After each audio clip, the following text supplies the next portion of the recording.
Welcome to another exciting edition of the Voice of the College Nation Radio Show. Welcome. I'm the Collegeist. This is my 13th straight day of doing shows since I've been back. Tomorrow will make make 2 full weeks. I've been working on things. I might take a break, but 2 full weeks. Think about that. 6-hour shows, 2 full weeks almost. One show away from 2 full weeks back to back. 6 hour shows or more. Tell me, does anybody do that more? Who got a work ethic like the Collegeist? I'm here every night. What does it tell you? This is a movement. It's real. If you've been searching for a movement that's going to do something and build something, somebody that's going to basically guide you to the right path, you look no further. I've proven beyond a reasonable doubt that I'm the real thing, and it's like I said, so it's not even what I do, it's what I emphasize, I emphasize education, I emphasize job training, job skills, all these things like that. So it's trying, but some people are just stubborn, whatever, it is what it is. But I just gotta keep pressing on doing what I gotta do, If people don't get it, they don't get it, just it is what it is, but I can't, force anybody to do something, whatever like that. You want to come aboard, you want to join us and say you want to be part of this, you want to be part of something that's real. Hey, you come on. You come with the Collegeist. You join the Black African Infrastructure Organization social network. You can create your own group or join one of the many groups in there. The BAIO is an infrastructure of independent organizations, So if you have an organization, right, and you want to do your own thing, so long as you got a couple of things in common. Do you believe or are you not against the idea of an Afghanistan? If you're not saying that you're a black national, but you say, can you work around people who believe in an independent nation?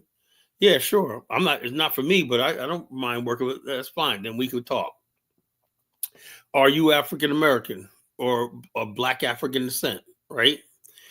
No, I'm a Cherokee. Delete, denied. I've denied so many people coming in there trying to join with that freaking nonsense. Oh, I'm a black universal, Aboriginal. Get the fuck out of here. Basically, you're ashamed to admit that. In other words, do you deny the Ma'afa? Do you believe that your ancestors came here in the transatlantic slave trade Holocaust, and that this is just a sojourn? And our ultimate goal is to return on a land of our own.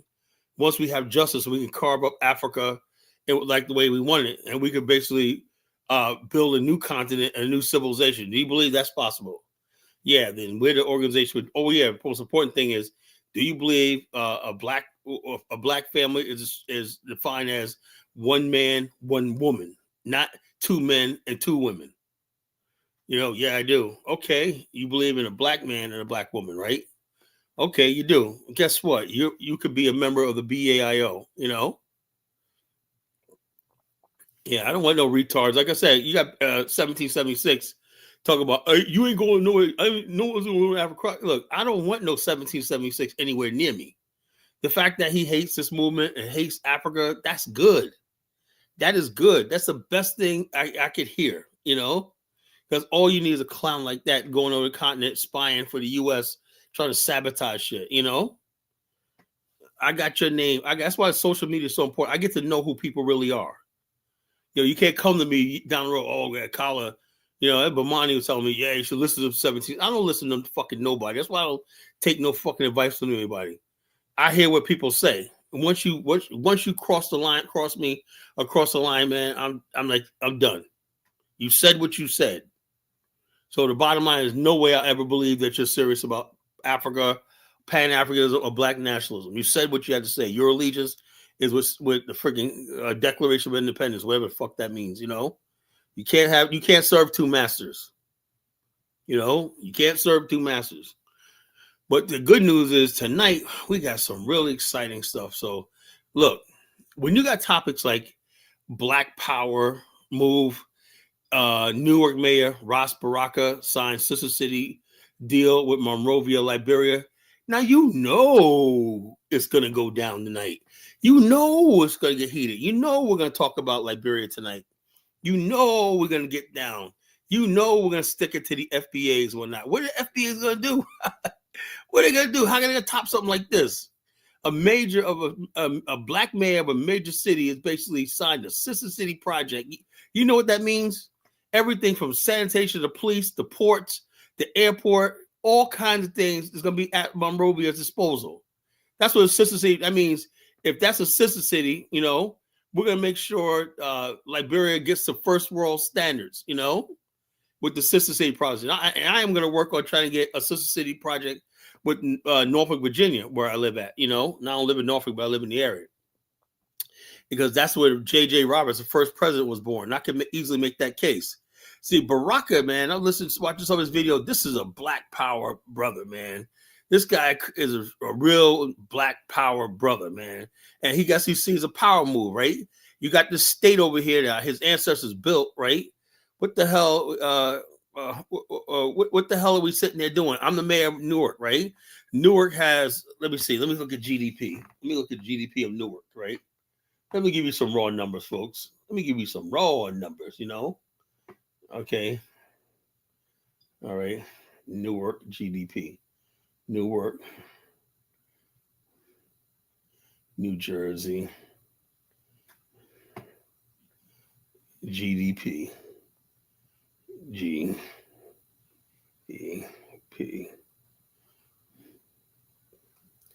Whoa. Newark has a GDP of $200 billion. $300 billion. That's almost the GDP of Nigeria in that one city. Can you imagine the potential? If that means Newark probably has pension funds, all kinds of investments, and everything that could basically Liberia could tap into if it gets its financial system in order. So we're looking at a friggin' so this is, like I said, this is basically Black nationalism 101. Now we're going to have the place to do it. No sabotage by the U.S. government. We're finally going to have a place to build this thing called an African, which it could be a city, state, territory, whatever. And eventually we're going to make Newark part of the global African, And look, I'm coming for blood. When it's all over with, we're going to control how many cities in America. We're going to control as many cities that we have the numbers in. We get the numbers up in Detroit again, we're going to take that. We get the numbers in Chicago, get rid of Brandon Jackson, we're going to take that. We're going to take St. Louis. We're going to take Los Angeles back. We're going to take all these cities back. Miami, all these cities are going to come back to us, right? And we're going to have literally trillions of dollars in pension fund loans and access to hedge funds and all these things like that at our disposal, The time is ours. The time's ours. You guys thought I was playing? No, I'm coming for blood, right? I don't give a damn about this country anymore. I'm basically we're going to take everything we can, We're going to take everything we can. Newark is basically going to be part of Liberia, right? We're going to make Newark like a satellite of Monrovia. Soon we're going to have Norfolk, Virginia as a satellite Monrovia. All these cities are going to have the Liberia flag or flying at its city building. So we're taking over, So take over. And there's not a damn thing anybody can do about it, What is the FBA going to do? You think the FBA is happy right now? No, they're not happy because the Pan-African Black nationalist movement is alive. They forgot that, we have real people in real power, So we have real people and real power. That's making power, just waiting for the right thing. Now the moment's happening. You got people like Raphael Warnock going to Liberia. You got people all over Black America, high levels of Black America going to Liberia and Ghana and all these countries and whatnot, putting down, doing business and everything. So the FBA people, we ain't African people, they're just going to go by the wayside. That's just something you're going to see on TikTok because we're making these moves here. And I'm going to make sure that every chance I get, I'm going to showcase the success and everything like that so they can't deny it. They want you to think the Pan-African movement's over and stuff like that. They want you to think this is dead, whatever, like that we lost, that they're winning, that we don't want to be part of Africa and like that. They want to think that, but they are dead wrong. And we're going to demonstrate that over the next 2 years. So yeah, so we're gonna have a good show tonight, man. Look, when you got topics like Black Power, a move, Mayor, Newark Mayor, Ras Baraka, Science Sister City deal with Monrovia, like you know, things gonna rock tonight. You know, things are going down. You know, it's gonna get heated. So stop what you're doing and like, share, hit that like button. Like, share, subscribe. You know, I need everybody to hit that like button. You don't have to sing my like song. Like. I'll stop singing if you hit that like button. Like.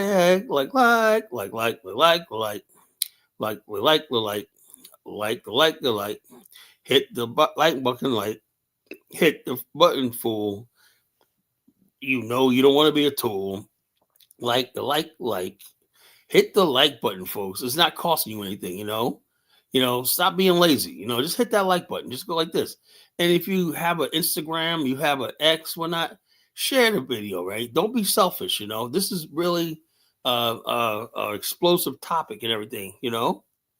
So we're gonna get down tonight, man. It's like we're gonna get down tonight. Boom, now get down tonight. And the boogie get down. The boogie nights always get you down. Man, we Black America had the best music. Boogie nights, boogie nights. That's the boogie get now. If you're ever in Newark, bro, go by Ross, the mayor's office, and tell him College Genesis wants to meet him. I would love to freaking go there and take Mayor Ras Baraka out to dinner. I would love to shake this man's hand. This is the type of leadership I respect. Yeah, go over there and tell him about me, tell him about the Association of African American Liberia, and see how we can work together.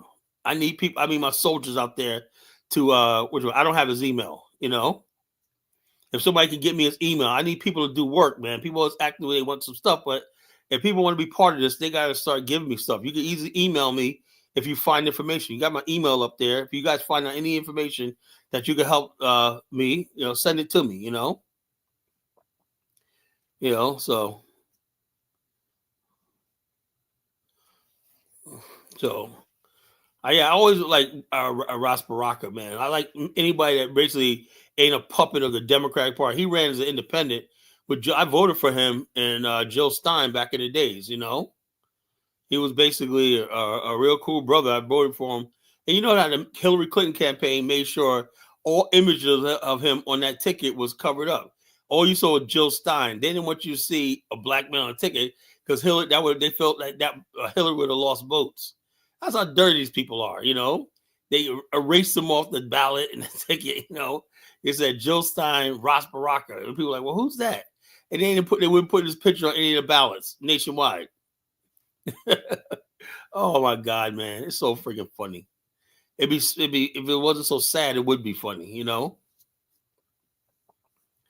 So yeah, so we're gonna do this. You know, if you guys believe in this mission that I'm on, or not, you believe that we could build something with Liberia and we have a place over in the continent. Don't mean you can't go to any other country, but you do need that one country that got your back. That's yours. Hold up. My aunt's calling me, trying to wish me happy birthday. I'll be right back.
Sorry, folks. That was my favorite auntie.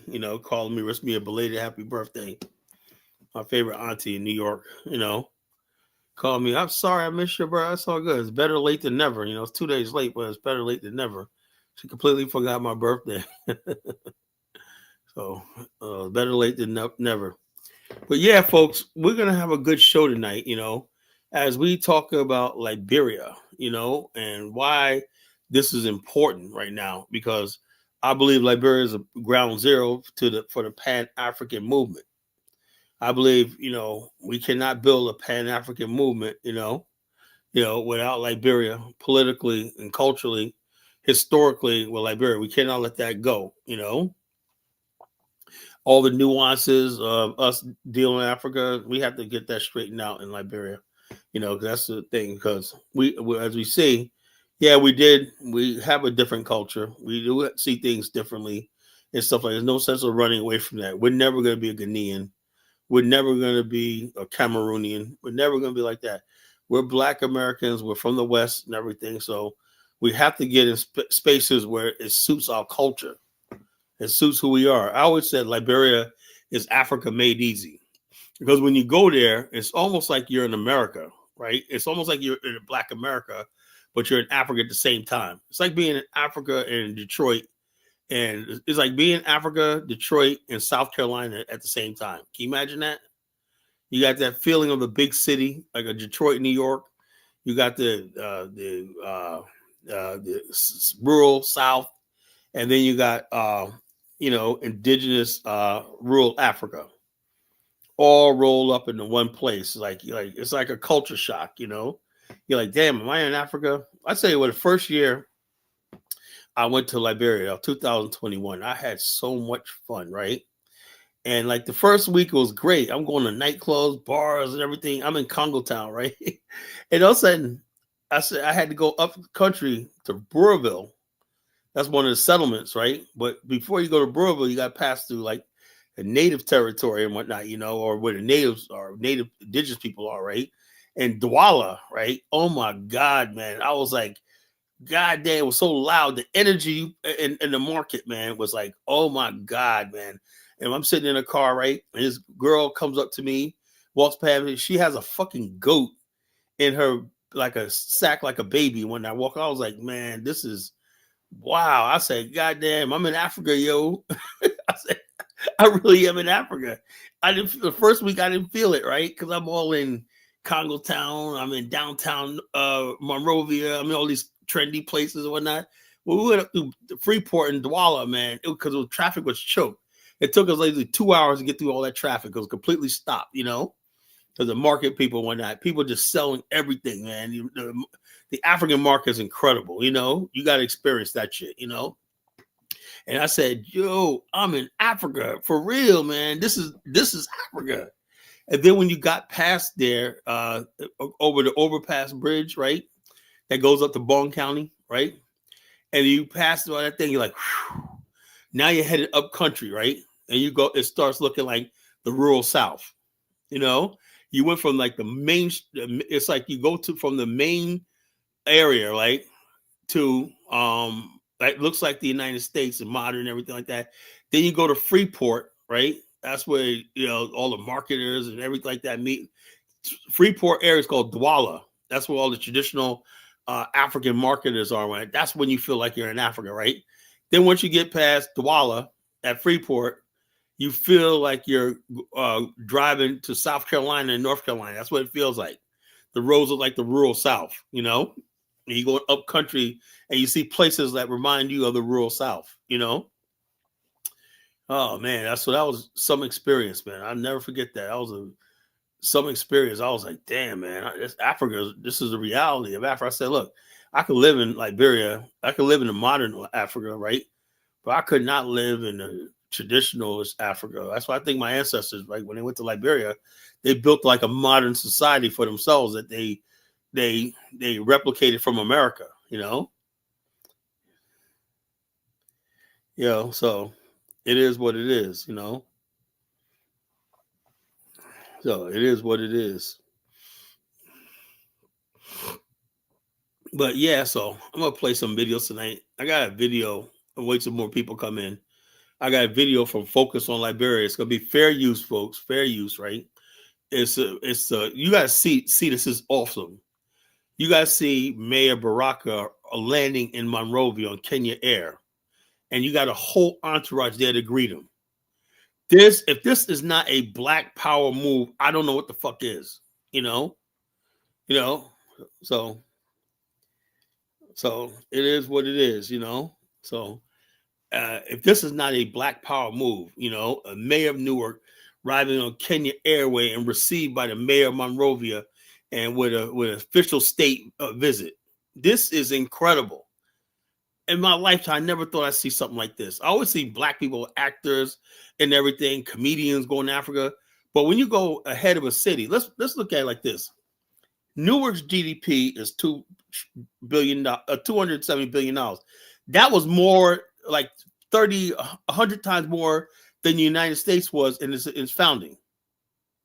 So you got a Black mayor of a city that has as much power as the United States once had, even at the start of the 20th century.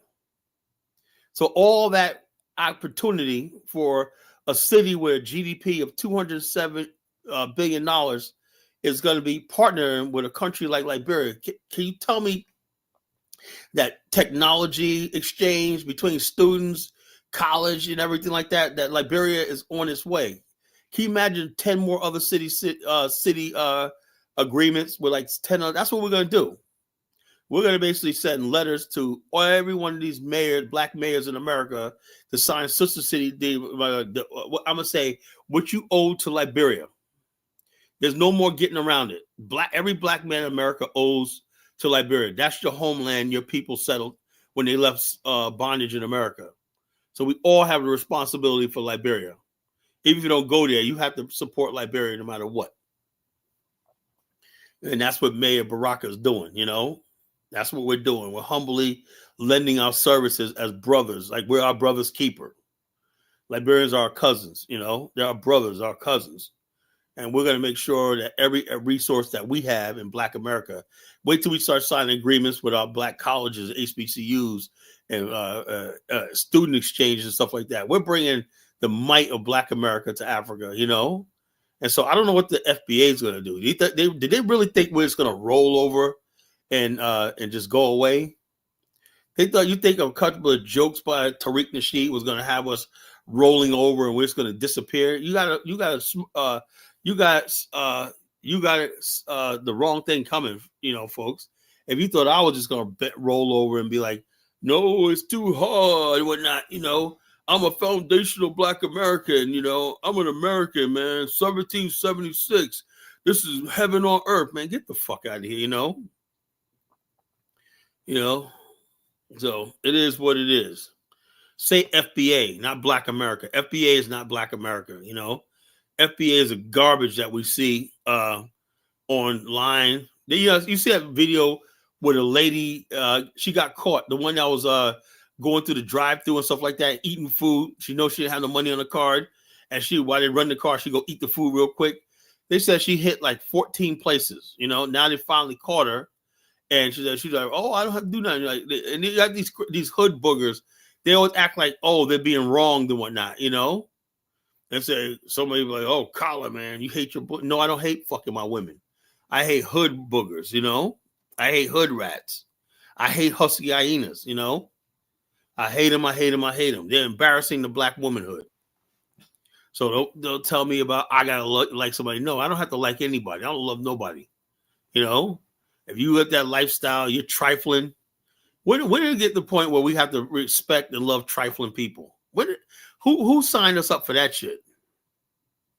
People are trifling, nasty, disrespectful, disorderly, no shame, whatever like that. But you can't say nothing. Don't judge, Collar. Judge not, least not to be. Get the fuck out of here. I do judge. Judge not, least not to be judged. Don't hate the game. All that stupid ghetto ass fucking logic. Don't hate the player, hate the game. What the fuck does that mean? Why is everything a game to you stupid fucking porch monkeys? Everything's a fucking game. Don't hate the player, hate the game, Collar. Everything's a fucking game.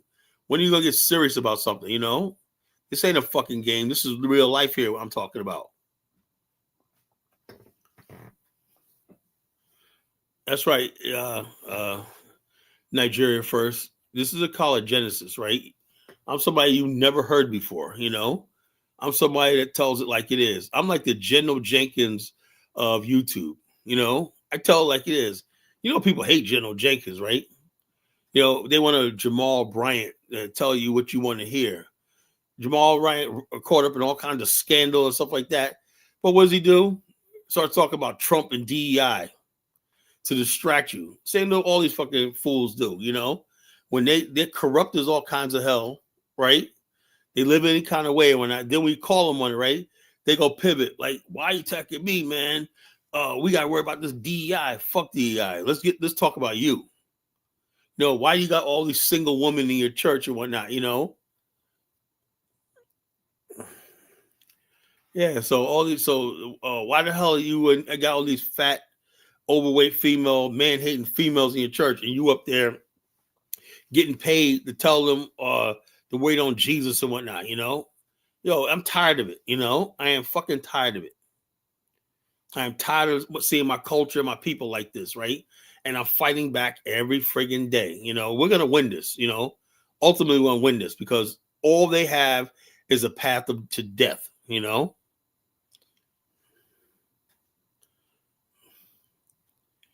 1776, you don't fucking are with black women. You have no say in this, bro.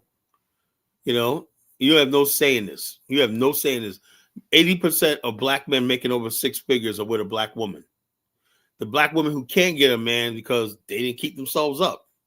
They want to be 30 years old and start putting on pounds and whatnot, you know, and looking like Grimace from Sesame Street. So I can't find a man. Yeah, well, when you was thin and small and petite and you was innocent, you should have got a man back then, you know. But you wait till you gain, like I said, probably like, what the hell is this, man? Where did this other person come from? Ain't no other person. That's all me. No. You were half this thing. There's another person in there. You swallow them. You know, you can't let no women get big as a house we were like, I want somebody going to give me a house. Okay. We want somebody to give you a house too, but you can't be big as a house. Women want a house, but they want to fucking be big as a house. You can't have a house becoming big as one. That doesn't work like that. The whole idea is a man buys a house, right? And you're petite and you can walk through a door and whatnot, and he puts you down. But if you're bigger than a house and whatnot, he can't buy you a house, you know? Simple as that. He might have to buy you a tent somewhere, you know? And I'm being serious, Dark Meagle. I'm not even trying to be funny, you know? But I'm just basically going off on these hippopotamuses ruining our community, you know? These FBA type chicks, you know? You know, these FBA type, and these are all the FBA people. You see them on TikTok, man. Africa is this, bye, Africa is this, right? You know, and like, look, lady, I know by the sound of your voice, you got 5 different baby daddies. And basically, you got weave, you got these fake nails, eyelashes, you're ratchet as hell, you're going to be in the club tonight. I seen one video with this chick. It wasn't bad looking, right? She was sitting there. She had a date. A guy, I don't know, I guess, what's a Rumble? What's the thing where they date, the dating site? Somebody tell me. I don't know what the name of that thing is. What's the dating site? The dating site people use. You know, somebody tell me. That's on top of my head. I gotta find out. What's that dating site? What's it called? Timble or Bumble? What is it called? Well, anyway, his brother basically Tinder. That's it. So anyway, he was like, the girl goes, meet me at such and such place, right? And then he thought it was gonna be on a date, man, because she looked good, man. She looked good, right? He comes to where she was at, right? And she was getting her feet done, nails done. Y'all seen the video, right? She was getting her nails done, right? And the guy said, and she said, if you pay for my nails, we'll go back home, right? And then what she did was she got even more work done, up to $1,000. She wanted him to pay for it. $1,000. This guy never been out. The first date was him paying $1,000. He just bounced out of there, you know? And I'm saying like this, the dude was a clown. That's why I said, I'm glad I'm not no 30-something-year-old man with testosterone and whatnot. That just can't happen to me. With testosterone, and because you don't think logically. You thought you're gonna get that one, man. You're gonna have this fine chick and whatnot. And these females know that.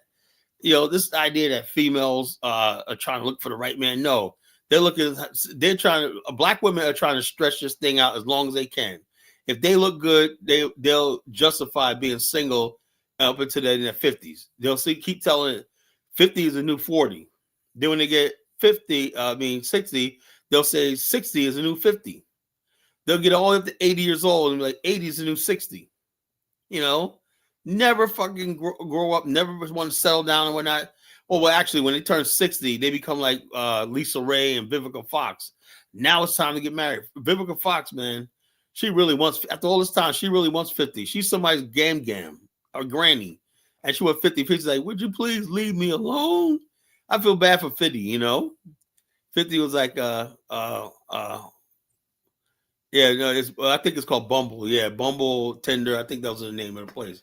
But these dating sites, dating apps, I don't know what the fuck they are. I don't use them. I don't need to. But 50's like, would you just leave me alone? Leave me alone. Vivica Fox, 63 years old, has no kids, no grandkids, never married and whatnot. Just out there doing her thing and whatnot. Now she's in the 60s. Now she wants to find Mr. Right. And she was another one that hated Kevin Samuels. Some of these women are so vicious, And I tell all my young sisters out there, stop listening to these freaking husky hyenas, I don't give a damn if they are freaking celebrities. Actually, Vivica Fox is like she's like a C-list actor now, or actress now. She's like this. At 76, you are going to get fucking blocked from my channel. Talking stupid. I'm trying to have a serious conversation and you're here trolling my channel. Let me ask you 1776. Do you like being on my show? If you don't like being on my show, I can make that happen right now and you'll be gone. Saying stupid stuff that is going to trigger me. The stupid, ignorant shit, I'm not talking about no damn cougar shit, Get that pornography shit out of my fucking face. This ain't a porn site. I don't want that talk around me. Cougar. And just keep it up, man. One more time, you're gone. But good. You dumb nigga. Can't even fucking just say, okay, let me buy my time. He is fucking coming here right bright and early, running his fucking mouth, typing away with his stupid shit.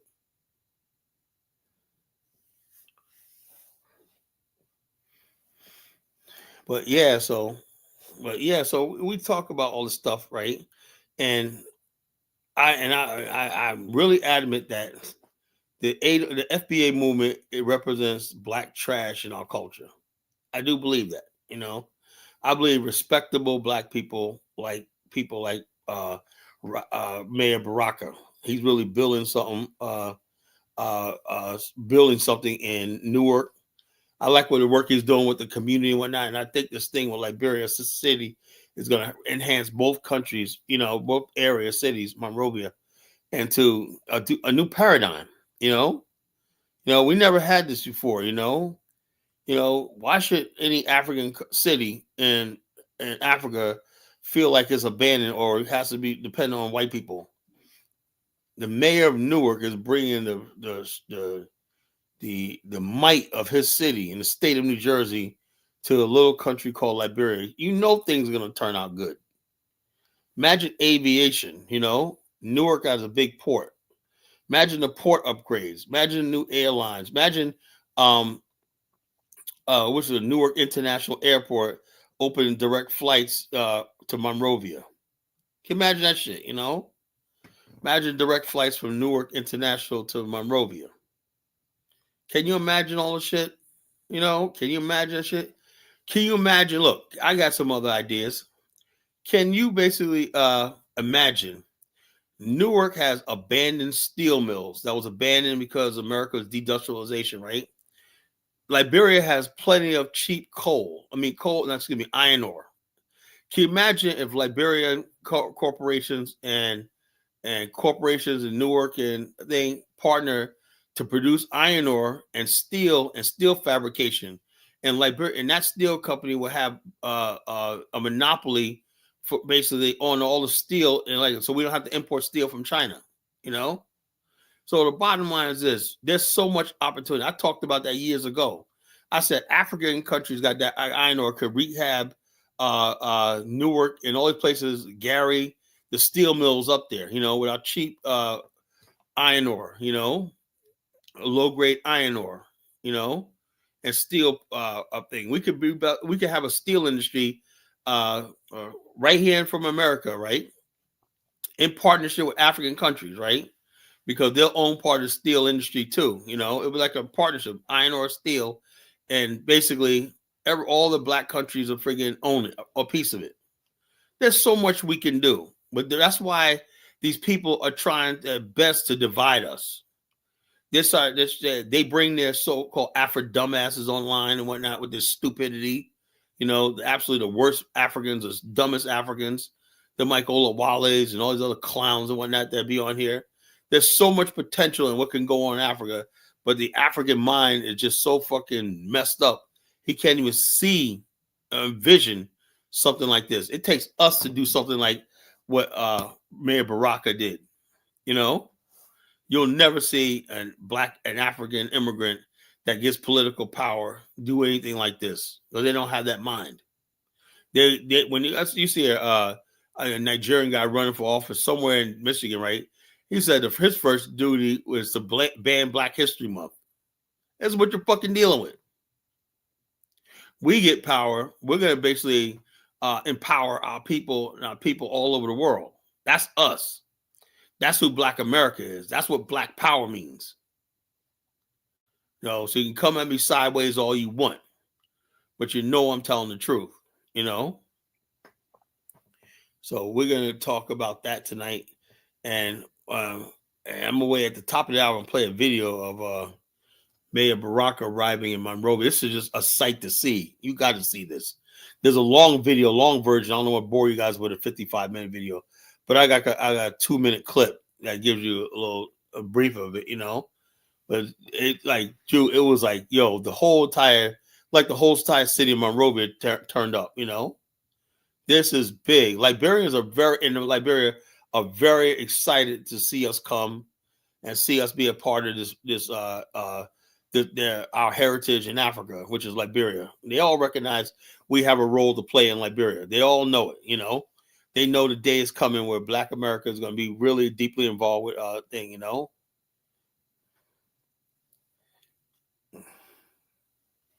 DK, you said that type of stuff. DK, you got to come up here and explain what you mean. That type of stuff is fuel for FBA movement. What is? You got to say what you're talking about, bro. You know? So you got to come up here and explain what you're talking about. I hate trying to figure out what people are typing. I really do. It's better not to say anything to me. You know, I really do. I hate when people think that's being clear, and when they're typing, it's only like a few words. You really can't get your friggin' point out because you're not doing full, complete sentences, right?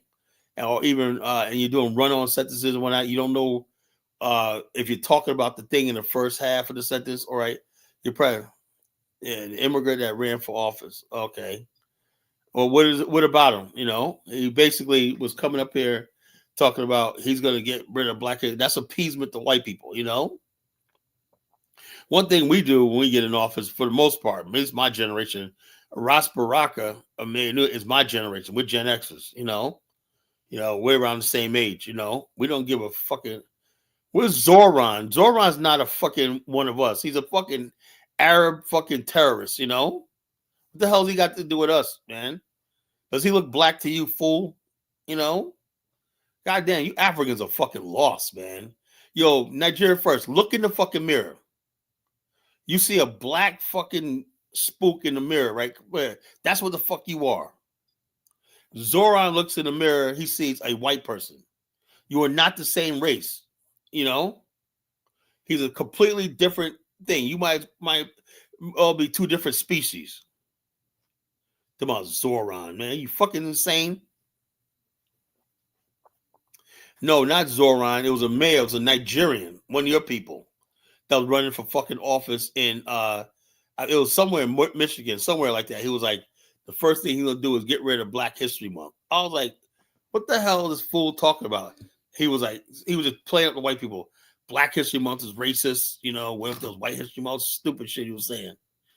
He lost, but the bottom line, the point was, that left a bad taste in our mouth. It's like, if people come over from overseas, how are we gonna trust African immigrants and public office, in our country? And they're always siding with white supremacy, like the African dumbasses. They're always siding with white supremacy. We're in a freaking war here. White people simply want to discredit us and destroy us at all times, and we're always on our guard. We're on a fight. That's why I said the Somalis are finding out now, right? They're like, damn, we're in a fucking war. No shit. We always knew that, Now you guys, these are people, now Somalis going around, us Black people, no the fuck yeah, you're not Black. You're not with us. You're Somali. Y'all got to stand on that. Y'all running your mouth about how you're different like that. You'll go be different and be on your own. Yeah, Zoran don't give a shit about Black people, fucking savage. He's going to take that great city of New York, man, and just run it to the fucking ground. Run it to the fucking ground. You ain't going to recognize New York no more. It's going to look like Pakistan, India, fucking Korea, Haiti. It's going to look like Dominican Republic, Bangladesh. All the fucking third world is going to be in fucking New York City. You ain't going to recognize any real New Yorkers anymore. It's like, dag sad. So it's just a sad situation. Sad situation, man. Like I said, and I blame white America because they're the ones who let all this shit happen, White America has to be the dumbest fucking race on the planet, How are you going to take the time to build a country, steal a country from somebody, enslave another people from the country, for the country, right? And then over time, you let fucking people coming here from third world countries and take it from you. How stupid do you freaking people are? I'm like, how dumb can you freaking be? You took the time to take the land from the Native Americans. You took the time to bring Africans over here to work for you, to make your wealth and everything like that. You took the time to freaking nuke the Japanese. You took the time to cross over the continent, cross over the freaking continent. Yeah, they're losing it to transsexuals. I don't believe what the fuck I'm seeing. You got fucking Somalis, transsexuals. All these people have legitimate, real power in this country, yeah? The white man fucking is a joke. I'm really disappointed, man. I'm like, God damn. And we used to always think the white man, unless he got the shit, we could ride off his coattails, man. Now you can't do that. That's why we're talking about a freaking Afghanistan. We need to be on our own.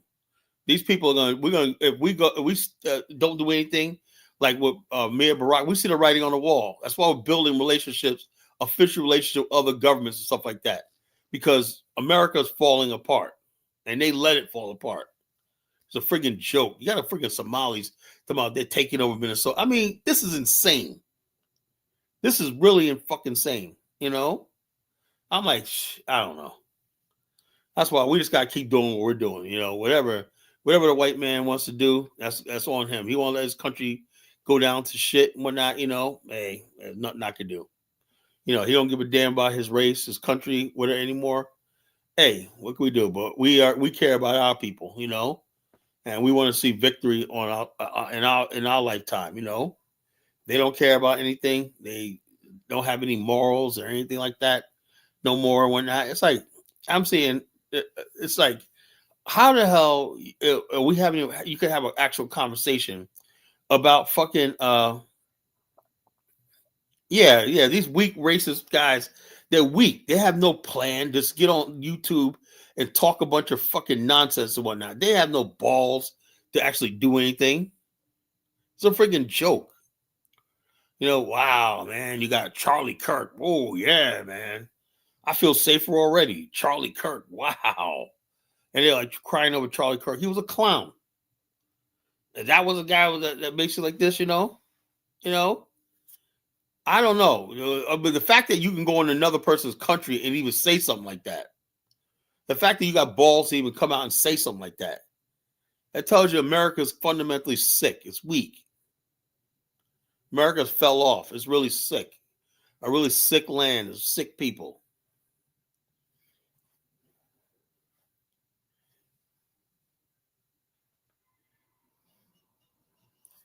So it is what it is.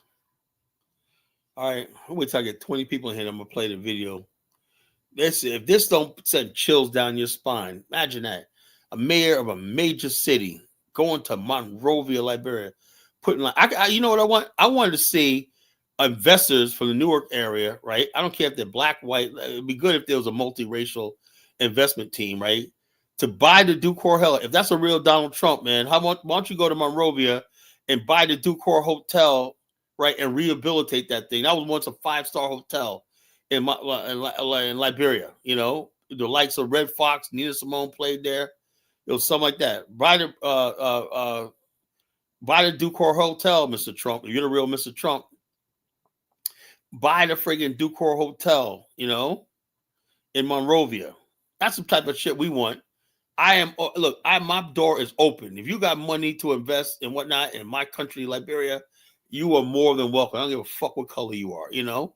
That's the point. We're going for broke right now, you know. Well, of course you're not interested. I have no idea why you're not. If you was a real Donald Trump, you probably would, but you're a fake account.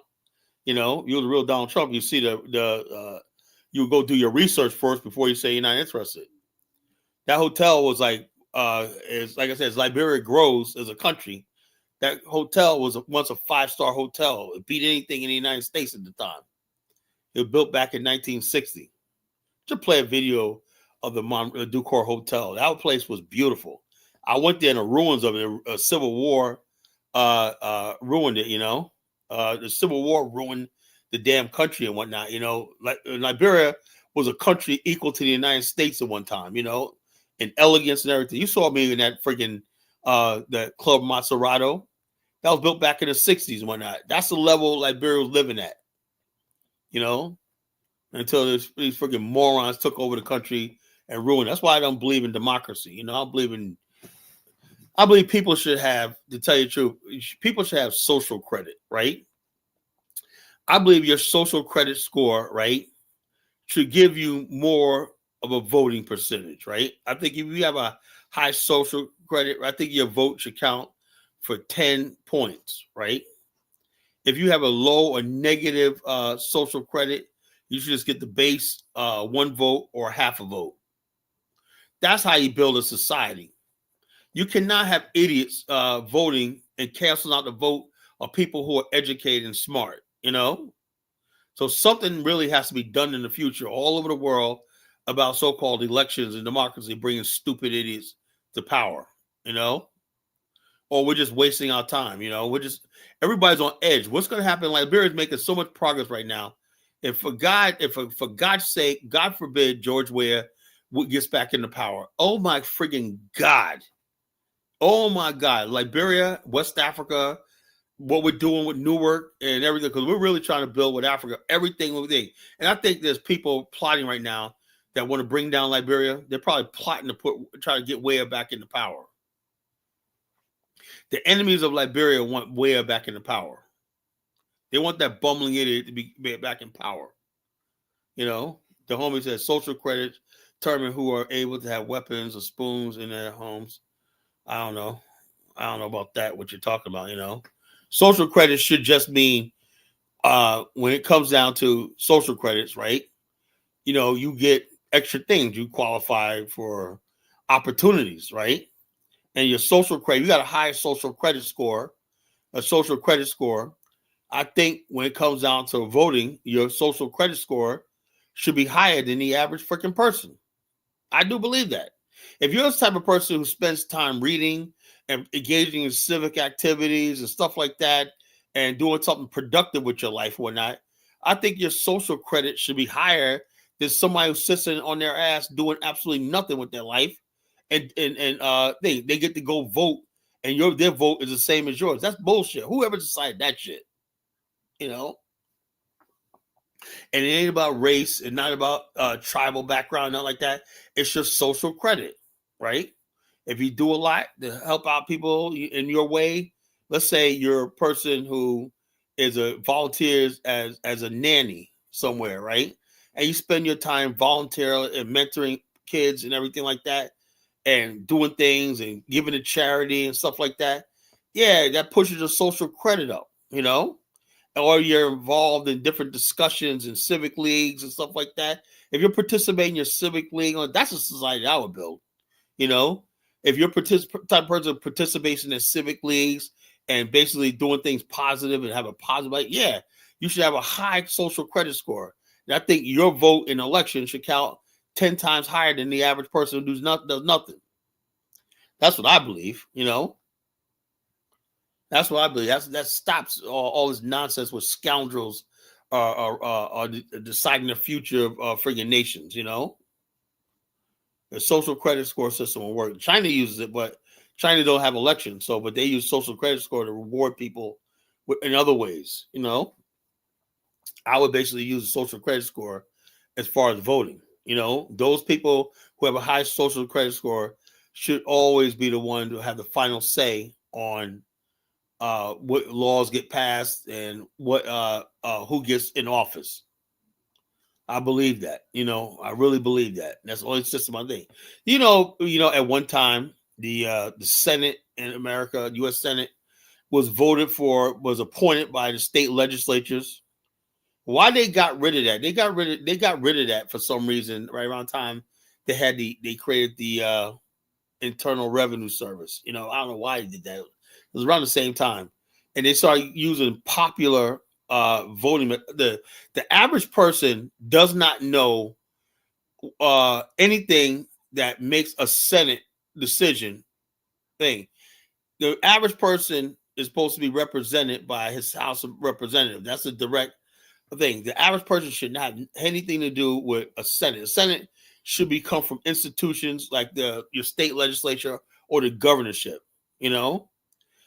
Senators should not be popularly elected because the complexity of what can you imagine somebody like Jasmine Crockett becoming a senator?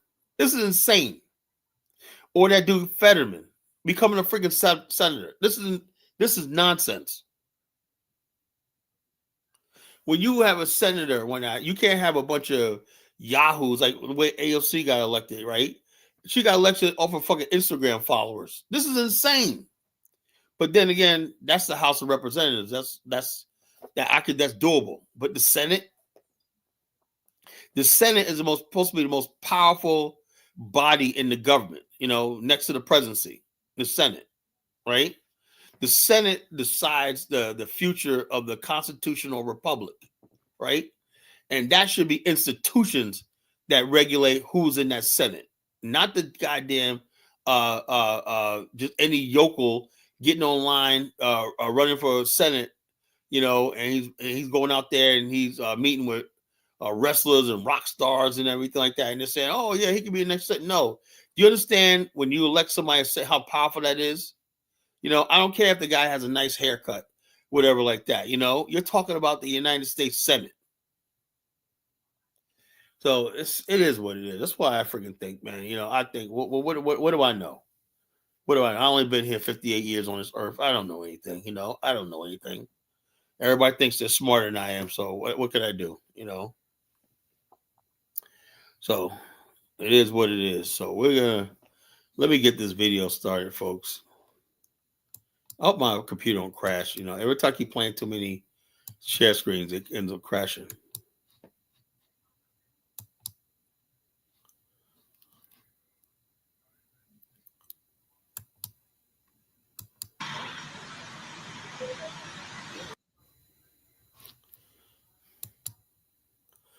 All right, folks, hold up.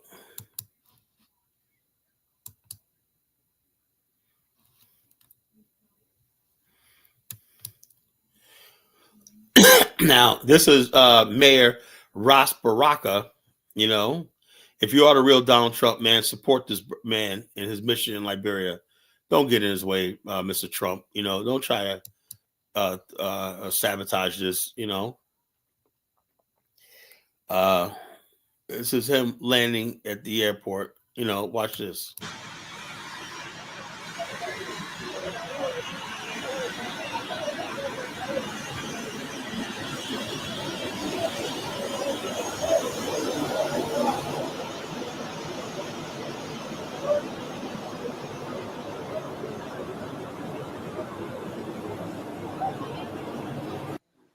your purpose or mission of being here in Liberia today? My first, I want to say I'm ecstatic, excited to be here. I've never been to Liberia. I've been to many other African countries, but I've never been to Liberia. So it's a great opportunity. Uh, where I'm from in Newark, we have a large Liberian population. So really the opportunity to see where folks are from. But I'm also here to exchange information and ideas around how we reduce violence in the city of Newark, and maybe to exchange some ideas and concepts with national police about how those things can happen here in Liberia, and develop better relationships between the community and police at the same time. So there's not a lot of friction or tension between the two, and how to do that in a way that also helps the city or the country at the same time. So yeah. According to you, you've been to other countries. This is your first time coming to Liberia. So Yeah, why yeah. this time in Liberia? Well, I was invited by the head of the National Police, Inspector General. Inspector General invited me here. He travels to the United States for the Council of Great City Chiefs. The chiefs, all of the police around the country and around the world come. They meet, and during that occasion, I was able to meet him and talk to him, and he met with my police director as well. We're going to try to create an opportunity for some of the police here to come over to Newark at the same time and exchange. So it's a good opportunity for both of us. Okay. Some good fellowship and an opportunity to connect our communities and cities together. Okay. And an opportunity to have what we call sister city agreements and arrangements with other cities here, but also a chance for us to share our experience, our resources, our opportunity that we have in the United States, in New Jersey, specifically in Newark, with the people of Liberia. Okay. Thank you. Yeah. Now, if that's not a You black love power helping your move, I don't know what customers, is. but it's hard to keep up with their You know, increasing that search. is a black power move. I don't know what it is. Newark has a GDP of of $207 billion a year. That's more than most countries in Africa. Newark. It has Rutgers University. It has all these programs and whatnot. Can you imagine?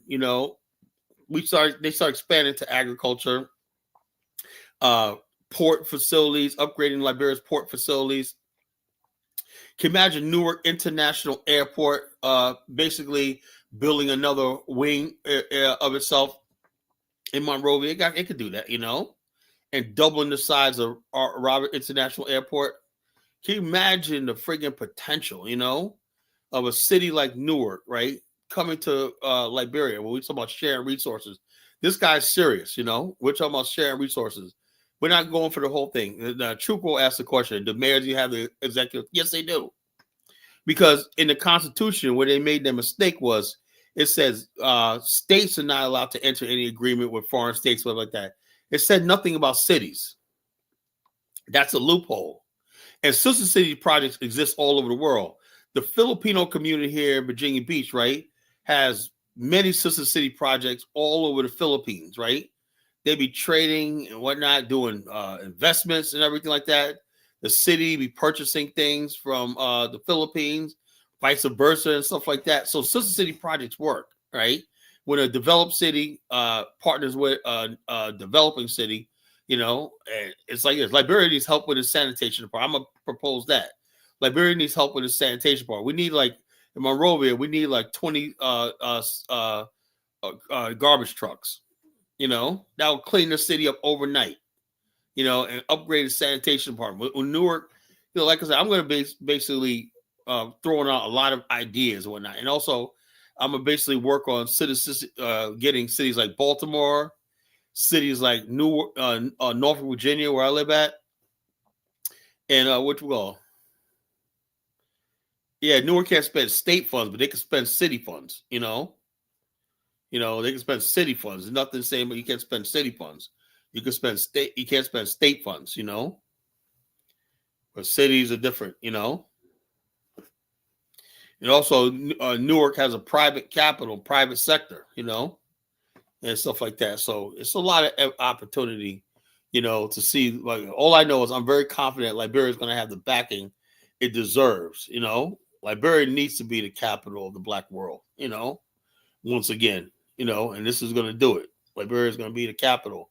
It's funny how all these countries basically came to America, Kenya, Ghana, and all these countries, and they basically took over what Liberia is supposed to have. Liberia's natural a connection with Black America,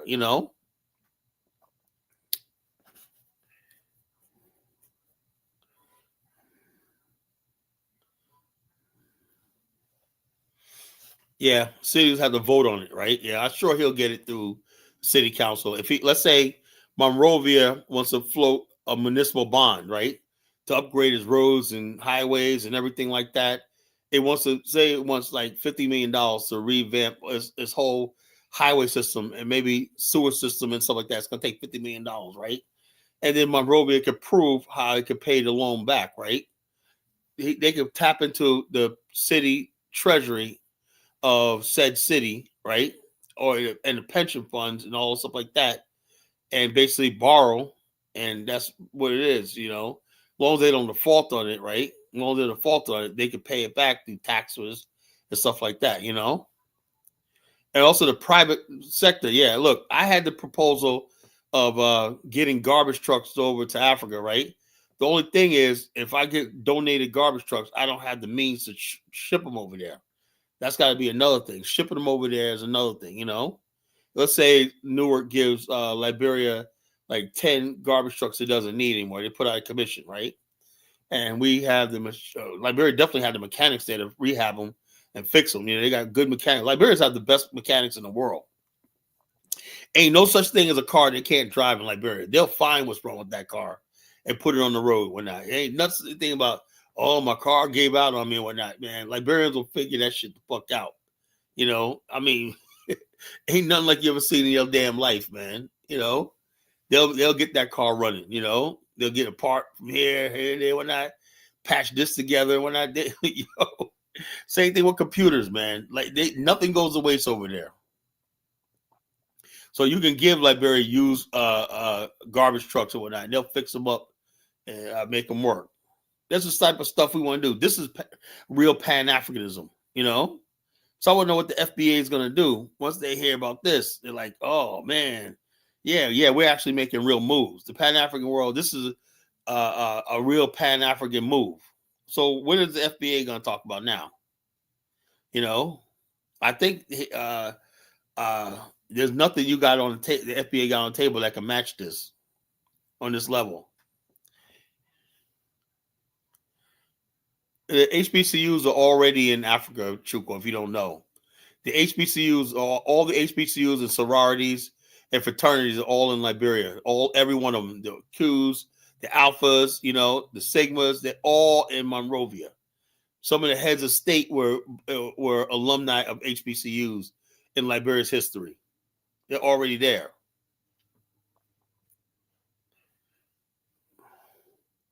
And we don't do anything to friggin' like we're gonna extract minerals and whatnot. We're not exploiters. We're not there to extract Liberia's minerals. We don't care about. We're here to try to use our resources to help build a country. And once we build a country, we have a country to go to. We have a second home in Africa. That finally, that's what the goal is. We don't want. What the hell? I'm okay. What am I gonna do with a bunch of gold and I don't have a homeland? I'd rather have a homeland.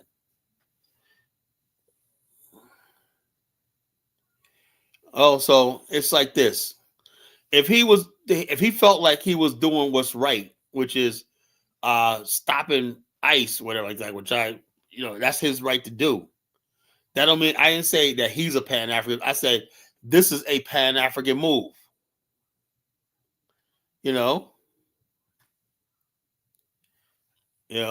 Which we call this is a Pan-African move. I'm not saying he's a Pan-Africanist like I am, but this is a Pan-African move. It's going into the Pan-African direction. So it is. So people are not supposed to do anything. Oh man, you freaking FBAs, man. I'm gonna spank you guys tonight, man. You guys are gonna get spanked by Uncle Kala,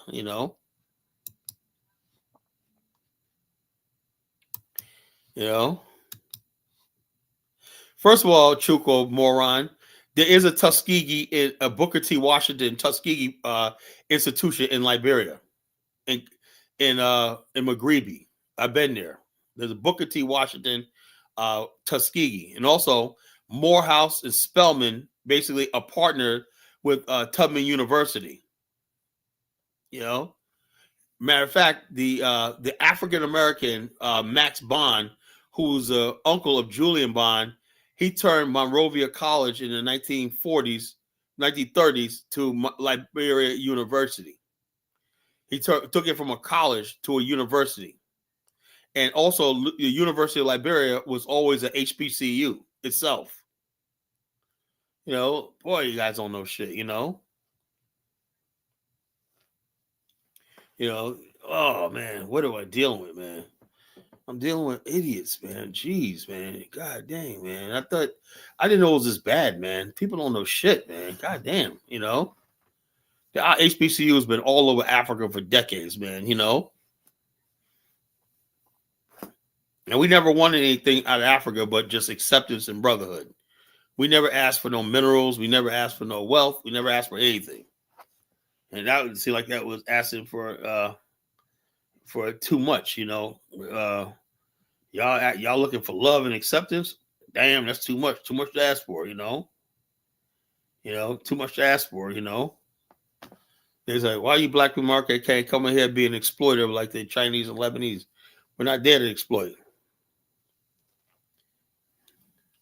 Yeah, the bottom line is I hope this becomes a trend. I hope all the black mayors in America do this, follow suit.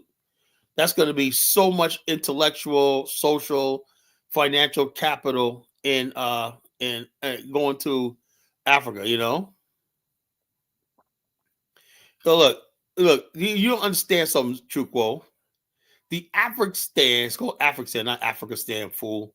You know, the African, because African just simply means where we stand, right? It does not have to be an independent nation. It does not have to be a government and everything like that. It just means that where we stand. If we work out a deal in Liberia, right, and we have institutions and stuff like that and autonomy and we could live and everything like that, and we become part of society and we could do what we want, that's part of an African. It just means where the African Americans stand, you know. But if we're not standing and we're going to not be on our knees, you know. So in African, ideally we would have a nation of our own, but I'll take the fact that if we could build enclaves throughout the continent and connect them with AI technology and stuff like that, that would probably even be better, you know. You know, who wants the burden of running a friggin' state? I don't want it, you know.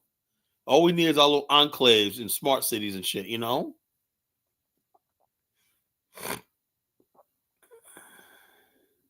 The FBA is a bunch of fools. They're delineating, and this is the future right here. This is the direction we're going. We already made up our mind. All across Black America, people, there's tons of Black Americans, middle class, going to places like South Africa, buying $1 million homes. No, they're selling the homes in America and buying homes that will be worth millions in America for like pennies on a dollar and whatnot, you know, and keeping all the rest. I see this one lady in South Africa. She sold her house, and I think in Illinois, right, Chicago area. She sold it for $750,000, right? And they said, "Well, what's she gonna do for a living?" She bought a house even bigger in South Africa for $100,000, right? So that means she got $600,000 in the bank. Does she need to work ever again? No. There's a lot of Black people getting smart. They're moving to places like Thailand, everything like that, selling their houses and moving to less expensive countries. You know, this is probably going to be our way out of this shit because America's going to crash. You know, houses are too expensive and everything like that. You ain't gonna have nothing in the future. Yeah, African American presence is definitely better in Liberia because Liberia is like a part of Black America. Really, it is. You know, it's like it's like going to another part of Black America. You know, it's like when you're in Liberia, right? You feel like you're in a Black American country. That's what you feel like. You know. Then when you go to Douala, you feel like you're in Africa, right? You feel like you're in Africa. Then you would drive out of Douala and go up country, right? You feel like you're in the rural South. You know. So it is what it is. Yeah, it's an extension of Black America. That's what Liberia is. You know, it's an extension of Black America. And the FBA is so fake. You think they would embrace this shit. You know.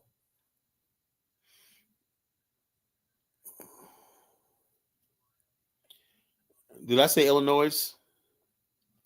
Did I say Illinois? Did I say Illinois? You know, Illinois. That's a silent. I don't know. I never did. I say Illinois? I don't know. So I talk so much, I forget what I'm saying. You know. But yeah, so we basically have a lot of opportunity in this, and I'm just so friggin' ecstatic. It's like this is the friggin' happiest I've been in a long time. You know, I've been waiting for something like this, praying for something like this. You know. I pronounce the S. Well, I work on my my speech a little better. You know, I say a lot of stupid stuff. Look at the way FBAs is a good way to delineate from those who are African hearted, right? Look, I want to delineate from the FBAs tonight. You know, I don't want none of them Negroes around me ever. You know, because what FBA comes with is this ghetto ratchet culture and whatnot. I cannot stand. You see, I don't even want look. I don't even want to play some of these videos. I wouldn't want to play some of the videos expressing my FBA hate. You see the videos where people are twerking at somebody's funeral and shit like that. The women look like, who are these fucking people? I know they're from the South. They be having pink and yellow hair and whatnot, all this kind of nasty ass eyebrows and whatnot. Just look nasty. It's one thing if you're ugly already, whatnot, but then you got putting all this paint on your face and everything. That's like, God, you guys look horrible, and then you act nasty and stink, whatnot, It's like, please go away. And you guys see that Marsha? You saw that woman who they finally busted her. Your friend with the your sister that stole the food, right? They should try to do it again. They said she was wandering around town, 14 places she hit up like that. No kind of shame. No kind. She goes around eating food and running. Man, with things like that. That's what I'm saying, Mari Shy. I don't want, black people like, but she's my sister, Carla. She's a sister. Whatnot. Man, get the fuck out of here. I'm at the point now where this black trash, man. That's why I love the FBA movement, the people who love America, because in the future, psychologically, we're gonna leave these people behind. That's what Black America is gonna come represent in the future, right? Freaking garbage, FBA is a freaking sick rhetoric and whatnot, No, she was a freaking FBA, Rico. Sorry. Don't go try putting that. See, now look, Rico trying to put her on us, man. No, I'm sorry. She's an FBA. She's probably one of those husky ideas that be on TikTok, talk about black immigrants and whatnot, while she was stealing free food and whatnot. That's your FBA chicks and whatnot. They're all fat. They're all mean, disgusting, and armory and whatnot. You don't see no hot chicks being FBA. I hope you're not FBA. They're the worst black people ever created. They're the garbage, man. Literally garbage, man. You think somebody like Ras Baraka will be with FBA? No, he's in Monrovia right now signing a deal that's going to really transform Africa, and put us in a position where we can access the continent where we need that break. We need our own break in life, Everybody else has their own place in the world. The Koreans got Korea. The Filipinos got the Philippines. Everybody else got someplace else that they can go to and tap into. Liberia will be an excellent place for Black America to start on a global scale. But the FBAs don't want that, man. They just want us to be American. I'm an American Negro, Like me said, Colin, you're still flirting with Pan-Africanism. Yes, right, nigga. I'm going to keep flirting with Pan-Africanism, That's the only way. I let my guard down and say, let me hear what these FBA types have to say, right? So, wrong enough or not, you see more ghetto, ratchet shit, I've seen so many, in the last 5 months, I've seen so many police, I've seen so many black on black killings, and just disorder, disruption, chaos, fighting. You don't want me to play the video of the best of Chuck E. Cheese or whatnot. You know, when Boomquisha and Felicia meets up with Craig and Pookie and whatnot, and basically Pookie got 3 of his baby mamas there and whatnot. Now you know what's gonna go down. You know what's gonna happen. When you got Boomquisha and Lala and Pookie in the same place with a couple other baby mamas, you know, what Pan-African molesters, don't try to disparage the Pan-African movement, Rico. You FBA are the weirdos, you guys are the weirdos. I don't know any Pan-African molesters, and those are just fake ass Pan-Africanists who are really FBA. Try to ruin the movement. Don't try to put that on us, Most of the gang members and all these other people like this are FBA. Most of the hood rats, the Bonquishas, are friggin' FBA. Most of the people who run out on their tab on in the store, the kids, the people that are robbing stores and whatnot. This is video that Polk County, Florida, man, wrong city, right? Wrong city. The guy friggin' basically the mayor, mayor of Polk County is no joke, right? These kids was supposed to be there for a football championship, robbed the friggin' store, right? Ran out of stuff. They caught them all, right? And the coach, right? Obviously an FBA, right? One of the FBA types, foundational black, Negro, Indian, right? Well, like, don't you got something else better to do? They just robbed the store. And the coach, supposed to be the guiding, supposed to be so mad. How dare you embarrass me? I taught you better than this. They get on the police like, is there something else better I can do and rob these kids? I'm like, this is your FBA culture in America. This is what America has done to these people. Now I doubt they'll wake up. It's stupid, why is Chuco coming after Bebe Rodriguez, There will be some African who will wake up and remove the hate and join us united with our people. I seriously doubt it, man. Most people are full of that hate when not, and I just keep reminding them who they are. That's what it matters to me. I remind you who you are. You're the garbage right there. I don't want to be around. The garbage I won't let in my house. I do not like garbage. I don't like black garbage, Black trash is worse than white trash, to tell you the truth, Because white trash, I keep it at a distance.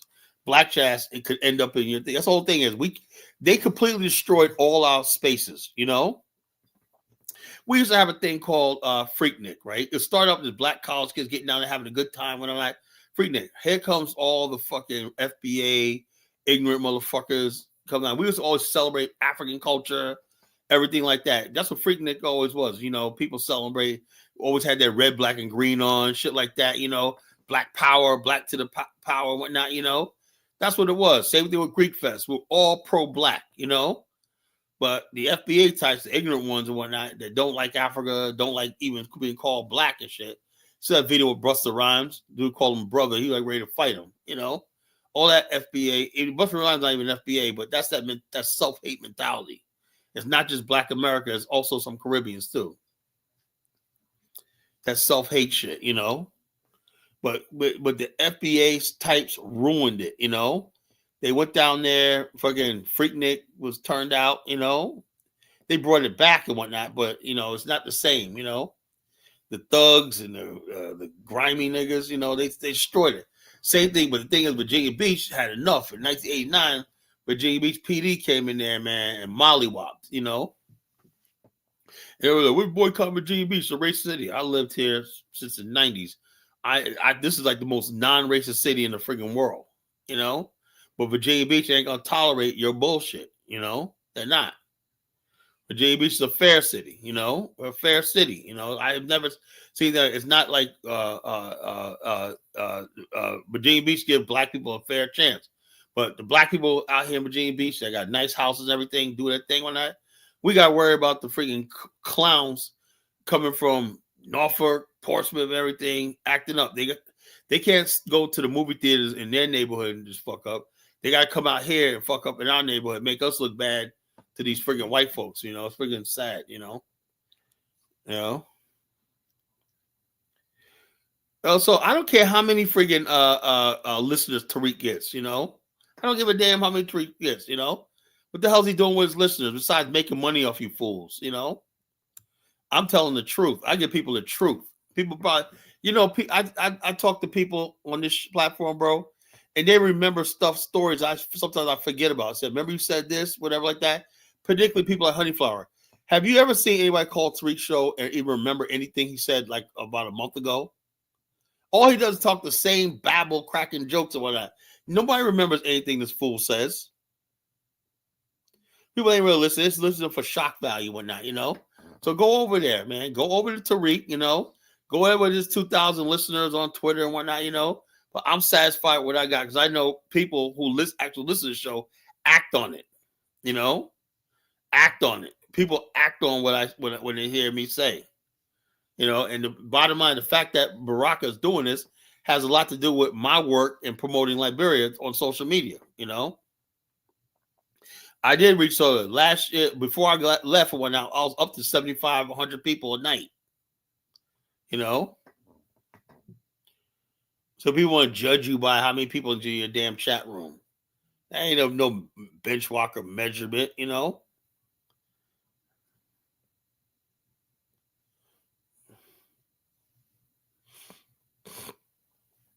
No, I'm not gonna sit there and talk about, oh, you got 25 people. That's 25 people that's listen. As long as I got people that listen to what I say. And also, every time I do a show, you know, within like a few days, I'm at 1,000 views. May not have lives and whatnot, but these shows, look at all my show, look at the viewership of my show. I get the analytics. You know, I literally get thousands of views per show, you know. So they may not be in here, but a lot of people listen to the show when they're at their jobs and whatnot. I got people that take clips from the show and download them and stuff like that and just play them on different other podcasts and everything like that. So the bottom line, the messaging of this platform is growing. You know, there's a lot of viewership. You know, I look at the analytics. They sent me my analytics the other day. I was like, holy shit, man. They're like, yeah, your numbers are good. You know, you got a lot of listeners. You know, I don't have nobody supporting me. I have nobody basically promoting me up, you know. Look, I don't call people trash in agreement. I don't call you trash, right? I don't know you, right? I'm saying fucking people who behave like trash, I'm going to call them trash. I go by your behavior, not what your beliefs are. I go by your behavior. That's all.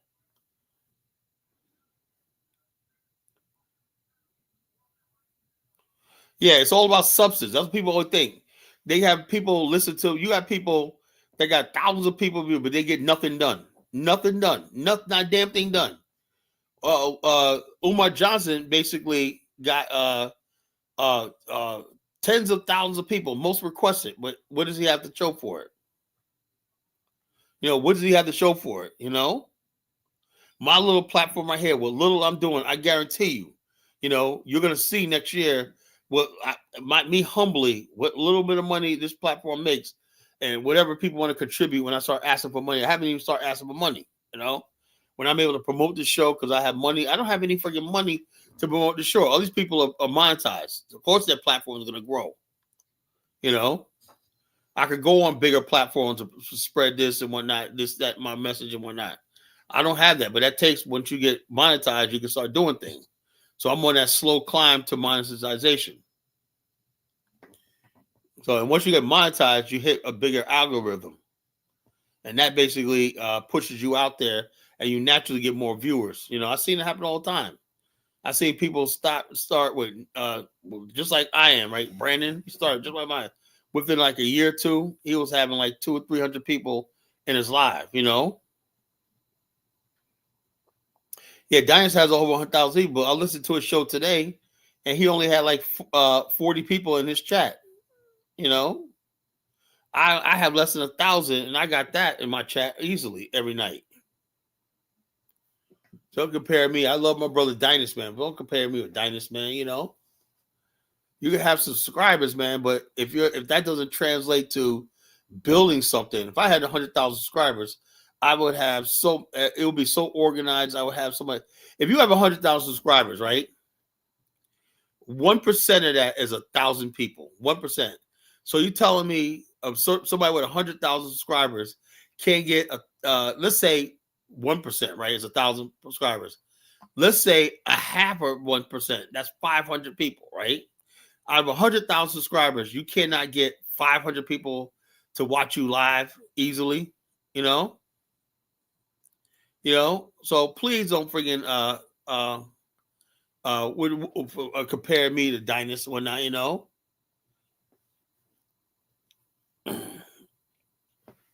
Having a big platform is nothing. Even Tariq, he has what, 300,000 subscribers. You said he has 1,000 people listening to him. He should have way more than that. If he has 300,000 people, then 1% of that is 3,000 people, right? So you tell me Tariq can't get 1% of his so-called subscribers to tune into him? Come on, man. Come on, Jackpot, whatever the fuck your name is, man. Who the hell you think you talking to?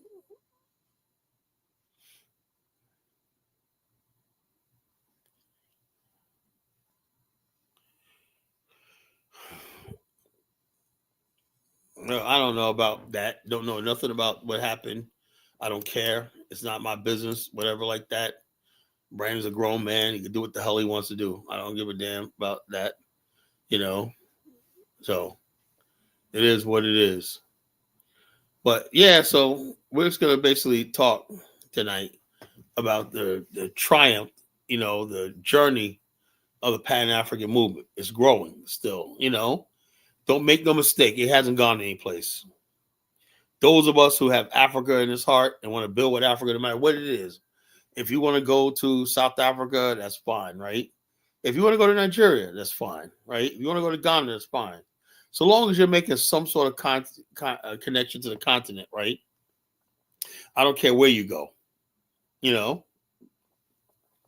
We cannot be defined by the borders of America no more. Do you get it? Oh, well, that was it.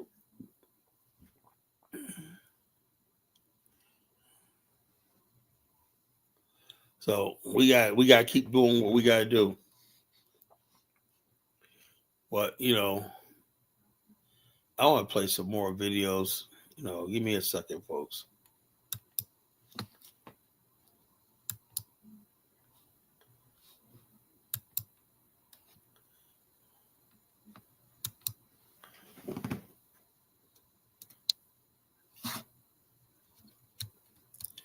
And everything in Tariq, every video, he just talk about Somalis, talking about friggin' Africans every friggin' day, talk about Africans every day. Is that all there is? I don't think Africans are really all that fucking important to be talking about every friggin' day. All he does is just disparage Africans and Caribbeans all day, all night, and he gets enough people to listen to him, listen to him. And basically you guys listen to him and you guys sit there and listen to him, and basically it is what it is, So you guys go, oh yeah, man, Tariq, don't Pan-Africans first need to build something and Newark. First of all, go to Newark, right? It's first of all, you gotta understand. So this is how friggin' you don't understand. Newark has black men patrolling the community, right? Their community, right? They got mentorship programs, They got neighborhood safety stuff. People pull in. That's Pan-Africanism. Newark is now a safe city because Baraka. And basically, they're trying to showcase their police tactics and whatnot that made Newark, brought down Newark's crime rate significantly. So the bottom line is this. When we say Pan-Africanism, you don't understand. We're black activists. The Pan-African part means we just extend what we do beyond the borders of America. That's all that means, But every time we do something, right, was education initiative, youth program, even the freaking the mayor of Newark had this thing where they had 50 push-ups in 30 seconds challenge, where black men are trying to get in optimal shape. It has nothing to do with everybody wearing R&B, red, black, and green. It's basically black men and black women getting together and building. That's all it is. That's what but the FBA, they don't believe in building shit. You never anybody ever seen the FBA group, out and about? Have you ever seen an FBA group even organizing a bowling league? Seriously, have you ever seen an FBA group of people even sitting down having dinner at a restaurant? No. Have you ever seen an FBA, basically a bunch of FBA people saying we're FBA, we're out in the movies, we're enjoying each other's company? No.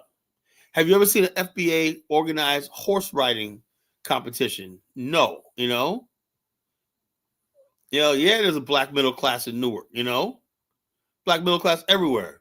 But have you ever seen an FBA do anything? The only thing I've ever seen FBA do was go sit in that hookah lounge Tariq has. That's it. That's the only time they ever got together. Whatnot, they don't sit there and associate with each other, So the bottom line is this: the people gunned down are your freaking FBA types,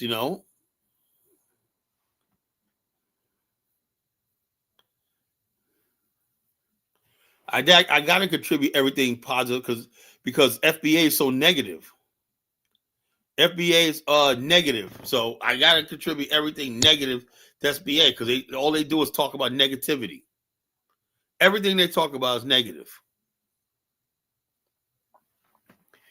So I just know that negative energy when I know what it is. It's that ghetto negative energy. The people that say I want to reparation, don't want to work, don't want to get education, don't want to do nothing but sit around talking about reparations.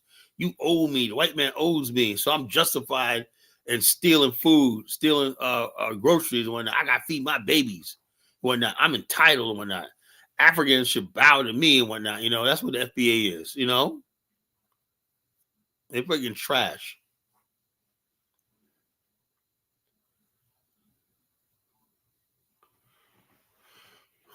Yeah, it is easier access to other black. I like being around successful black people. I'm in a company of successful black people. Love being around successful black people,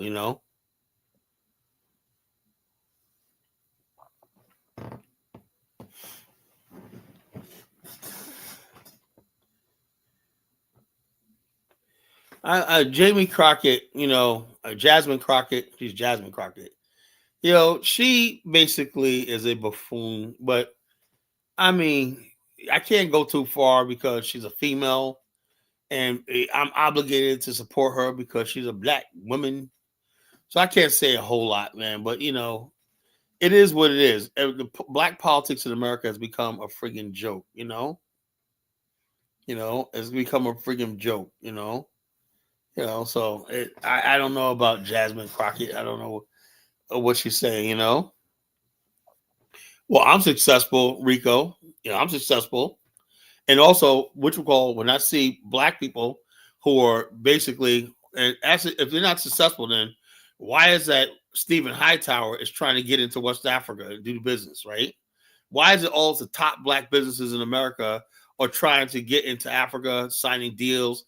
Why is it that Raphael Warnock brought a trade group to Liberia back in July, Why is it that we're having another trade group, which I'm going to be part of, right? Which we're going to have all these people that from Raphael Warnock, top black business people, middle class black people, and that who are coming to Monrovia at the same time I have, and hopefully I could probably give a speech at that convention. Why is it more and more black people with money could travel to the continent? Most FBAs don't have any money. Have you ever seen an FBA with a passport that could go outside of America? No, but you see people like Jonathan Miller. He's in Nigeria right now. You see, like Colin, he goes to Liberia every year. When's the last time you saw an FBA ever even get on a plane to go across country? Everything is Pan-Africanism. If you do business in Africa, I don't care if you go on a vacation, right? If you're connected with Africa anyway, that's Pan-Africanism. If you do business, because you can go any place in the world to do business. Jonathan can go any place in the world and do his business, but he chooses Africa. That's Pan-Africanism. I could have friggin' found a wife in Hong Kong or friggin' Thailand, but I chose an African nation and an African woman. That's Pan-Africanism. So I don't know if you guys thought that you had me against the wall and I was going to back down and I was going to go away and stuff like that. I'm sorry. It's not going to happen. It is not going to happen. This is on and popping. Now, I even gave people a compromise. I said, look, if you believe in America, that's fine, Yeah, that's fine. You could do, Oh, why would I be demanding reparations from West Africa? The only thing from West Africa, Africa in general, I want is 25,000 square miles. Africa doesn't have no money to give me. But if it basically says the BAL Corporation could we could basically administer a security zone protected territory for the future descendants of African American slaves, then I could go about getting help to build this friggin' state. But right now, we don't have any state that's ours, right? All we need is 25,000 square miles. Don't even have to be coastline. It could be right there in the middle of the Congo. As long as we control the borders and what comes in and out. So Africa, that's what Africa could do. That's the only thing Africa can do. 25,000 square miles. That's all we need, from Africa, right? We don't need friggin' money or anything like that because Africa really don't have the money to give us. They don't have the money to give us. But they can give us back the land we lost, No, you see how ignorant you are? Land is more valuable than gold. With land, you could build real estate, and that's not land is the basis of wealth. You cannot create wealth without land. That's the basis of wealth. That's why the FBA people are so ignorant. Why not? You are never going to create wealth in America because you don't control this and own this land. You're just a renter, You're just a feudal tenant,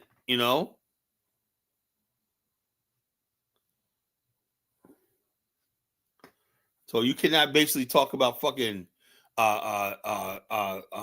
wealth if you don't have friggin' land. Land is everything, That's more precious than some pieces of paper they're gonna put in your bank,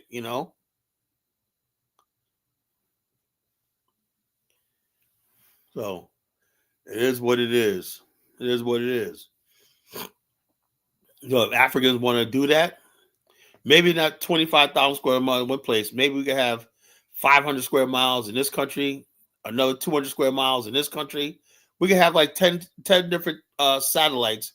We call it an African in like 10 different countries. Who knows how it'll work out? But the bottom line is this: to not have any land is not. That's what Africa owes us is land, and territory that we could do what we want to do with it and develop it. That's it.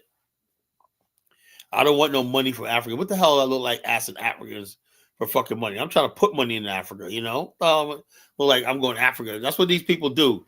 They go online and basically act like they're speaking for the majority of us. Let me tell you something. Anybody listen to the show, FBA people do not speak for Black America. You don't have any land in America either, you don't have any land in America either. Actually, we did have land. We had Liberia one time. And we still technically can go to Liberia and just become part of that country. And basically, we got a land if we want it. We don't even need a whole country. All we need to stop doing is buying property in Liberia and settling in Liberia. That's all we really need, to tell you the truth.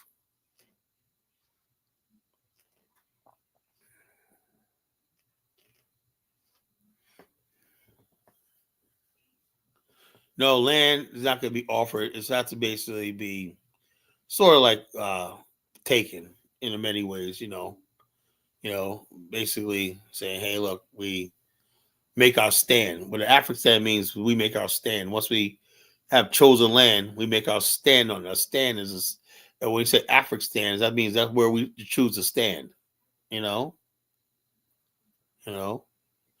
land has to be taken. You can't be, land's not never given. It has to be taken. Now, why is it that DK said, why is Orania a land with white people? So white people can have land in Africa, but we can't? Afro theory. I think you underestimate us, or you underestimate me.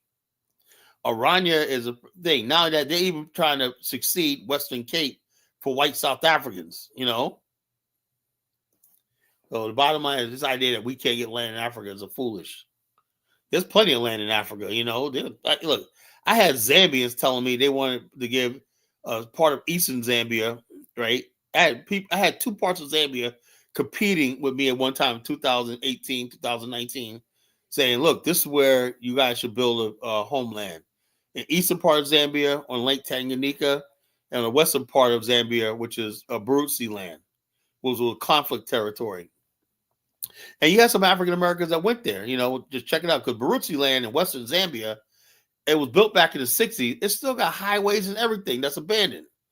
Only in Southern Africa do you see good infrastructure. You go to Barutsi land, you got abandoned towns with street lights, everything like that already built. That's how it was in Southern Africa. In Southern Africa, it's like the first world. So you got abandoned towns in Western Zambia, Barutsi land, and they wanted to populate that with Black Americans. You know, that was a few years ago. You know, Angola and Zambia is beautiful. That'd be the perfect place to build African settlement. You know, Zambia and Angola. You know, I don't even care about a fucking coastline. That's a beautiful place. You know.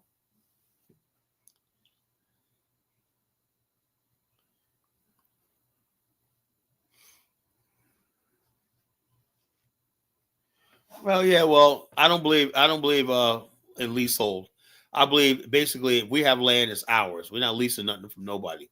It's ours. We build a government over there, we tax it and everything like that. That's what it is. You know, you can work out a deal with a host country to say, hey, this is what's going to generate. But Africans don't even think like that, right? If you let a country, a territory develop, right, like the United Arab Emirates with Dubai, right? They said we don't know how it is, but Dubai generates trillions of dollars for United Arab Emirates, right? They let it do its own thing. The Africans want to micromanage and it gets nothing done. Like Echo Atlantic, still not developed because Africans don't know how to build anything, you know? Yeah, the people in Southern Africa are race conscious. That's what's beauty about it. You know, it's not like West Africa where they're tribal. They don't see Black America as different from them, you know, in Southern Africa. It's strange, right? West Africa is so tribalized and whatnot, you know, with your tribe. Southern Africans are not like that. They're more about race. It's like black and white, you know. No, they're not race. They are race conscious. What are you talking about? You know, you got Zambia people, man. You know how many Black nationalist groups in Zambia? You got Nation of Islam there. You got the Nuwapian people there. You got Hebrew Israelites there. You got Moors there, Black Moors Temple. You know, you got Moor Science Temple. You got a whole bunch of Black nationalist groups in Zambia. Are you kidding me? As a matter of fact, most of the Black nationalists we see in South Africa, you know, a lot of radicalization in South Africa, Black nationalist stuff, right, is coming from Zambia. You know, Zambia and Zimbabwe are two radicalized countries, Black radicalized countries. Just say Nigeria is not race conscious. They're not race conscious. That's why they could bomb a fellow African country and think nothing of it, you know.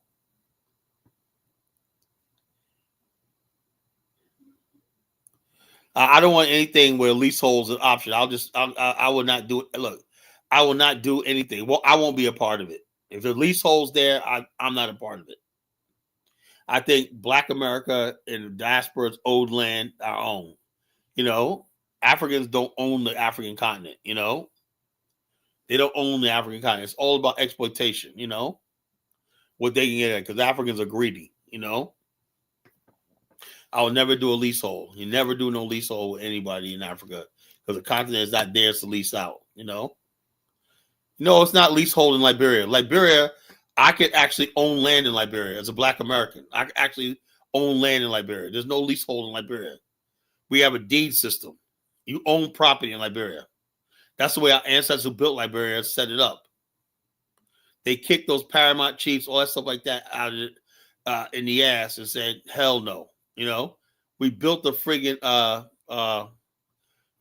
modern state. You can go down to the city hall, right, and get your land title deed.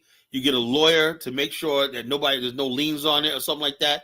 And you, as a Black American, I've known that when I was there first 4 years, they said they want more Black Americans coming over there buying property, you know, and you actually own the property. It's yours, you know. Ain't no leasehold in Liberia. That's some Ghana shit, you know.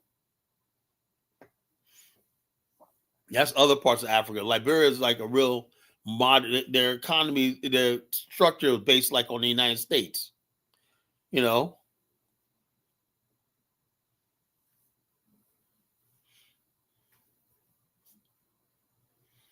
If I want land in Liberia, if I really want land, I don't want land because if I'm not gonna live there, what the hell I'm spend all the money trying to clear whatnot, you know? If I get to the point where I want to settle there, settle down, and retire, I'll buy land, you know. Or in fact, I got land already in Liberia if I really want to. My wife's family, you know, got land in Bone County and also land in McGreevy. And I got so many people. My boy Sam Cooper, his father built S.J. Cooper Road, right? A road that has a lot of businesses on it and whatnot, you know. Sam, the Cooper family, his part of the Cooper family owned like 30 buildings in Liberia. If I wanted any one of those buildings, right, to fix it up, I had money to fix them up, I could get property there, real estate there for much of nothing. Zambia is the same way. You could purchase land, you know, outright. You can't purchase outright as in West Africa. All right, honey flower, what's on your mind? Hi. I think like this whole Pan-Africanism and like seeing all black people as one, I think that it has proven to be like it has been Well, I proven don't, to I be don't that believe, I mass. don't believe all black people are one. I don't believe it either. You know, Yeah, but I don't think it's based in reality. I think it's a that's fantasy why I said because my version of Pan African is not like we're all one. I know there's people against us in Black America, right? That are black. You but know, I realize that. Kala, because you know, with everything going on, my eyes have really opened with like the Somalis, the FBAs, the Caribbeans, the Jamaicans. It's clear to me that black people are not a collective. They're tribalistic. They even within, like for example, even with the FBAs, they have the indigenous and they have those that believe that they're Yeah, they you're have breaking up. clans. Well, you're breaking, going in and out. Is there some wrong Can you connection? can you hear me now? Yeah, now okay, now I hear you. Okay, so I said, for example, with the FBAs, they have their own clans as well. They have those that believe they're indigenous, and then they have those that believe that they were slaves that were brought from. Yeah. The problem with what she was saying was a lot of these people basically only time you're gonna hear them is online. None of them have any scholarship work, and so I don't take them seriously. I don't take any FBA people seriously because you'll never see them in the books. Carla, what happened? Most Did you books. throw me down? I'm just Why didn't kidding. throw you down? You just dropped off. Okay, so basically, like when you look at how even with like I was studying about Somalis, they also have like so many different clans and they fight each other. And then I seen a video about the Somali. O'Shea made a video about the Somali band. Yeah, that's a big mistake you made. You listen to O'Shea.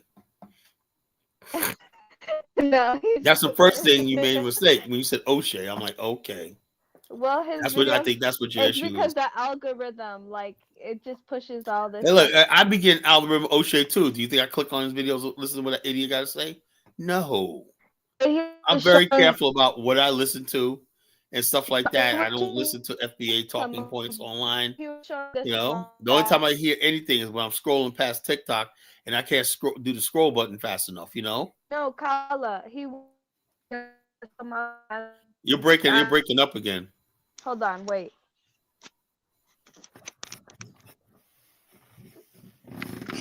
Can you hear me now? Yeah, it's better. No, because I don't have TikTok, I can't see the video, so I have to watch a YouTube channel. So he put a video of a Somali Bantu woman, and she was talking about how they're divided with the Somali Bantus, and even with like Ethiopia, they have so many tribes. in America, I even consider like Crips and No, I Blood. don't consider those are not tribes. Those are degenerates, right? When you don't judge people by gang activity, they No, live on the fringes of our society. I'm not saying that they're tribes. I'm saying this mentality of this divisive, like breaking Yeah, into yeah. Look. I would say this. This is hold on. I would say this, right? I can go to any part of Black America, right? And there's always going to be people I can get along with, no matter what, right? Which we call when if I go to now, if I basically let me give you a perfect example of what I'm trying to say like that. My brother Nay, he was the eighth wonder of the world. You know, I love him to death. I'm probably gonna see him next month, but not always in trouble, right? Always in trouble. Anytime we go someplace, right? I go to a place and I'm like, okay, I went to the art gallery, this in the city. My view of a city is from the art gallery, the this, blah, blah, blah. And I said, oh yeah, we went to the college there. We got people. We had a lot of Black intellectuals like that, right? It was a charming place, right? Mhm. Now his version, when we go to the same places, he hangs around the worst people, the hood, and all this stuff like that. The Bunquishas and everything like that. So his vision of we go to the same place, right? But like this. So what I'm saying is, when Mhm. I go someplace, I don't deal with Crips and Bloods. They're not in my world, you know. Right. Or see what I'm saying? Yeah. So they're not in the same world. They're in a different matrix, you know. I'm not in that matrix, you know. So, Mhm. like I said, my brother Nate, when we leave a place, he'll know every thug, whatever like that, the spots and all. You know what I'm saying? And this, whoever doing this, and he just know. And they'll basically be talking to these people. I'm like, who the fuck is he? Also, like I said, we moved to Virginia, right? He got the friggin' worst people come out and say, who the fuck is this motherfucker? That's my boy Junju and whatnot. Who the fuck is this? I met him out in Pleasant Park. Why the hell is he in our house? But my other brother went out. We're basically meeting all different types of people, and stuff like that, respectable people. So in the same city, so it all depends on who you are. If you're saying about tribals in Black America, yeah, if you're I in the think gang life or the tribe, yeah, you're in danger if you go to another area and Mhm. people in that lifestyle. But I basically don't worry about that because I'm not in that world. I go right. Look, I'm always going to the roughest neighborhoods, right, and never got any problems. Why? Because people know that I'm not with that life. Now, if I go over there flashing colors, those people say if you start flashing colors and whatnot, then you just put yourself in their matrix. Majority of Black people don't have to worry about that. People just work every day. Early that they're not worried about gangs and whatnot. Except for one time when you get hit by a stray bullet or something. Which is rare. But the majority of Black people never see gangs, never. That's not an issue in Black America. It's like, but the people who about that life, if you're a thug, whatever like that, yeah, your vision of Detroit is gonna be different than my version of Detroit. You know what I'm saying? I'm Yeah. gonna go to Detroit and I'm gonna look at the factories, how people came up north, built the middle class, built this, that, and the other thing, right? The thug goes to Detroit, he's gonna go to the spots where the gangsters and the drug dealers hung out. That's gonna be his version of Detroit. You know, that's a It's different. whole tribe and clan thing. No, it's not. That's not tribal because I'm not it's like this. talking It's called about degeneracy. It's called no, I'm degeneracy. not talking about I'm talking about it's just black in general, Africans, whatever you want to call us. We have a tribal and clan mentality. I don't. I don't. I don't. I really don't. I don't. I don't have a I feel tribe. like you do. Hold on. I would say like this, Honey Flower. When people are civilized, right? You can get along with anybody when you're civilized. The problem is that sometimes black people, particularly immigrants, right? They forget that they're uh, black in a white country, right? We black people in America, we've always been on code with that. We're black in a white man's country, right? A lot of our immigrant brothers and sisters come over here and it's like, we're going to just stick with our own people, like Somalis. Now they're But you begging know South why though, American help. right? Back then they needed tribes and clans to survive, to not be killed by wildlife, to Right, like right. So, and we come in it's the like modern world, we're genetic. not fighting against the elements of life, and so we don't need that shit. You know, we never But need they that don't shit. realize that. Like these Africans that are clannish and tribal, they literally don't realize it because it's a survival mechanism that's like wired in their Yeah, DNA. that's unfortunate. You know, what I like to know is who invites people from third world countries like that who are traumatized and put them like not just Africans, right? Right. There was a couple of years ago. You probably remember this. You're up in that area in Wisconsin. The incident with the Hmong Vietnamese. Do you remember that? Among the Vietnamese, or Okay, the Hmong Vietnamese. The guy killed like 5 white guys. he Okay, this is what happened, right? The Hmong Vietnamese are like they're like almost like prehistoric people. Like, you know, they're really backwards, right? And they came over here after the Vietnam War, and they live basically in the rural parts of Wisconsin. They be doing the same thing they did in Vietnam, just like living off the land and stuff like that, right? Anyway, one time these white guys were like, "Oh, look at this, these freaking yellow monkeys, whatever, like that," and they were around the guy. This guy ended up killing all of them, yeah, right? He killed all of them, right? And then people were trying to say, "Well, that's his culture." You he, know, he thought he was under attack. And his culture, no, it's not funny, you know, but that's what they were saying. They were like, he thought he was under attack. He probably flashed back to the before Vietnam, you know, tribes would come kill him and whatnot, you know. yeah, And so they say he probably had flashbacks or whatever he like that. probably did.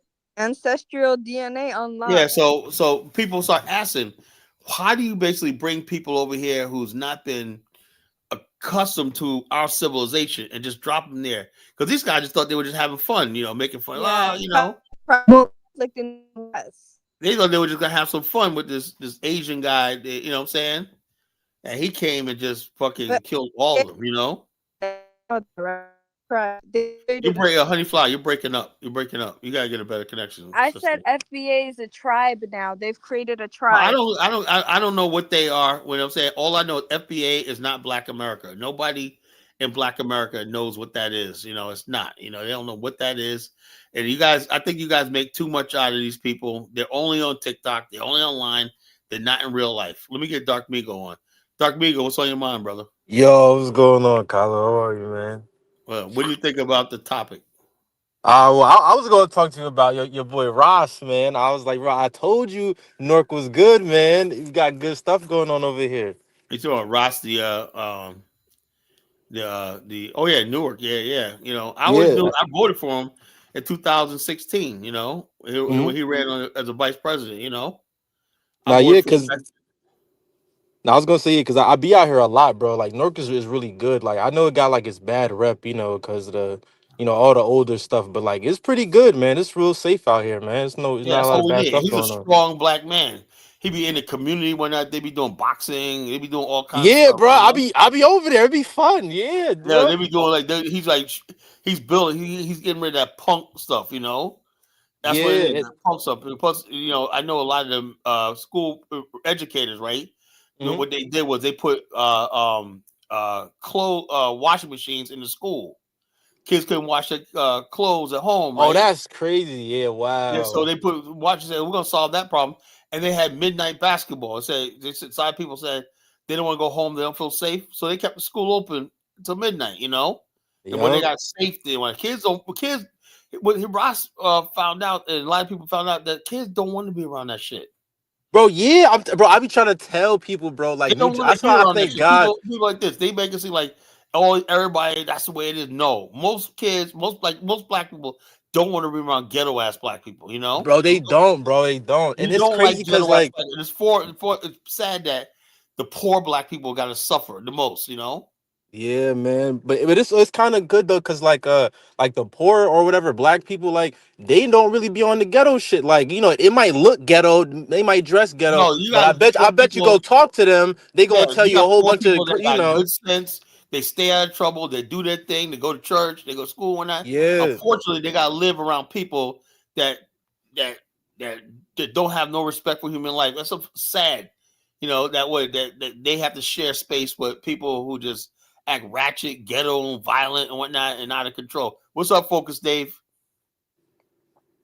And so that's what the problem is, you know. So, like I said, Yeah. we're having a general cleansing of Black America, you know. Yeah, but I've realized though, because like I said, I be out here, like even the ghetto people, they kind of like, like kind of chilling off for that. Like they kind of like getting their sense together. Because like I was dealing with this girl that lived in Newark, and she kind of lived on like a rough block. And I never forget, like it was these guys out there, they had their guns and stuff. And I got like a black car and it got like black tints. So, they was kind of suspicious once they seen, me coming down there.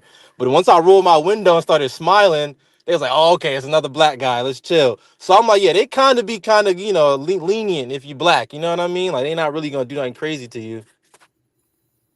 Yeah, it's like I said. But Right? So I'm like, they kind of healing. They healing up. Because they could yeah. have turned me in or whatever. But, they was like, nah, we What know do you this think about guy. this?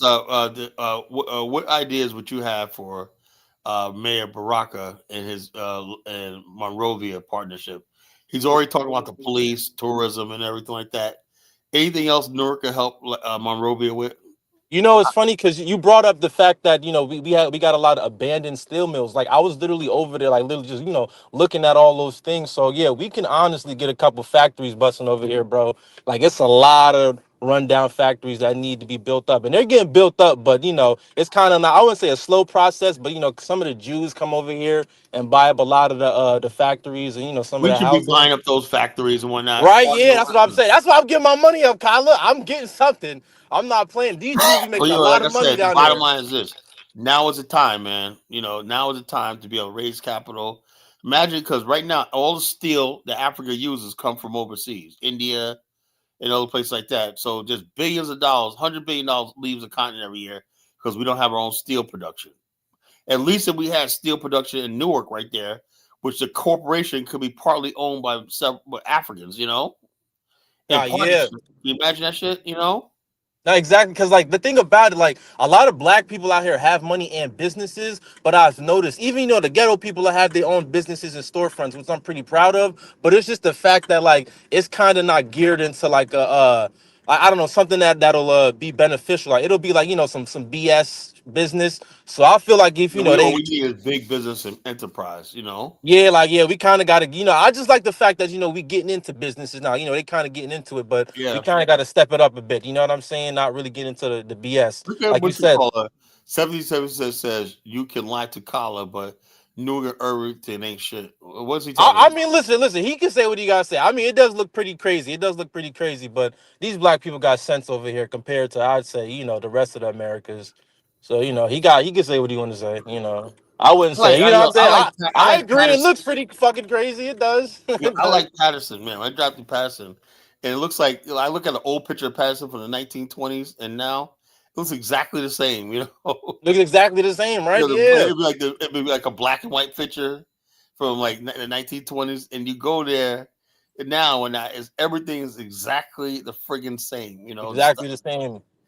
everything is exactly the same from like all those years and whatnot. Yeah, because they keep a lot of historical houses in New Jersey. Like, Yeah, if it's like built, I think during the 17 or 1800s, I don't think they knock right, it down.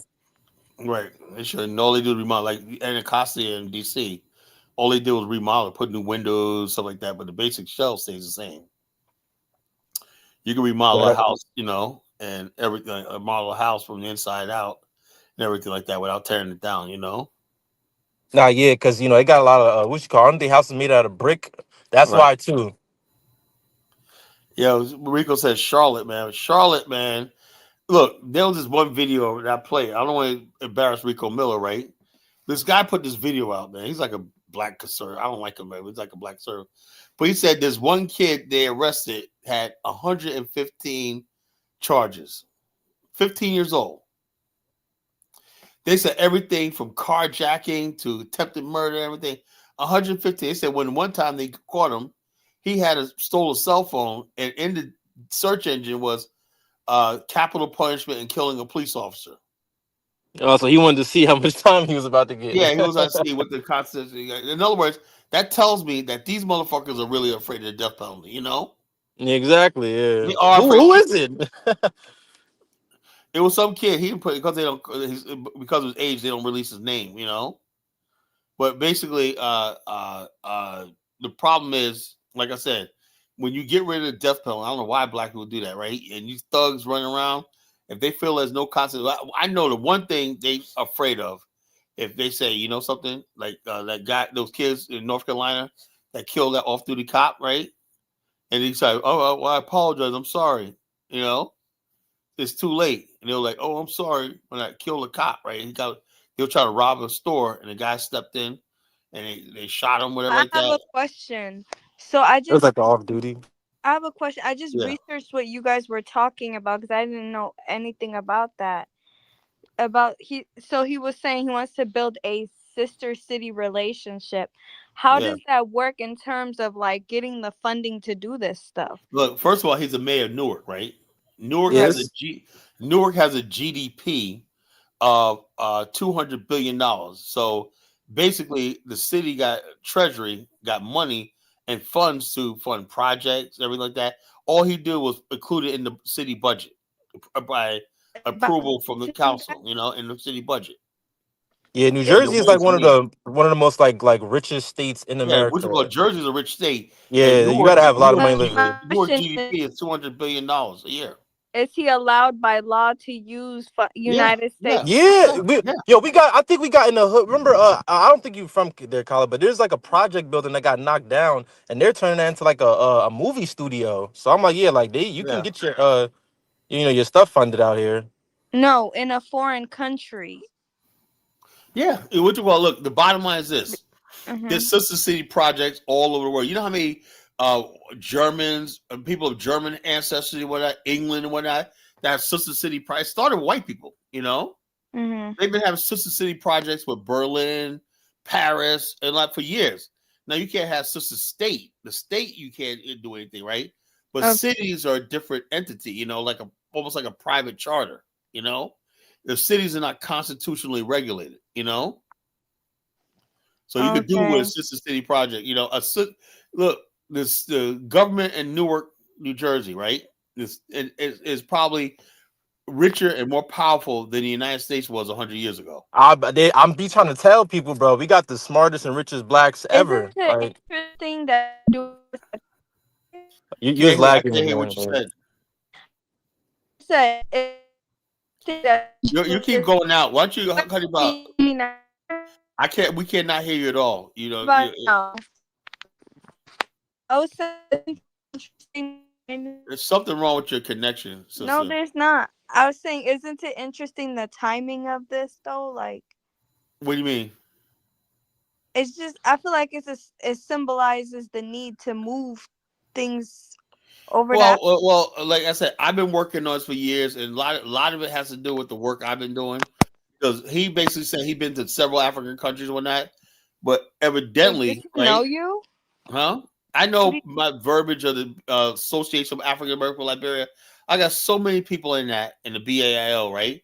Yeah, And that's from Jersey. I bet. I'm like a lot of people be on Pan Africanism out here yeah, for a very long time. I'm sure people come across my videos and my interviews on Diane's show and whatnot, and they Yeah, get wait, did curious. you say you met a dude out there when you was in Liberia that Yeah, it was was a from New dude from York? Newark, you Remember? know. I remember you said that. Newark. Yeah. That was this year.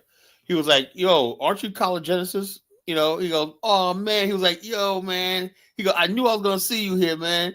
Aren't you College Genesis?" I said, "Yeah, man. Man, let me buy you a drink, man." Nah, I said, "That's all right." He said, he was Liberian, but he was born in Newark. You know, sound like a regular New Jersey nigga. You know, he said, "I'm back because I got land. You know, I'm a Pelly man. I'm back. I got land in Bond County." He said, "I've got gold on the land. He got palm oil farm. He got a whole bunch of stuff he's farming and whatnot, developing. You know, he got his money up. He go, I built a house, whatnot. You know, man, I'm just living my best life, man. You know, he goes back and forth too, but." He's like, There man, we goes got to get up, that. man. I know so many Liberians will be offering me land. They're like, yo, man, that over there, man, I got 4 acres you can have, man. I said, man, all right, dude, I ain't, like I said, I ain't gonna, I got so many offers. It's like, you know what I'm saying? Now I know what you mean. Like, yeah, I don't even care right now about some I land, don't even bro. care about no Whatever. damn land. I want to build my organization there. That's what I want. I don't want no freaking land. I don't want to get distracted by building no freaking land. All I want is to build my Association of African American Liberia, turn into a 501c3 and basically be like an institution like that links Black America with Liberia. You know, I want to basically be having invites. I want to be able to send letterheads to corporations around the world. around Black America and everything. Say, come to Liberia, right? Once we get that established firmly, guess what? Next thing you know, I'm going to be bringing people from Zambia, Angola, South Africa to Liberia. So Liberia is going to be our base to build a Pan-African world. That's what I'm doing. I don't know what everybody else is doing, but that's what I'm going to do. Liberia is my base. Can't get a deed for that land if you get it. Yeah, but the thing is, I would like why if you get a deed for land in Liberia, you got to pay taxes on it. If I'm not building them, it's just sitting there. People got land. I don't know like people got land, and even they got a house on there, right? Like, yeah, Edwin Snow, he's a senator in Liberia, man. He's a clown, right? He built a house for friggin' his girlfriend, right? So it was like next to my boy Flo's resort, right? And Flo said, "See that wall right there?" I said, "That's an expensive wall he built, brick wall." He says, "Coming down." I go, "Why, man?"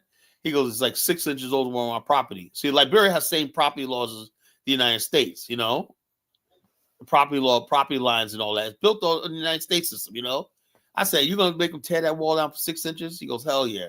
And the mansion is freaking abandoned. It's on the beach, Matter of fact, I got a Wow, video. that's crazy. I got a Yeah, video. I'm yeah. gonna post a video. I'm gonna upload the video to YouTube so we can look at that. Edwin Snow's abandoned beach. That was 4 years ago, and it's still abandoned. He built it for his girlfriend, whatever, like that. So what was his reasoning for abandoning it? Like he was just Because like, yo, I'm upset. there's so many abandoned mansions in Liberia. People are fools. I would rather see the house I'm in Liberia. I'd rather get a house like that, small, but see how decked out it is inside, nice. I'd rather have a small house that's really furnished and everything like that than get these. Liberians and Africans in general will spend like Lewis. He's been spending 30 years trying to build a house in Ghana. Yeah, and it's crazy you say that. It makes sense because it's probably a lot harder to maintain a bigger house in It Africa is, man. rather It than is. America. It's not even worth it, man. Right, yeah, because I seen how I seen this one African YouTuber, this guy Marwa, but he was building his mansion or whatever, or his pad or something like that in Africa, and he's still building it, and that was like 3 years ago. So I was Yeah, like, they sheesh, spend like, like 5, 10 years building a yeah, house. and it's crazy because like it was like one bad rainstorm and it fucked all his stuff up. I was like, Yeah, I'm saying that's wow, all they like did. And it's they'll not say even worth it. they always put the roof on last. The house always get flooded out. It's a mess up there. I don't mean to laugh at these motherfuckers, but yeah, Nah, roof on last though. That's funny. Like that's yeah, the crazy. motherfuckers like what on Bamine show, right? This guy used to be in the BAO, right? And he was on Bamine show one time. He's like, "Yeah, man, I remember Kala. I'm in Ghana now. When I African American brother, right in Ghana." He said, "Man, I'm still working on." He showed his house, right? All I got is a roof left. I'm like, "Damn, man." Nah, man. Been there for 4 years, and he goes, "All I got my roof left when I'm like, "Damn, man, y'all niggas, man." I like what I'm doing right now. I got a lease on the property, man. Nice, That's good for me when I don't need to own a house just right now, Right? Yeah, it's not that serious. Like, you can just have something cool there. You can have a nice house in America, and Yeah. once consistently get your business together, you can As upgrade long it. as that house has running All water, right, electricity, let's heat, say yeah. flushing toilets, electricity, and AC, and internet, you're good. In Africa, you're good. It's like you're living in heaven. There's nothing like that feeling than living in Africa with all the modern conveniences, right? In my house, we got I bought a brand new stove, right? It's propane. It's like a stove, right? But instead of, the gas coming from outside underneath the ground, Yeah. it's just a propane tank that sits in back, Right, you can It's just like switch all it the out, functions yeah. light up and whatnot. And then you got electricity in the house, right? You just buy credits right there in the house, whatever. If the power goes out, like because there's a brownout, a power surge, and they shut the power down, you just go flip the generator. The generator is in the generator room. You don't hear it. It's in the generator room, like 100 feet away. Just flip that on and whatnot. And you got electricity in the house. You always got electricity, Wow, yeah, that's smart. Yeah, that was a great idea. Yeah. That's what everybody does. In the property, you always get a generator. The generator house. That's why you'll have like 10 generators in that generator house. And, Everybody and what goes kind there. of and what kind of generator is it? Like, is it like a coal ran one? Like, what is No, it's a freaking gas generator. gas generator? Okay, yeah. Gas generator. So it's I like I said, I love the range. I can't wait to get there in March. I can't wait to get there. It's like Liberia is the closest thing to heaven So to you staying me. there for a month again? I'll probably say 2 months this time. You Or know, got to, man. Got a vacation, yeah, man. so say the month 2 months. Well, this time I'm bringing my laptop. Right, I'm gonna see if I can work over there. You know.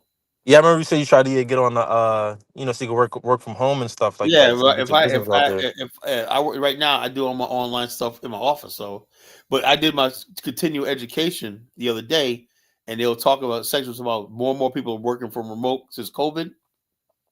And they said a hint was don't tell people you're working from home. Let them think you're in a call center. You know, Right? Yeah, that that's yeah. what they said. They said just people don't want to. Because I remember I called people for help, like tech support and stuff like that. And I be hearing fucking a baby in the background, dog barking and whatnot. Or a lady telling her cat get down and whatnot, get down and get further. I'm like, what the hell? Yeah, I said, oh, then she's at home. Yup, yeah, I working mean, from she still home. do the job, man, but it's like that's weird. They say, yeah, when people know you're working from home, it weirds them out. So I go to Liberia, basically, go to Liberia, in my room, get my desk and whatnot. I'll be like telling everybody I'm visiting, shut the hell up. I don't hit nobody's mouth while I'm working. If I get sales done, shit, I'll stay there for 3 months, man. Shit, I don't have to rush back to work. I'll stay another extra month. Right? You can make a whole office in Liberia, basically. You Hey, know what I I mean? have a house. I can use my house's office for in the meantime. Yep. So, I just get up in the morning, throw in the computer, blip, blip, blip, I'm online. Yeah. Nah, Yeah. yeah, man. Yeah, I'm glad you're able to get that done though, bro. You know what I'm saying? Came a real long way, Colin. I've been there since like the start. I remember you said I used to hate you or something at the beginning. Nah, I never hated you, bro. I Yeah. remember. Hey, you was a smart ass at first, man. You was Nah, like I feel nah, I was just you used to give me a hard time, man. I I remember nah, that. I was just used to be trolling people, but nah, I He just came from talks shit. He does that in the comment section. hey man, I do it to everybody. It's nothing personal. But like I remember you from Dynas's platform. And I was Yeah. like, I hope this guy got a channel. Because I'm like, I can't with these other dudes. These guys are idiots. I can't, man. Yeah, I try to be the best, man. I try to be the best, and like I said, I can't even listen to Dynasty no more, man. I love Dynasty, man, but I can't listen to Yeah. Dude's boring, man. Shit, man. God damn, man. It's like chronic cure for my boredom, man. You gotta, the thing about this YouTube, man, you gotta be engaging. Yeah.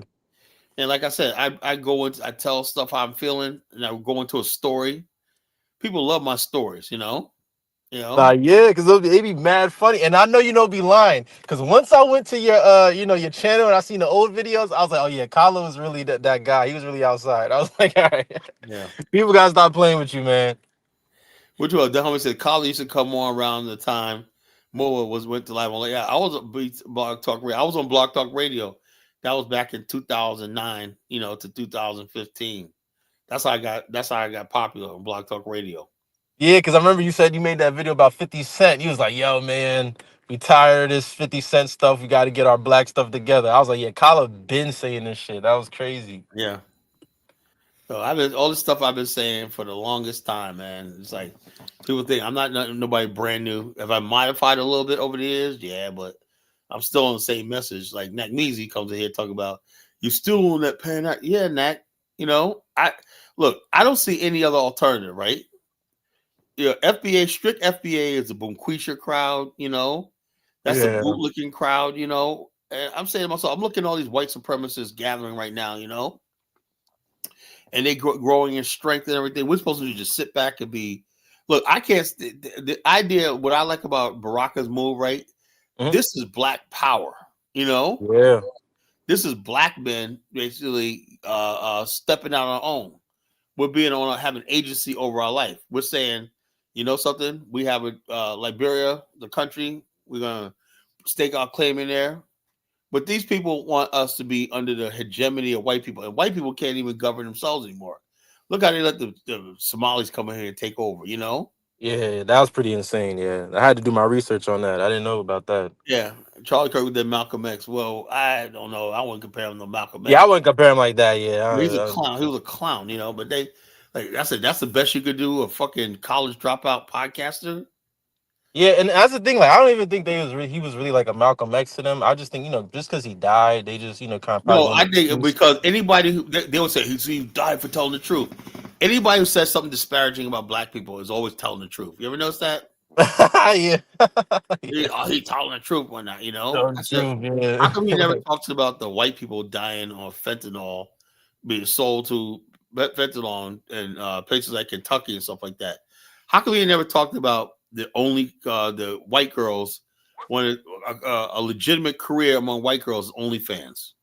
Yeah, because they want that stuff hidden. And bro, I didn't know the fentanyl crisis was that serious. And the It reason is why it's serious, that you know. serious is because it's amongst their community, like a crazy, And like also, when it's something serious about them, like drugs, and when it affects them, everybody has to be serious. But when those black people, they just made fun of us, told we're useless, whatnot, y'all yeah, you just die and whatnot, y'all drug deal, you're no good. But white people, they get all the empathy. You ever notice that? They get all the yeah, freaking they do. Like I've seen it, like they have like these fentanyl pages on like TikTok, and it'll be like all their family members that passed away, and the comments will be full like twenty oh thousand yeah, yeah, comments. oh Of yeah. just I had a guy yeah, that just basically white was on. people just dying from that. I'm like, Well, wow. I seen it was a TikTok guy. It was a guy with a rough ass beard, right, from the Appalachian. He said, "See the rich folks who got all this, blah blah blah, talking all shit." And then the comment section is like, "Yeah, that's right, man." He was like, "Y'all have all the money, we don't got shit. We're poor out here, in rural Kentucky, the Appalachian, and whatnot." The comment section was all sympathetic, whatever, like that. Now, if they were black, what would the comment section would have been like? Right? They were like monkeys, welfare. You're right. Where usual suspects, Right, you usual know. suspect, right? Yeah. I didn't do nothing, but not, the same thing, when a white person's saying, yeah, it's rough out here and whatnot, there's no jobs or nothing, we all on crack, we're all on method, what's it called? Yeah, methamphetamine, yeah. Methamphetamines, we're all on this, but not, people just don't work, like we're broken down. Man, all the sympathy in the world was pouring out, because when they see those white people suffering, they see themselves. Same thing when I would see African immigrants cry, that's a shame. White people living like this, Yeah, something has to be done. The same African immigrants, when he sees a black person, they show black people living in poverty. These people this is why people tell us to stay away from these Akatas and whatnot. Yeah, that's wild, yeah. Yeah, well, that's why I'm checking all this shit, I'm not one of these Pan Africans that let these people get away with shit. That's what I am. I say, I don't. I like I said, I don't let Black Americans, PA, talk disparaging about Africans. I don't let Africans talk disparaging about us. I'm fair. People talk nonsense and be fair about it. In No, your yeah. criticism, when I be fair, a lot of people don't want to be fair and just in their criticism. Can't judge Exactly. people by the same standards of white people. They had like a 300 friggin' year head start. They got all the privileges, the money, the setups, everything. It's like saying why this person can't make a slam dunk and whatnot. When he's got to go out there, get his own ball, travel out of the court. And why this person get all the slammed up? Well, you feeding them layups. If you feed somebody layups, they're more likely you'll be successful and do a slam dunk. No, you're true. But somebody just basically got to do everything from scratch himself, right? He's less likely going to be successful at it. That's anything else. But somebody got assistance and everything like that, like a layup in life, it just basically gave the white people layups. The Homestead Act, the GI Bill, free labor from black people. Man, they had it good, man, for hundreds of years. Right? Yeah, it was so many benefits they got, man. Even a lot of people don't even understand, even like the gold rush, like the American gold rush. I'm pretty sure black people got blackballed from getting into that. Yeah, Like, during that time in black people America. had gold. When you had gold, discovered gold, and you were a prospector or not, a lot of times I tell you your gold was your claim was stolen. They'll find a way how to freaking bully you off your land and take your claim and whatnot. We had no justice. Like I said, you hear what I said the other night? I said part of ethics and part of everything is a social contract, right? When you build a society, right? And this is what we're talking about FBA people, right? Listen to this very carefully, FBA people, right? If you're going to say you're American and stuff like that, I ask you, where's your social contract? We've been living in America for 400 years without a social contract. Where's the social contract? It's like an unwritten agreement that the people who are governing are going to govern in the best interest of the people who they're governing, In other words, you expect as being governed that the government people are going to be just to you. They're going to be fair to you. They're going to be encompassing you, embracing of you, inclusive of you, and provide you with safety, opportunity, and the general well-being. Right? Can we Yeah, say best the United interest. States government ever gave us that social contract that they did to white people? Yeah, nah, I don't. Yeah, they didn't do anything like specifically for black people. So yeah, no. But they didn't even give us the basics, right? We Yeah, had whole cities that were burned to the ground. No protection. No. A government is supposed to protect its people. That's a social contract. You know, the main thing is protecting. You know, if a government can't protect the people and safety, did it? It's not a government. You don't have a social contract. You have rulership. We've been ruled by these people. We've never been governed, and that's what a lot of FBA people they want to continue this idea of being ruled by white people, right? I'm saying us building in Africa gives them us a chance to break over that rule because they don't because we are all over the world. We're not basically subject to their rule, you know. yeah. No, you just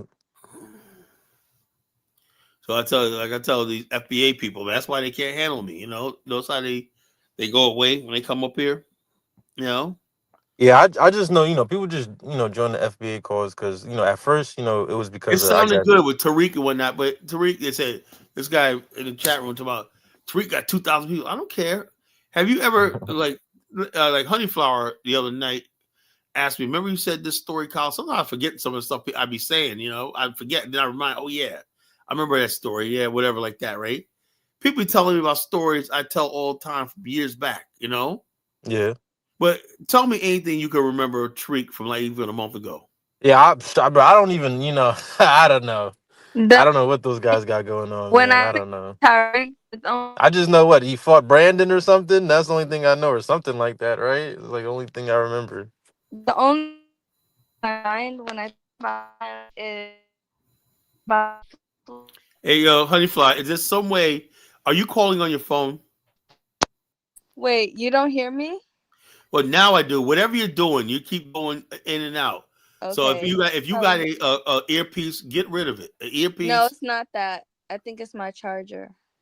yeah, whatever it is, it's like it really sounds really bad. We can't hear what you're saying. Well, I was saying the only thing that I think about when I think about Tyreek is jokes about foreheads, flip flops, And I'm gonna leave and come out and see if it works or ashy. Is something. it still doing it?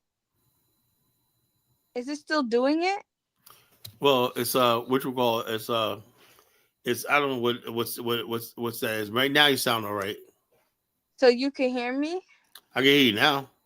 No, I was saying like the only thing that when I think of Tyreek, the only thing I think about is flip, like jokes about flip flops, dusty feet, big foreheads, receding hairlines. That's all. I just think of all the roast. Like I don't think of Yeah, like that's all he does. That's all you remember is him, bro. You don't have any deep thought or conversation that you remember from him. yeah, It's just a roasting something a comedy. yeah. It's just So nobody remembers anything he says that's profound and deep. He doesn't have it like that. He doesn't all have it. joking and serious That's all he has is just how to joke on people and stuff like that. and roast. He So says, N1 says, I got 2 streams running on YouTube. Let me look at this. yeah, you have one for the phone and one for computer. They do that now with YouTube. They create 2 streams. Right. So, okay.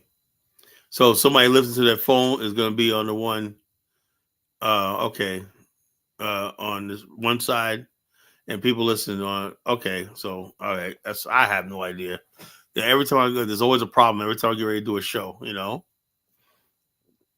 It's got not necessarily a problem. It's just a new update that they do. and which go. I didn't even do my Twitch tonight. 'Cause every time I do Twitch, it just cancels the whole thing, and then the title and all that goes away.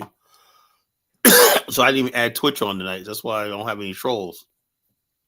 Do you have followers on Twitch? Yeah, I got a couple of followers on Twitch. I just started that like 2 days ago. I got people trying to come in. You know, all the people that these white people that try to come on here come from Twitch, and I'm gonna get X on here too. X, and that's gonna bring a lot of people to this platform where the X and everything like that. You know, because I be having these explosive topics. I be having these explosive topics, and and I don't know what the white people why they want to come to my show. I don't know what the hell they want to talk about. I mean, maybe Dark Migo can tell me what the hell do I got to He talk said about? drop the link again. I did. I would like to know what these people think they're gonna learn. I'm not racist or nothing like that, but if I'm sitting here talking to black people about a black topic, why do they want to get in? I'll never understand why these people, they obviously don't like us or whatever like that, but they can't stay away from us. You ever notice that? I could never understand why they can't stay away from us. I never understand I that. don't know because they People are bored or something. What? racism.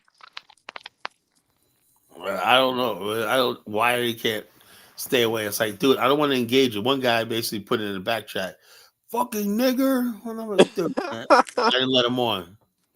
Yeah, I don't know, man. Like it's like some weird humor. They got like a weird dark humor, bro. You know what I mean? Something we'll never Like I said, they understand. got a humor. See, that's the whole thing. White people are using the internet for bullshit. And we're using this shit for serious shit. You know what I'm saying? Do you guys have your white people laugh? Like whenever you're around white people, you have to laugh at a joke. Do you have a way? Well, wait, all No. black, not me anymore, but I used to.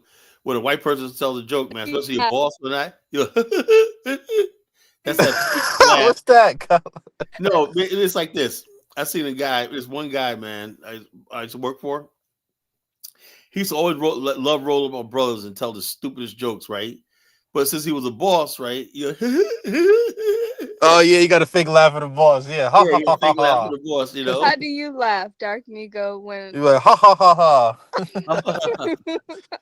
That's a good one. That's a good one. You gotta get that. You gotta get that fake laugh in. And I'm saying the white man, he don't care if you say "damn cracker, motherfucker." As long as you get that laugh out of you when he says a joke. Now if you don't laugh, right, they're gonna be like, "Wait a minute here. I don't think he's happy." And then next thing you know, Dr. right? Migo, you're on your way Gotta out make the a fake door. laugh. Right? Yeah, I'm getting fired. You're Right? getting fired when that. The next thing you know, you're gonna the supervisor that was itching to fire you, whatever like that. He's gonna get the green light. I've been through this all the time, man. It's like, dude, everybody get fired. Why not just stop laughing at the white people joke? Just walk in with a scowl on your face. You'll be gone. Yeah, because that's the Like thing. Oh, sorry. the thing is, like, I'm not racist and everything. I like all people, but it's hard to find a funny white person, like, and they crack sarcastic jokes. I don't understand them, and it just be throwing me off. So I had to develop like a fake laugh, and it's just annoying. Like I mean, I like feel I like said, if you're racial not humor is funny, not funny to me. It's not funny. Racial humor is never funny to me. Just people talking. it's not even race. It's like dry humor. Like I don't like dry humor. It's all rooted in racism because they be talking about shit that has nothing to do with us. I say, damn, you talking shit way out of my culture and bounds. What the hell I know about, whatever they talk about, what I know about fucking going skiing in the Aspens, I don't know. I've been skiing before, but I've never been to the Aspens, I don't have no intention of going there. It's like working with Detroit Tigers Stadium, all the white males, manager, pitching, all the women of color are below them. Duh. Yep. White men have it easier. Below. White men have basically 90% of all managerial positions in this country. 90%, Right. 75 to 90%. I like white male managers. I hate white women managers. The Why is white that? managers are the worst. The white guys I get along with is the women. They're always like nitpicky. They take their anger and frustration out on you, and they Well, get my just clingy. opposite. Maybe because I'm a male, I get along with white female managers, right? Better than I do white male. Me as a man, I have sometimes I have a problem with white male authority. I just do. White females basically, I just do what all you have to do is with a female, as a black man, don't act like a white man. You'll be good. Yeah, Right. that's a fact. All you have to do is just be a cool brother. you know, and stuff like that. And the white females will love you, whatever, like that, you know. But don't come in there acting like a cocky white man, you know. I never experienced racism from a white man. I've Oh, experienced racism from Karens. well, you just haven't been around the right ones. It's like because know why? Because white men. This is how they do it. If you're They don't somewhat treat attractive, me if you're bad somewhat of though. attractive black woman, right? That's what it is. Now, if you was an unattractive black woman, yeah, you would feel it, Yeah. you know. They always treat me nice. They open doors for me. Like I Yeah, never had because the bottom issues line, with I that. know how they think, you know. They're thinking, you know, you're gonna be their chocolate sundae one day, you know, something like that. Yeah, exactly, right? Yeah, it's You know, not. it's in every Chocolate male's mind, but day one that's how day. they think, you know. Yeah, All they try to they get think a you. little bit of flattery when not from a black woman means they'll throw themselves at. That's the way they think, you know.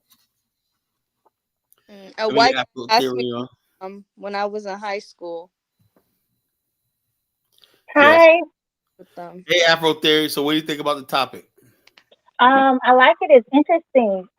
It's new to me. I heard the name Ras Baraka, but I never paid attention to him. Yeah, well, Um, he ran on the independent the Green Party ticket in 2016. I voted for him, you know, with Jill mhm, Stein, you know, and yeah, so after that he ran. I think he went into politics in New Jersey, whatnot. You know, I think he's been mayor for a while now, and he's doing a really good, wonderful job in that city. You know, yeah, now his and name is. I like that he's connecting with Africa, especially at this time right now, where FBA seems to be on the move, but also it's just like it's such a um like uncertain time for everyone. Not necessarily Black Americans that we're going to be deported or anything, but just you never know what is Well, going on in these I'm people's like this. lives. Not even look. This is what I want to do. I want to calm people's feelings, right? I Mhm. don't. It's nothing. It's not that extreme, right? I just think it should something that should be naturally happening anyway. Yeah. I mean, it should be no big deal. A major city could run by black that's connected to actually Asian countries do it all the time. You know, they don't sit there and make a big, oh, the world's falling coming to an end. I got to do this. I never say that, right? I'm saying Mhm. this is what we're supposed to be doing in the first place. Liberia was founded by our ancestors, right? We Mhm. built all the institutions there. We built the college. We took Monrovia College and made it into University of Liberia, HBCU in Liberia. Liberia basically was had all the black fraternities, sororities there. Heads of state in Liberia, probably people were always part of Black America history, and so Liberia's always been. So I'm saying all we're doing is continuing what was supposed to be done in the first place. You know, Yeah. so So it's it's not like good that. it's even if you never go to the country, right? You should Mhm. know that business is being done. Like we should not feel like we're trapped inside of America. Yeah, and now that you bring it up and me paying attention to your content about Liberia, it just makes more sense that like Liberia should have been a it should have been a popular, well-known destination or just history for Yeah, in connection with our history. I wrote my first novel on Liberia, Journey to the Promised Land on Amazon. You know, and I have like 3 movie deal offers, right? But I just can't come up with the money for a screenwriter. You know, who knows what might happen? I might start a GoFundMe. You know, for a screenwriter, I need like about $30,000 to put 10% down on for the screenwriting. You know, it costs like Hmm. $200,000 to get the screenwriter that's approved by Lionsgate. You know. Right. So they want you to have at least 10%, you know, Yeah. and they will offer me like a $2 million deal for my novel because they Whoa, at did least it's on the table. Sheesh. they put they did a test run right in different markets around the world, and they said my story will definitely sell, in the movie industry. That will Almost definitely because what definitely. they do is they find novels and books and they try to turn them into films, you know. Hmm. My novel because it's historic.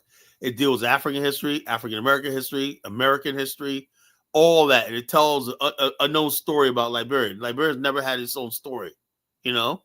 Yeah. So they said, yeah, that your this if your book be a movie, it would definitely be a hit around the world, you know.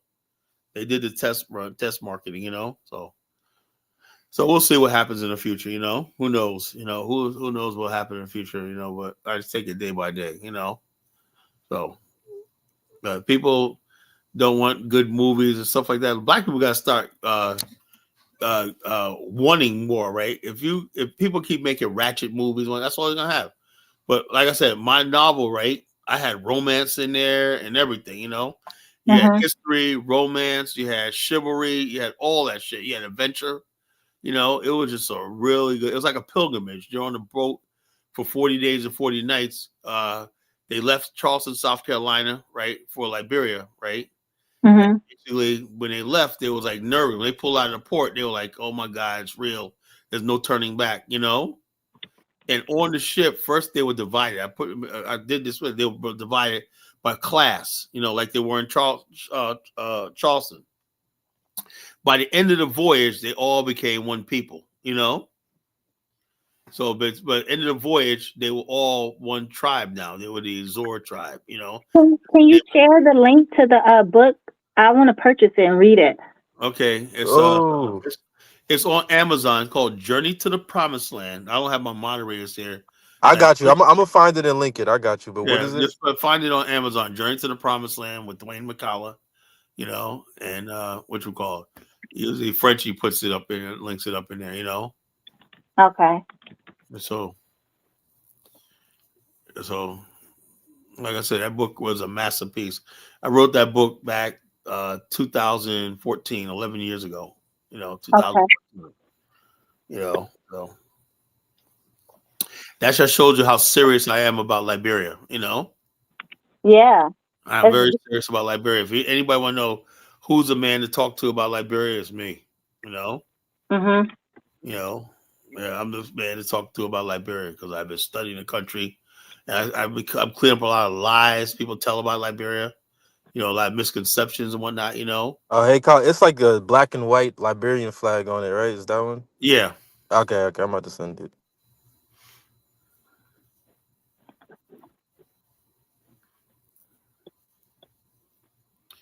I just placed my order.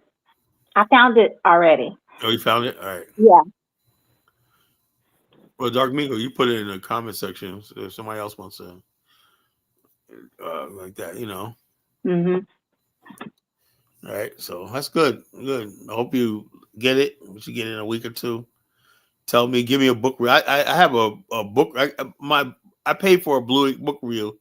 I got a pretty much mixed reviews. It was my first novel, so they were easy on me, Mm-hmm.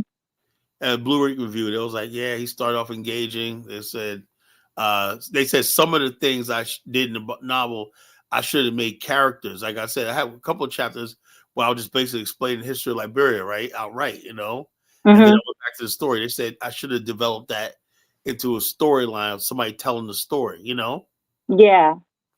Yeah, I like adventure, and so I know it's on a historical. It's nonfiction, and So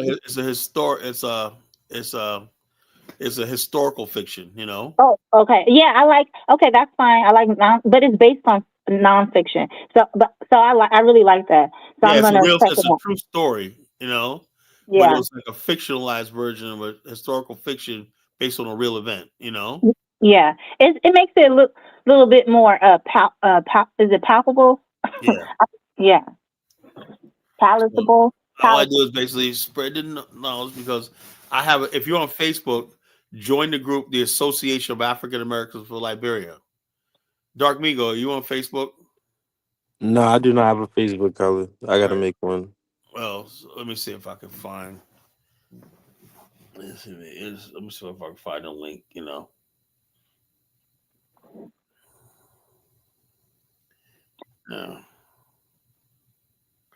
I gotta find.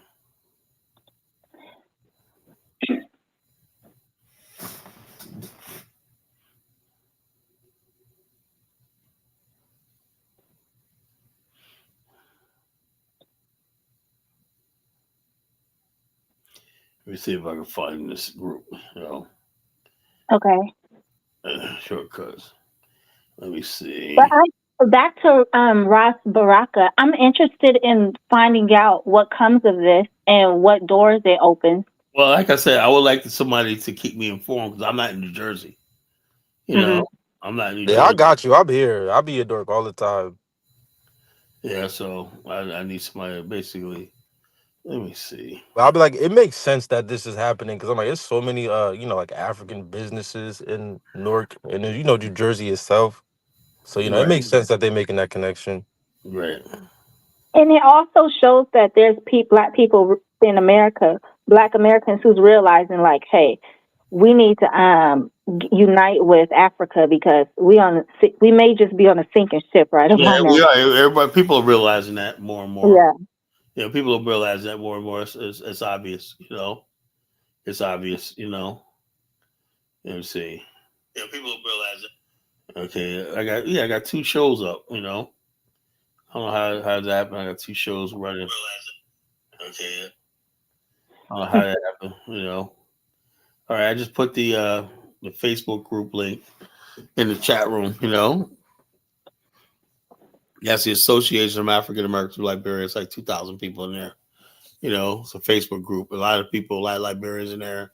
A lot of African Americans, Liberian enthusiasts are in there and stuff like that. So yeah, we did one tour. We got another tour coming up in February. We got a trade mission coming up in March. So we're connecting Black America with Liberia on real time. Yes. So this is, like I said, this is a movie. If you want to be part of Pan Africanism, I say start with Liberia. Liberia is Africa for beginners. and then, and then you get to the hard stuff. Is that Nigeria? Yeah, I wouldn't even go there, man. I don't even want to go there, man. That's just too much. I don't either. It's I just, want to, but I know I shouldn't. Liberia is a freaking is tailor made for Black America. That's something you could digest. It's Yeah. really the only country. I've been to Guinea, the other side of the border in Guinea for like a day, but I've never really been to another country, and I've except Morocco. Hmm. What One did of you think of Morocco? is a landscape version. One is a mobile portrait version. Landscape. I don't know what the heck. Why?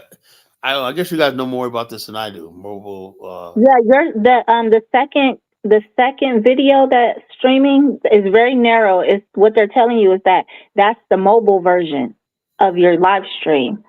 So maybe you have Mobile what? That goes on people's cell phones? yeah, Yeah, it'll be yeah. YouTube has like a new update where they do mobile and they do like, like I guess like regular.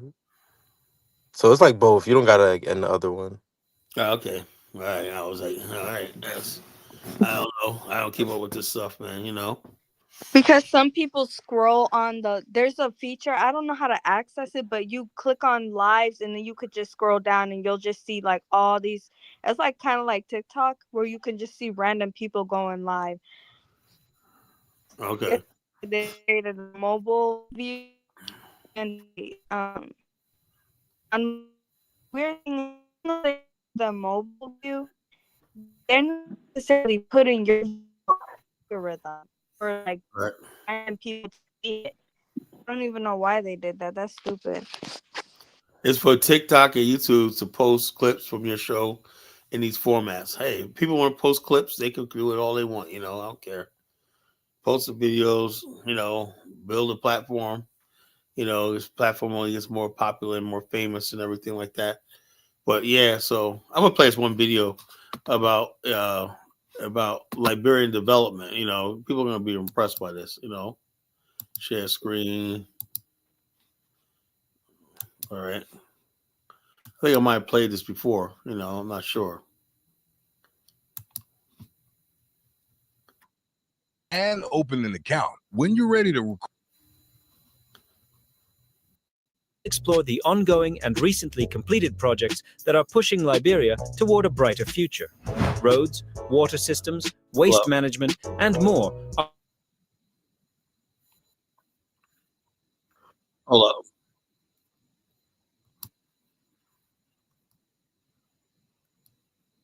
Are those true videos? Yeah, Because nowadays pretty much. people do use it. Pretty much. I've seen these projects there. Number 1.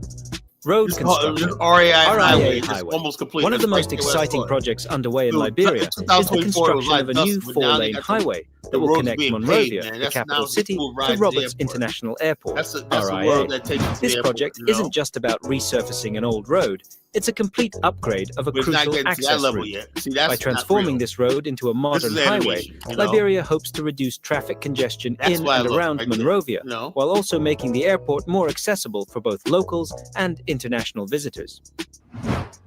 The project includes a host of additional improvements, such as modern drainage systems, new streetlights, and an upgraded traffic management system. These changes will make travel smoother, more efficient, and safer for everyone.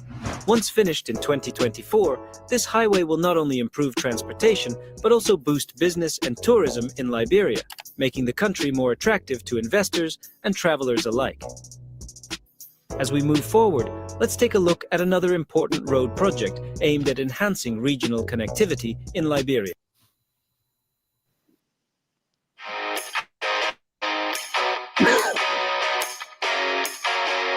I saw a need in the industry where they needed. Liberia. Number 2. Ganta-Tapita Road Project, Phase 1. In eastern Liberia, the Ganta-Tapita Road Project is well underway. This road, which spans about 100 kilometers, is essential for linking two of Liberia's important regions, Ganta in Nimba County and Tapita, a key economic center in the east. Currently, about 20 kilometers of the road have been paved, with the entire project halfway completed. While there have been challenges, such as unpredictable weather and logistical difficulties, the progress so far has been impressive.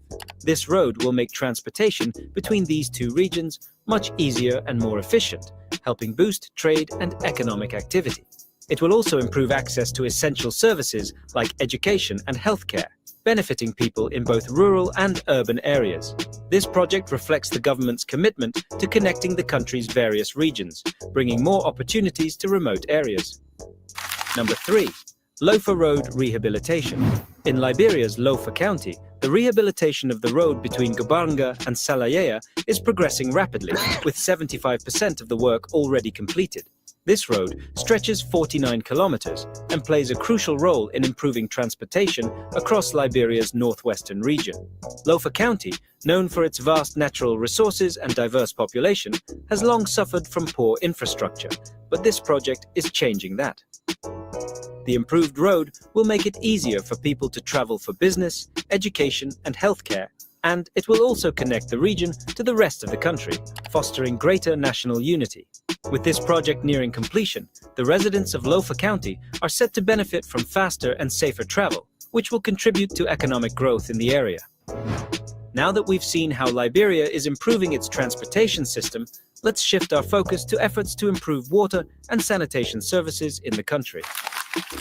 Number 4. Liberia Water and Sewerage Corporation, LWSC, Expansion Project. Access to clean water and proper sanitation is a critical issue in Liberia, and the Liberia Water and Sewerage Corporation, LWSC, is leading the charge to improve this. The LWSC is working on expanding water treatment and sewage systems, particularly in urban areas like Monrovia, where rapid population growth has created a higher demand for these services. This project is designed to improve water quality, reduce the spread of waterborne diseases, and provide better sanitation facilities for the people of Monrovia and surrounding areas. By increasing access to clean water, Liberia hopes to make a significant impact on public health and reduce the prevalence of diseases that have long been a challenge in the country.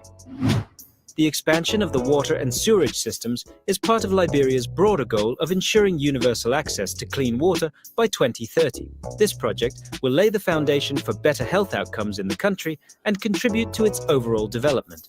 Next, let's take a look at Liberia's efforts to improve waste management, another essential aspect of urban development. Number 5. Monrovia City Corporation, MCC, Solid Waste Management Project. Monrovia, Liberia's capital, faces a major challenge with managing the waste generated by its growing population. To address this issue, the Monrovia City Corporation, MCC, has launched a comprehensive solid waste management project. This initiative aims to improve waste collection, recycling, and disposal systems throughout the city. By improving waste management practices, the MCC hopes to create a cleaner and healthier environment for city residents. The project also focuses on educating the public about proper waste disposal and encouraging recycling, which will help reduce pollution and improve public health. As Liberia's Ew. continues to grow, projects like this are essential for ensuring the sustainability of the country's development. With these ongoing projects in mind, let's now look at some recently completed projects that are already making a positive impact in Liberia. Now that we've explored the ongoing projects, let's take a moment to appreciate some of the recent projects that have already been completed. Number 1. New Liberian National Museum. In 2023, Nice. Liberia proudly opened its new National Museum, a major cultural milestone for the country. Located in the heart of Monrovia, this modern museum serves as a center for preserving and showcasing Liberia's rich history and culture. The museum features exhibits on the country's diverse heritage, including historical artifacts, art, and materials related to Liberia's colonial past. The new museum not only provides a space for locals and tourists to learn about Liberia's history, but it also hosts cultural events and educational programs to engage the public. The completion of this project is an important step in preserving Liberia's cultural legacy for future generations and ensuring that the country's history is celebrated and remembered. Let's now turn our attention to a major infrastructure project that is helping Liberia expand its trade capabilities. Excuse me, sir. How old were you when you made your first million? What is this for? We're trying to get advice for the younger generation. I made my first million last year, actually. What line of work? Number 2. Monrovia, Freeport. Expansion. Another significant achievement in Liberia's development is the completion of the Monrovia Freeport expansion project in 2023. The Freeport of Monrovia is one of Liberia's most important seaports, facilitating the import and export of goods. The expansion of this port enhances Liberia's capacity to handle larger vessels and increases the efficiency of operations. This project included upgrades to the port's infrastructure, expanded cargo handling facilities, and increased storage capacities. These improvements will help streamline the movement of goods and boost Liberia's economy by facilitating trade with international markets. The expanded Freeport is now positioned to become a key regional hub for shipping and logistics. Finally, let's look at a major energy project that will help meet Liberia's growing electricity demand. Number 3. Mount Coffee Hydroelectric Power Plant. In 2022, Liberia completed the Mount Coffee Hydroelectric Power Plant, a critical energy project that has greatly improved the country's power generation capacity. Located on the St. Paul River, the plant has a capacity of 88 megawatts and provides a reliable source of electricity for Liberia's power grid. Before the completion of the Mount Coffee project, Liberia faced frequent power shortages and blackouts. The new hydroelectric plant has helped alleviate these issues, providing a more stable and sustainable source of energy. The plant's renewable energy capacity is also helping Liberia reduce its reliance on fossil fuels, contributing to a greener, more sustainable future. And that's a wrap on Liberia's development projects. The future is looking bright, and we'll continue to follow these exciting changes. If you enjoyed this video, don't forget to like, share, and hit the subscribe button for more updates on Africa's progress. Stay tuned for more. Honeyflower, you asked me about Liberia's electricity. What do you think now? I don't really know anything about Liberia. What do you say? It's just because The electricity grid is like really up to date. You know? Okay, so it's really confusing because this video makes it seem like Liberia is getting developed at such a fast rate. It is. So is it accurate or? Yes, it is very accurate. I was there this year. Trust me, if Liberia wasn't developing like this, you think I'll be going there? No. No, because at this point it's like. No, look, I look at all these other countries in Africa. You know, look, this is what I love about Liberia, right? They take like infrastructure very seriously, right? Like in Nigeria, they got tall buildings, a lot of big mansions and whatnot, but they're lacking things like paved roads, right? sewer systems and stuff Who's like that. pushing for this? Like, I can see those Liberian men are working hard. Like they're Yeah, Liberia. Look, Liberian men are the hardest working men on the freaking planet. You know, they have a whole. Liberia is almost 200 years old, so the people have a long history of having a country, running a country. They're not a new right. country, you know. They're a very old country. It's old. Liberia's almost as old as the United States. Damn. So So yeah, like it looks like they are actually building their country. So yeah, they are building a country. That's why I want to be. All want to be part of it. who government? We can't hear you going out. Who's funding it? What? Liberia generates the stuff themselves. Plus, they got international partners. You know, Liberia funds a lot of stuff itself. It has a budget. Who are You their know? partners? Well, sometimes they have the partners are the United States. They have a partner, the Germany, the Netherlands. You know, Spain, Japan. You know, Liberia has all a history of basically getting stuff done. You got people who contribute, like somebody will come in and partner on this. That's what's having good governments for. The So government. what is their rate of development compared to the other West African countries then? Well, I would say like this, because Liberia is in the spotlight, it has an advantage, you know. Liberia has a huge population in the United States, you know. So they have a huge, so therefore there's a lot of political connections that boost Liberia, you know, from America, you know. And this Sister City project is going to do because Newark could loan Liberia money. That could be another funding source, you know. Right. Yeah. So in comparison to the other so is it kind of like, would you put Liberia in the category of almost being like the southern African countries at this point? No, I don't think Southern African countries had one thing going. It had connections to the Rothschild banks and European settlement. You know, it's not like that. The only thing Liberia could basically benefit from is large numbers of Liberians return there and large numbers of African Americans invest there and build. You know, that's what Liberia will save Liberia. Which one are you aiming more towards? Ethno state? Look, I don't look. Ethno state be great, but it's not necessary. You know. You know, I want an ethno state because let me give you an example of what I'm talking about. Right? That's going to cause issues. No, I wouldn't say an ethno state necessarily, but I would say a state where Black America is the majority. Not even so much as an old ethno state. I say we're the majority, right? That's just only fair. Like in Liberia, you know, let's say you have a county, we could easily go to like Sino County, right? Like Dave says. And we could build one friggin' settlement there and become the majority in that county, you know? And so therefore we have the administration on our side. You need that power, you know? You need that power, you know? When you have numbers, right? You could carry out your agenda, you know? The problem is when Black people go to any place, we're always outnumbered. And so we got to be dependent on other people for a lot of times. I don't think they could really like me. I would know what a Black American, African American needs if he wanted to come to Liberia. I know what his expectations are. You know, I know how to, you know, handle that. Right. I would not know exactly, or even Liberians that live in America. I know what their expectations are. Right. Now, somebody from that lives in Liberia, right? He could not possibly know what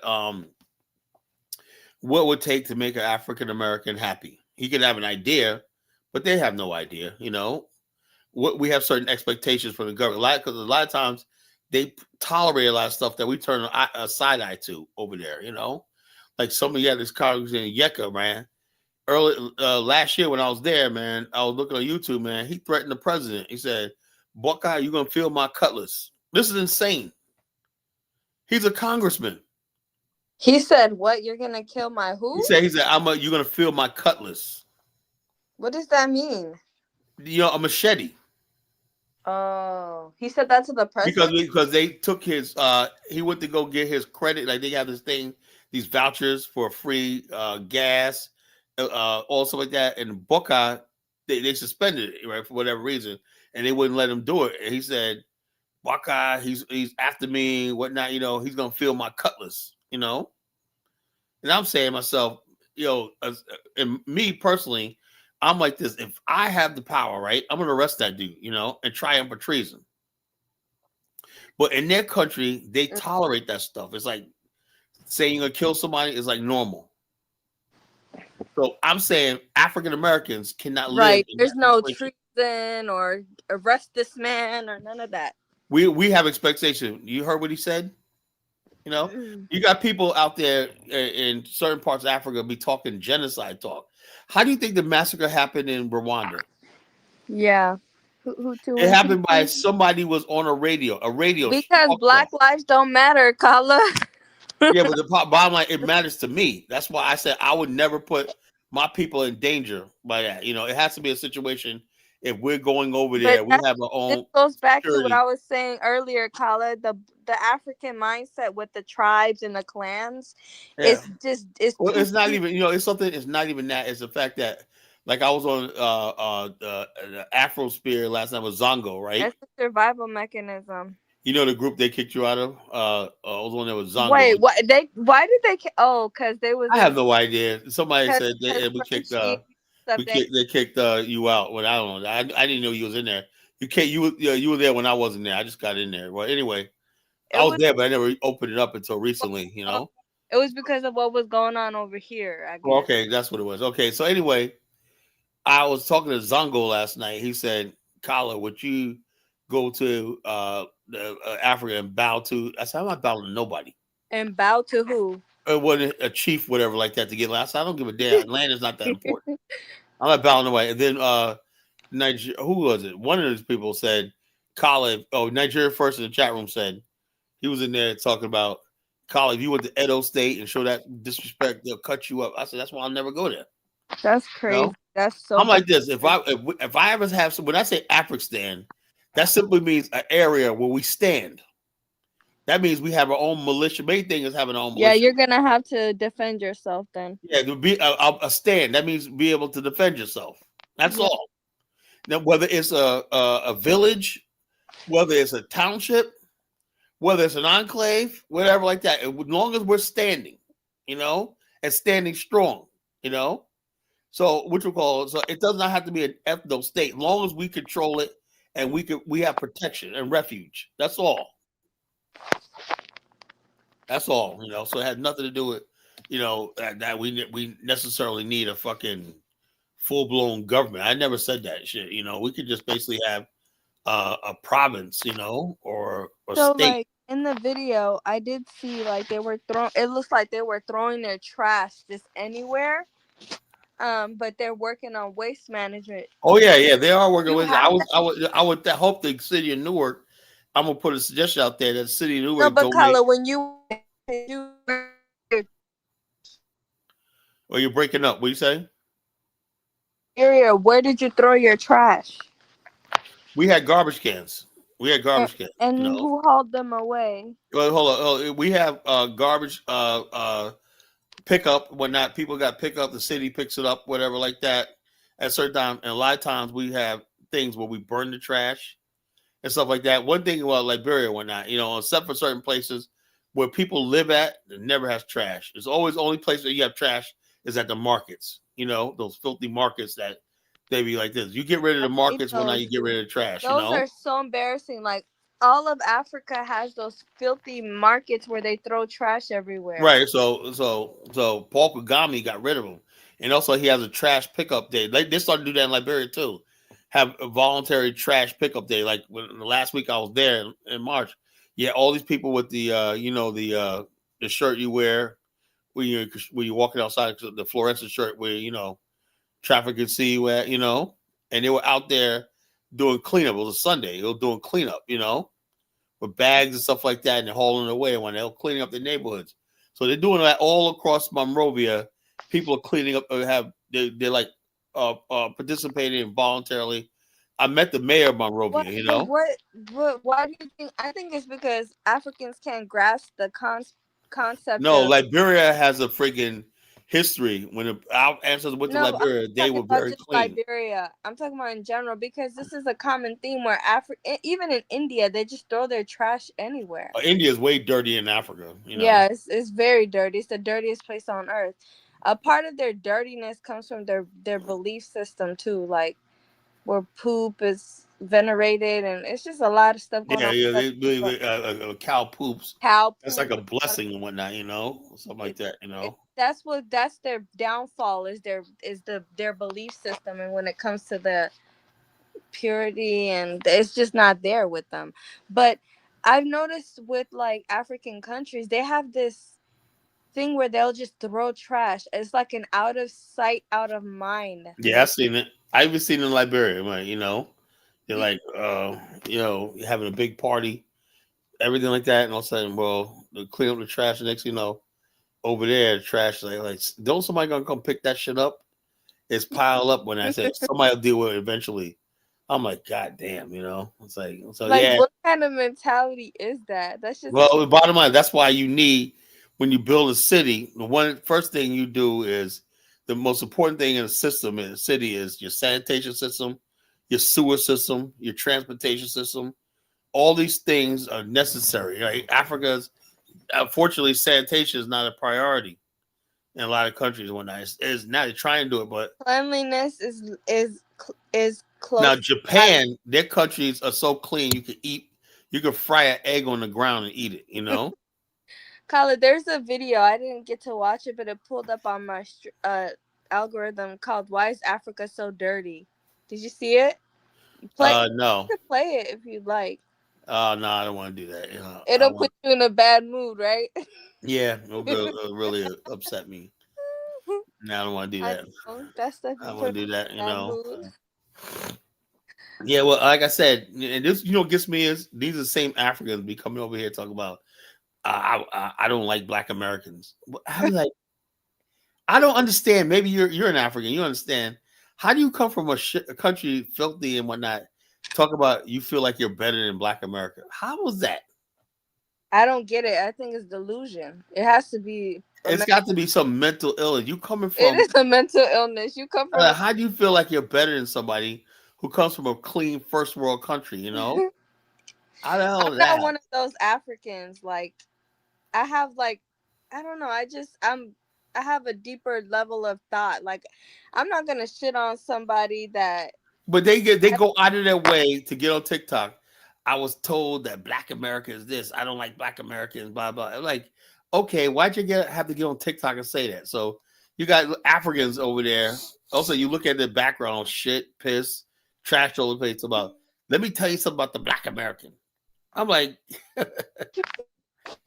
you be looking at the background, like you see starving ass kids, big belly sticking out there, running all over No, you don't dirty see floor. starving kids. You just see like dilapidated houses. Yeah, just it's like the house looks like the inside looks like it's outside. It's like, and they're sitting there just talking cash shit about Black America. I'm And like, then they look like they didn't take a shower for weeks upon they weeks look really bad. Matter of fact, those videos of people grinding on each other and whatnot on TikTok with ripped, tattered clothing. Yeah, those are actually Nigerians. What happened was TikTok banned Nigeria viewing from 11 a.m. to 5 a.m. Oh, they were freaking on there. Yeah. I heard about that. White people were saying, we should never. They thought that white people were trying to be funny, make it seem like they were Black Americans. Talk about, those people don't look like no Black Americans, right? I know how people look. Anyway, they were basically white people like, yeah, Lincoln. It had the Lincoln thing. I'm sorry I did this, folks, whatnot. I'm like, these motherfuckers ain't in no goddamn America. Somebody said this is Minnesota. I was like, what the fuck? They said no, this is Chicago. Like, no, this is fucking Nigeria, motherfucker. White people were just having a field day. They were just having a field day.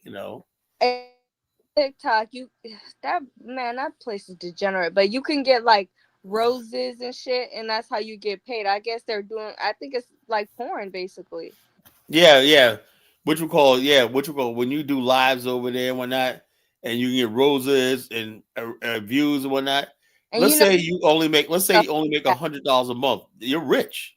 Yeah, and people pay for degeneracy and filth. And so therefore, the more they realize, the more you talk about Black Americans, and they engage you in that, the more chances you're gonna have to get views and stuff like that, right? So even if you don't, even if you make $20, right, that's more $20 more than you'll ever have, you know. Yeah, they don't have jobs over there. Yeah, so I was, sitting on I was TikTok all living, day talking about Black Americans and whatnot is a way to eat, you know. to be honest, if I was living in Africa, I'd be fine. I'd probably be somewhere in Dubai being somebody's maid. Yeah, or Huh? what's the other place? The other Got place, here. Saudi Arabia, you know. Yeah, I'll probably be in an Arab country being somebody's maid, getting slapped around. Yeah, not much. Africans could turn that around overnight if they had the mind. You know, most Africans don't have the mind. They rather see Black American men as their competition. It's all about African men. They think we're their biggest threat. You know, that's what it That's is. You why I know. stay on them, because it's like you can't sit over here and talk about anybody when the conditions of your people is just horrible. Like Yeah, you I don't understand. Like I said years ago, I thought, okay, we're all brothers, we're all black. I had no idea a lot of someone felt like the way they did about us. You know, I'm like, where the hell all this shit come from, man? I'm like, goddamn, you got. I was going to Nigerian site, Nigerian site. There's no difference between Nigerian and Stormfront, which is a white supremacist site. You know. They took that website down though, Stormfront.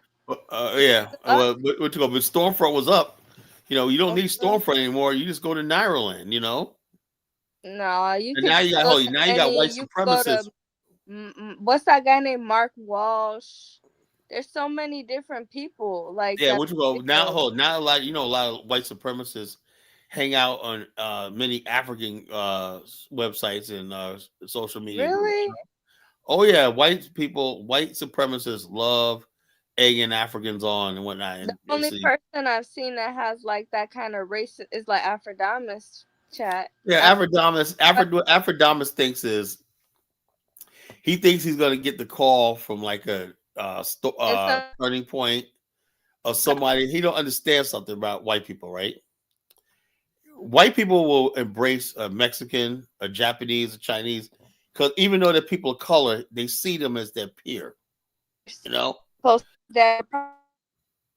but you cannot, or even an Arab, right? When they're racist, whatever like that, they see them as peers almost, right? Not completely on their level, right? But in Africa, you're coming from Gambia, one of the poorest countries in the world, underdeveloped and everything. They don't see you as a peer. They judge you by where you came from. You know, Right, you can't compare to them basically, really. and so they'll sit around and listen to him joke about Black Americans, but he's never going to be included in them because they can't justify that. It said, "Damn, you're from Gambia," you Africans are know? at the bottom, Kala, and I know this. I Yeah, don't in a delusional mindset where I'm African. I'm just no.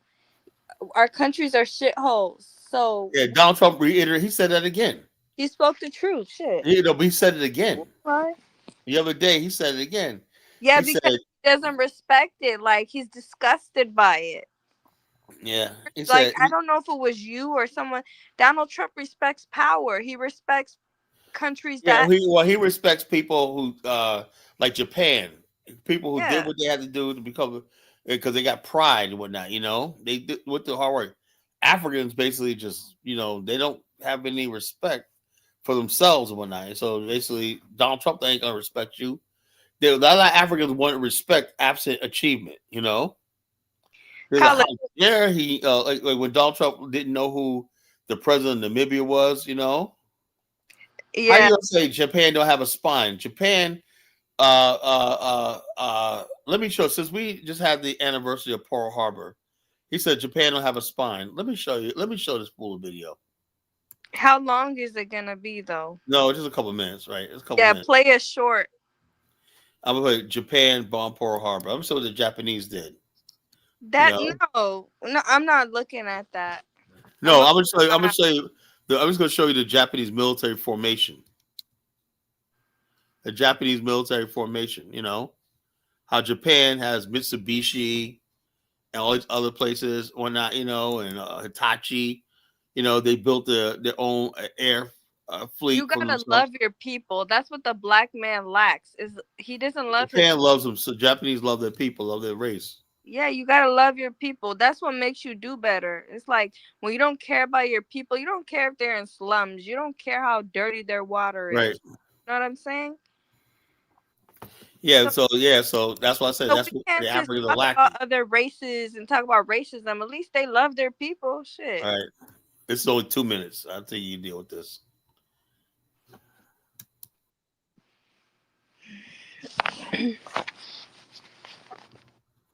All right.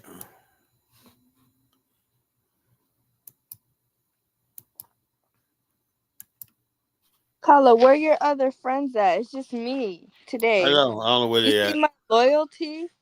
Hell, I don't know. I probably won't do a long show tonight. I'll probably stay up It's for another actually hour. been 3 hours. It's pretty long. November 7th, 1941, shortly before 8 a.m., Japan launched a surprise attack on the I want United some States of people America to by give me bombing some Q&A. the U.S. Naval Base at Pearl Harbor, Hawaii. The base was attacked by 350 Imperial Japanese aircrafts. Though the raid only lasted 75 minutes, the Japanese destroyed or damaged nearly 20 American naval vessels, including 8 battleships and more than 340 airplanes. Over 2,400 Americans died in the attack, and many more were wounded.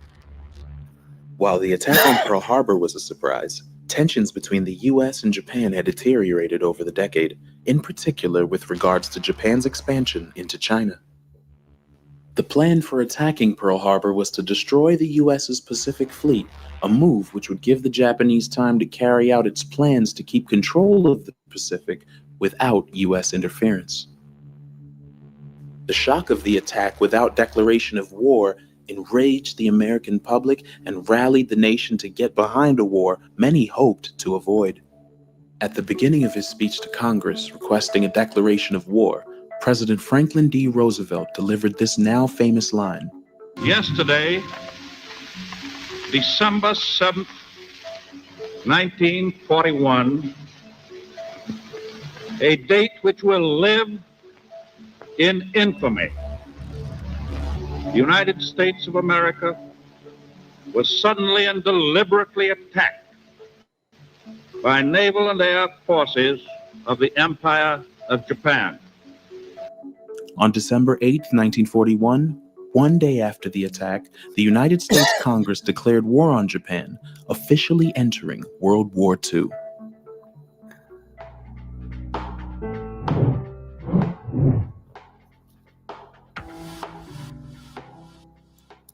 That don't seem like they don't have any spine. You know, the Japanese squadron, you know, that was probably the most military genius thing I ever seen. I wish I could look at my history and see the black man built Liberia or West Africa up and then sent a squadron to take out the United States fleet in the They would Atlantic, you know? do that.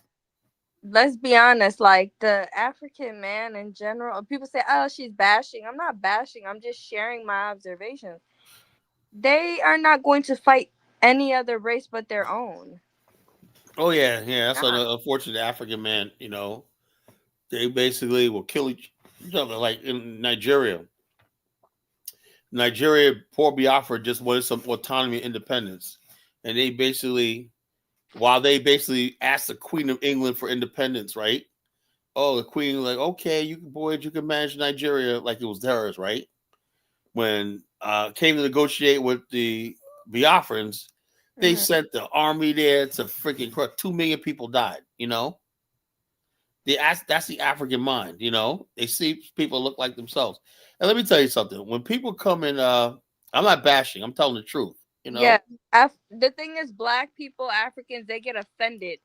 they It's get offended. It's the that whole truth. meme. I look. I've never Carla, seen. Look, when hold on, people hate Carla. Wait. your own You know race, that, Carla? Wait. You know that meme? Offended by everything, ashamed of nothing.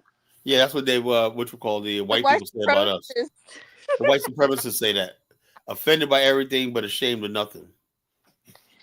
They got a point sometimes. You know. So the bottom line is, I say like this: when you basically, if the first thing I like, some Jamaican girl did a video, Caribbean girl, she was mixed race. She goes, "Let me tell you something. Caribbean people don't like Black Americans." In the comment section, lit her up. No, I said nobody gives a shit, right? There's some Caribbeans got in there and said, this girl don't speak for us. Right. So what the point was her getting a video talking about we don't like Black America, we think this about them, whatnot? Because that gets views, that gets interaction. Well, there's one girl that was half Caribbean, right? And Black America. It's the same thing. Like your Caribbean side, your Black American side. Why do you even say something? You see a nigga, there ain't no Caribbean side, a Black American side. Are these people crazy? Say my Black American side, my Caribbean side don't like my Black American side. I said I would ask the Caribbean side, who produced all the billionaires? The main difference between the Black American and the Caribbean side is what? Curry, roti? And the bottom line, the Caribbean side never accomplished anything. We did, We produced all the scientists, all the billionaires, millionaires, everything like that, all the entertainers, arts, everything like that. There is the Caribbean side never produced anything, Yes. Now they're trying to claim hip hop. And we debunked that crap, because they never created anything. We even created reggae, And so they come around trying to take shit and claim it for their own. They feel like they're superior. They were not, superior to what, As last time I saw, how about just don't compete? I don't get it. It's like this. This is what it is. When people compare themselves, they're trying to compete with you, Well, if somebody comes over here and I see. They say, well, Nigerians are doing good in education. Okay, it's fine. But on the other hand, Black Americans don't say, why do you got to mention us? Just bask in your success of education. Why is it necessary to talk about Black America? Yeah. No, African guys, original reggae players were Jamaicans who lived in America. And they learned that stuff developed in America. And they basically went back to Jamaica. It developed out of Black American culture, They do everything else. Jamaica reggae dance hall out of Caribbeans that lived in New York and places like that.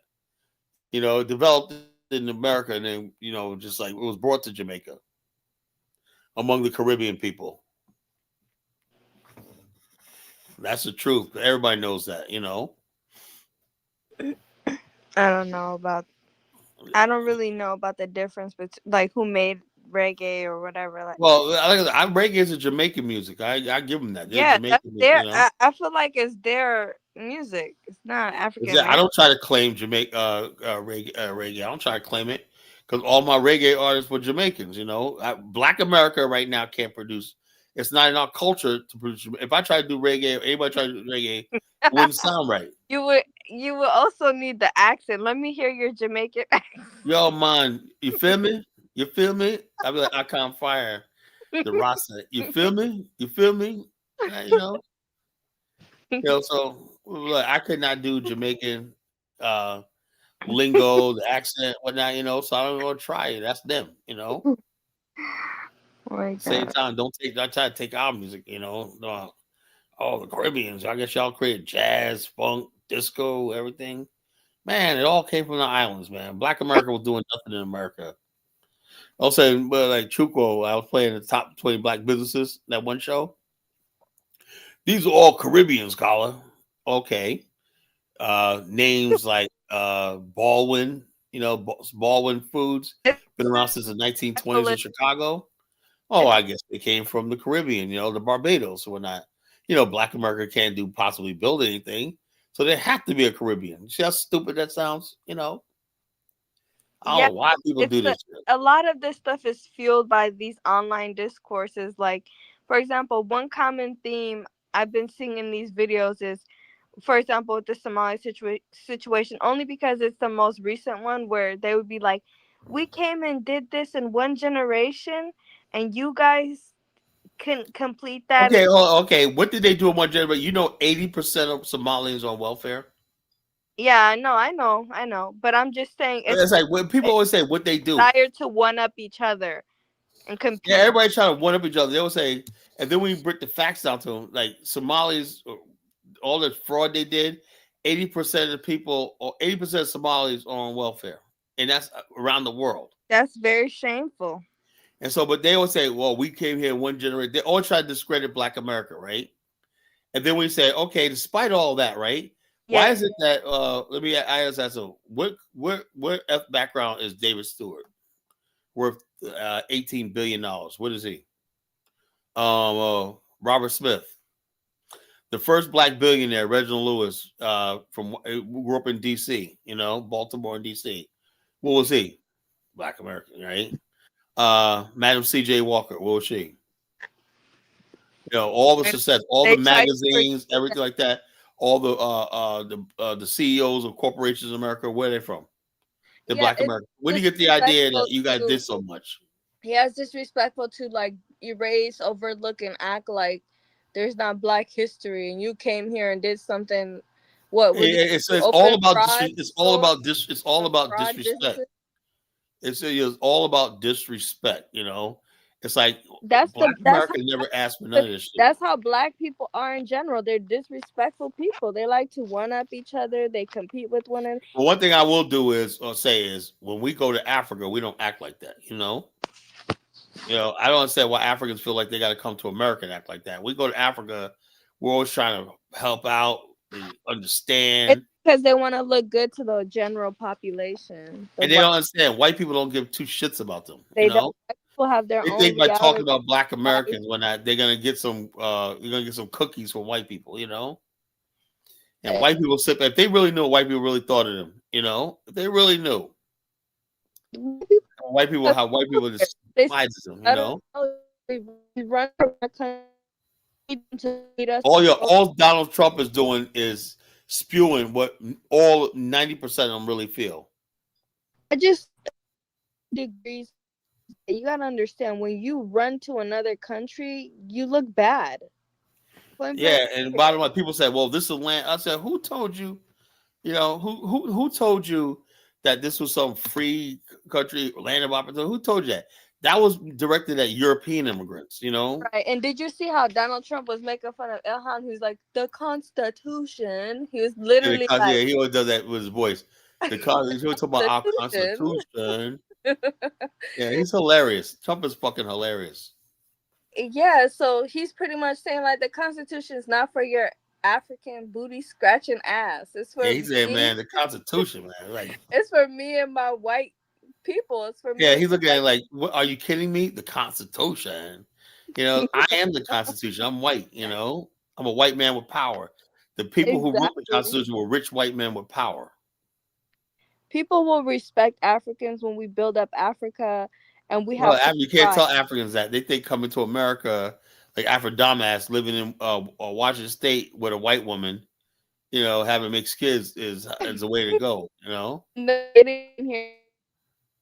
Best country in this side of heaven. Of course, look, but white people are impressed by that. They're like, yeah, coming from a shithole country, of course you would say that, Now, what would impress white people if you come from a country like Singapore, and say that, or you come from Norway or Sweden, you say that, or you come from Australia. You can't be coming from fucking. I mean, you even hear FBAs, they be like, "You guys are fleers. You guys fleed." That's their main diss. Nobody respects a people that run away from their own country. Well, even if you run away, man, what I'm saying is they completely. I got to ask people, what do you feel about the people like Michael Owale? I don't care. That's not me. He goes, there's always going to be poor. Don't you understand? And I said, so you don't care about the people as poor? No. I come in. So in other words, you only care about yourself. Yeah, that's a narcissist right there.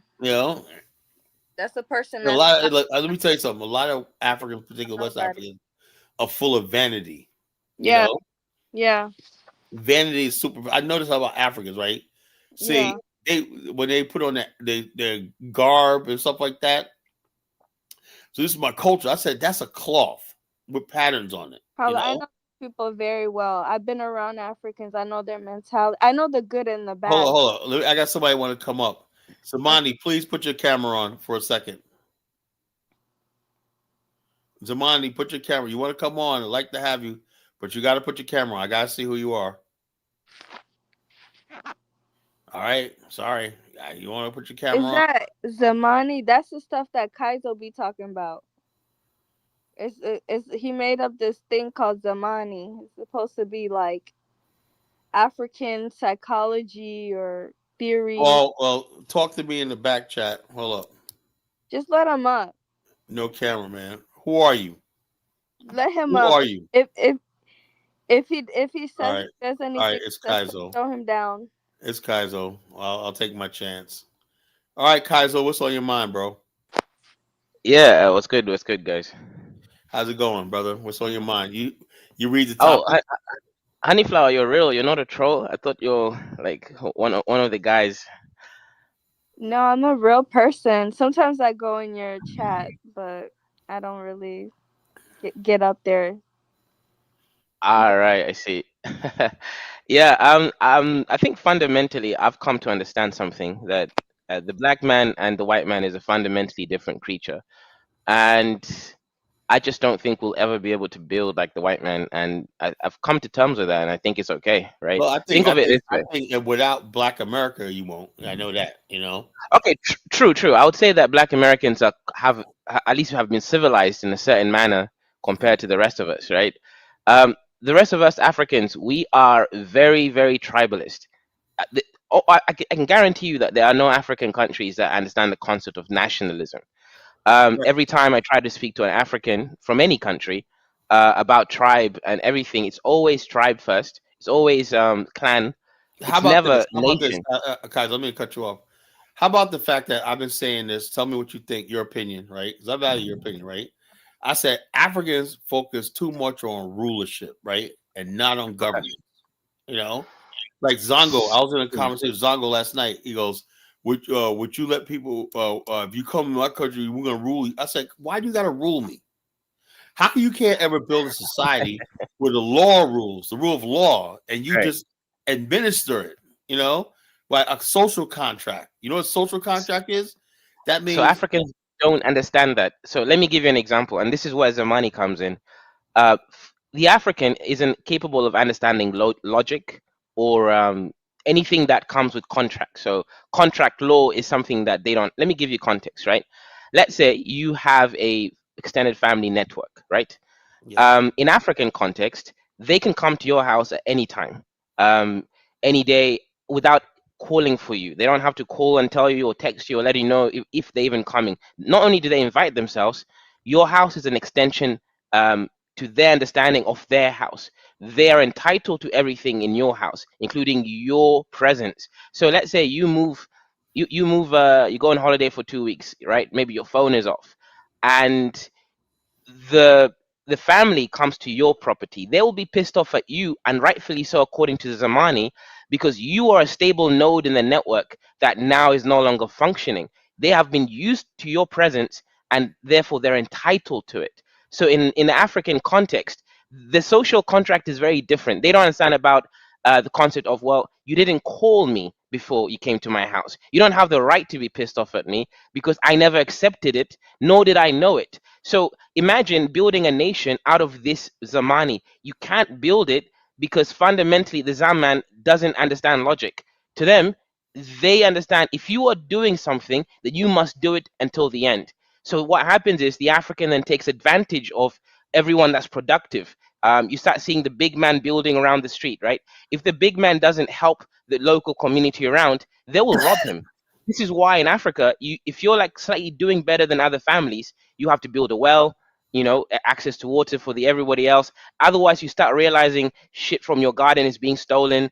This is what happened to the Black Americans actually around West Africa. They start building and properties and things are better Yeah, than the yeah. people around I them. tell people that's why when I say Africa stand, that means where we stand. That means you try to Mhm. take what from us, we will stand and fight. You know. True, but now that's now going to cause enmity. I think if you do come to Africa, you either have to join Zamani or somehow colonize the Africans away from Zamani. But Well, I would say like unfortunately, this. I'll say like right. this. I would basically have if I was going to build community, I have an agreement, right? That everything, see, in our culture, Western culture, everything is about space, Hmm. and lines. And Liberia is like that too, because it's poor a lot of America, right? And when you come here to America, Kaizo, have you been to America before? Yeah, I've been in New York. Okay, in America, especially in the South right here, everything is about lines, right? That Right. line right there, Pacific line, is where the city ends, right? That line right there is where the property ends, right? And everybody's like, oh, you step over the line or not, you know? And so what you have in a lot of African countries, that mentality of line is blurred. It does not exist. You know, Right. that's why you have the problem in Nigeria where the herdsmen are just going over people's property with their cattle and shit, you know, because they don't have that concept of what do you call limits, lines, you know, some sort of autonomy or sovereignty or whatever like that, you know. They don't have that in that culture, you know, in the African culture. You know, that's something in the West Right. that comes from the Magna Carta, you know, where your property line is, you know, the limit. So in other words, basically, let's say you have a property line, right? Let's say somebody comes all the way up to the property line, right, right near your property line, right? But he didn't go over it, right? You can't tell that guy could do whatever he wants to do, right? Because until he steps over the line, and then everything is on. You just stepped over the line. And here, let's say in Chesapeake, Virginia Beach, I got one neighborhood, not too in my neighborhood too. My neighborhood is a dividing line between Chesapeake and Virginia Beach, right? There's some laws in Chesapeake that are not enforced in Virginia Beach, right? If I'm walking out on the street with something, whatever it is, right? And I basically forget that, you know, past this house, I'm in now another city. Just that one thing, you can say, well, the fact that you crossed over a line, you know, you're in a different space, you know, and that space is observed, you know. I don't think, and when you talk about Africans, I don't think they understand that, you know, they don't understand space, you know, and they think you're being discriminated against them. No, it's like, So Kala, you're 100% right, but here's the point with the money. You can't teach them that concept of space or boundaries, right? Africans just yeah, won't bound. accept it. They won't accept it. Africans don't have a concept of boundary or social contract based on fairness. Africans don't have these concepts in their mind. So you could try to force it onto them, but they'll just rebel against you and they'll steal everything from you. Now, you know, in the beginning, I used to think that the Liberia Americans were the problem. Now that I've realized it, it's because of the Africans. The two groups just couldn't live together because one was civilized according to Logos and the spirit of truth, and the other one was a Zaman. Yeah. You know what happened is this, right? Like the American Liberians would have built beautiful architecture. The African would have wanted the same thing, yet not known how to go about getting it. So they would have fought them to steal it. So fundamentally, if Black Americans come to Africa, they need to create their own secluded areas. Even when I live in Africa, I live in a white. In Africa, Yeah, you know. right, correct. So we And even know when I live it'll in happen. The Africa, shit will happen again and again and yeah, it again will happen because again. Africa doesn't understand space. Space protects both groups, you know. Exactly. So you're right. You have to build from your own place. Even when I live in Africa, I live in a white neighborhood or an Indian neighbor. I don't live with the local Africans. It has to be the upper class local Africans, because we understand at least the concept of space, right? You go live in any other African neighborhood, some random people coming to your house, knocking on your house for no reason. They have no Or business in my people bring their goats and fucking like I was like, man, this one guy Congo Town bring his goats up there. I was like, yo, man. I was like, Billy Goat, man, get. You know what I'm saying? I was like, man, you gotta get the Billy Goat out of here. People were fucking letting their goats go all over the damn place. And I'd be like, man, what the fuck is going on? You know, where's Kwame exactly. at? Let me get Kwame on. Kwame, the topic is Black Power move. Mayor Ras Baraka signs a Sister City agreement. That's before you get there. Let me get Kaizo's opinion of that. A major city in America signed a Sister City deal with Monroe. They're gonna go. It's gonna be. He just talking about police and certain things, but you know it's gonna go beyond that. Newark is one of the richest cities in America. You know, it has a $220 billion GDP. You know, Wow. it has steel mills that it could rehab. Liberia has iron ore. A lot could be done, right? And I'm saying I was going to suggest to Barack if I get a hold of them, if my guys give me a hold to him right now, I'm gonna basically come up to Newark, right, and meet with him because I want to use city trucks for Liberia. But the whole thing is, people said I had a couple people in Chicago said they could probably get them, but you would have to find a way how to ship them over there. So therefore we want to start a sanitation business in Monrovia. And so Nice. you got to use stuff. There's a lot. The Sister City project is going to open up resources and access to Liberia from the city of Newark. That's going to be big. We're going to try to do it. Our goal is Colin, Newark don't even rank in the top 20 richest cities, Colin. Look, it's a $200 billion economy in Newark. It has a port and everything. Yeah, but that's not revenue for the city. That's the GDP. That's everything that the city produces. That's a GDP. Yeah, but GDP is not money in your hand, Colin. But that gives you the measurement of how the economy is, right? Colin, New York alone is $3 trillion, Colin. Yeah, I know that, but I'm saying is the city of Newark, right? The city of Newark have pension funds and stuff like that. Municipal bonds that they loan out and stuff like that they collect money on. So therefore, I believe Liberia will be able to tap into some of that money, that fund. Yeah, let's be honest, right? This city is richer than most African countries' GDP total, so it's gonna be quite helpful actually. And they got resources.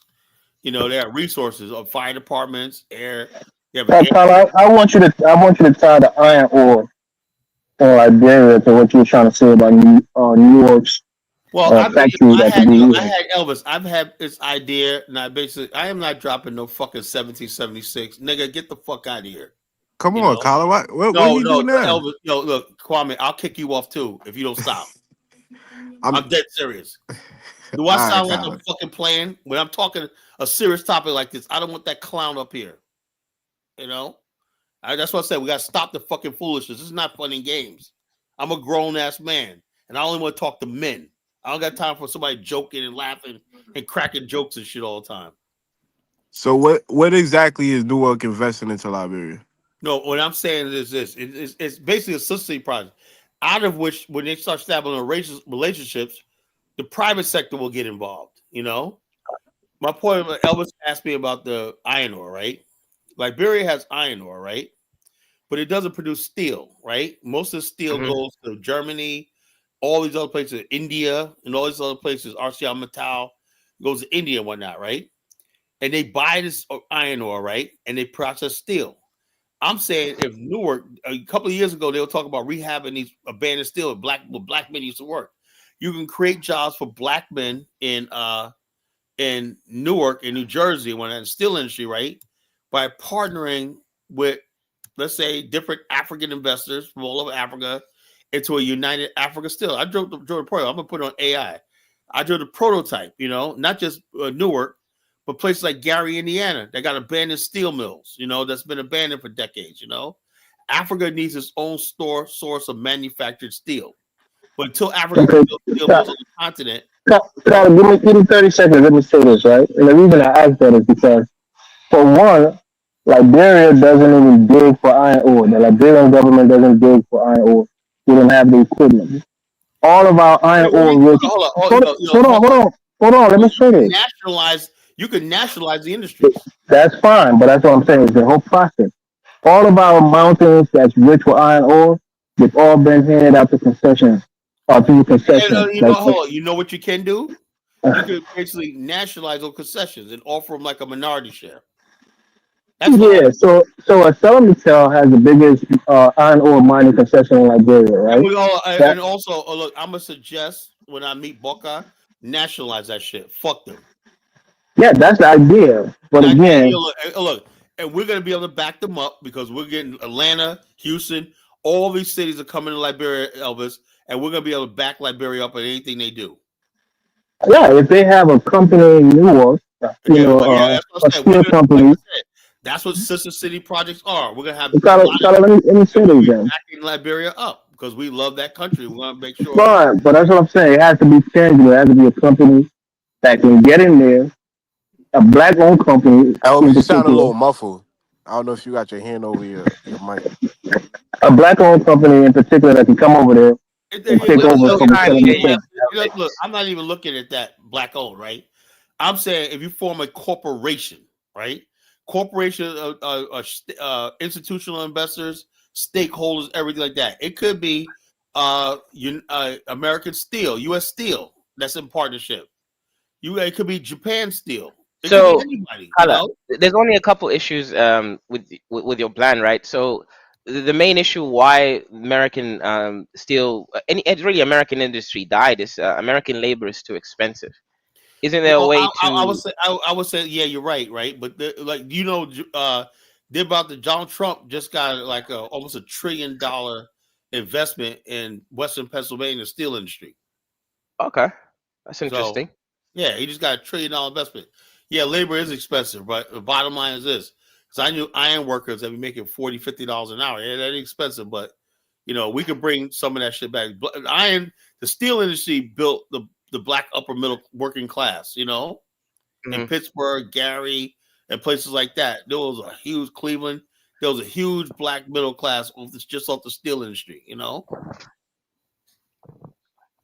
But my point I'm trying to say is, although it's not perfect, right? I said at least we're moving in the right direction. If we're here in Okay. America, right? Because the reason why we're going to Liberia because everybody feels that there's a void. We realize our ancestors went to that country and whatnot, and we feel like it's necessary to go there and at least help out however we can, and how we can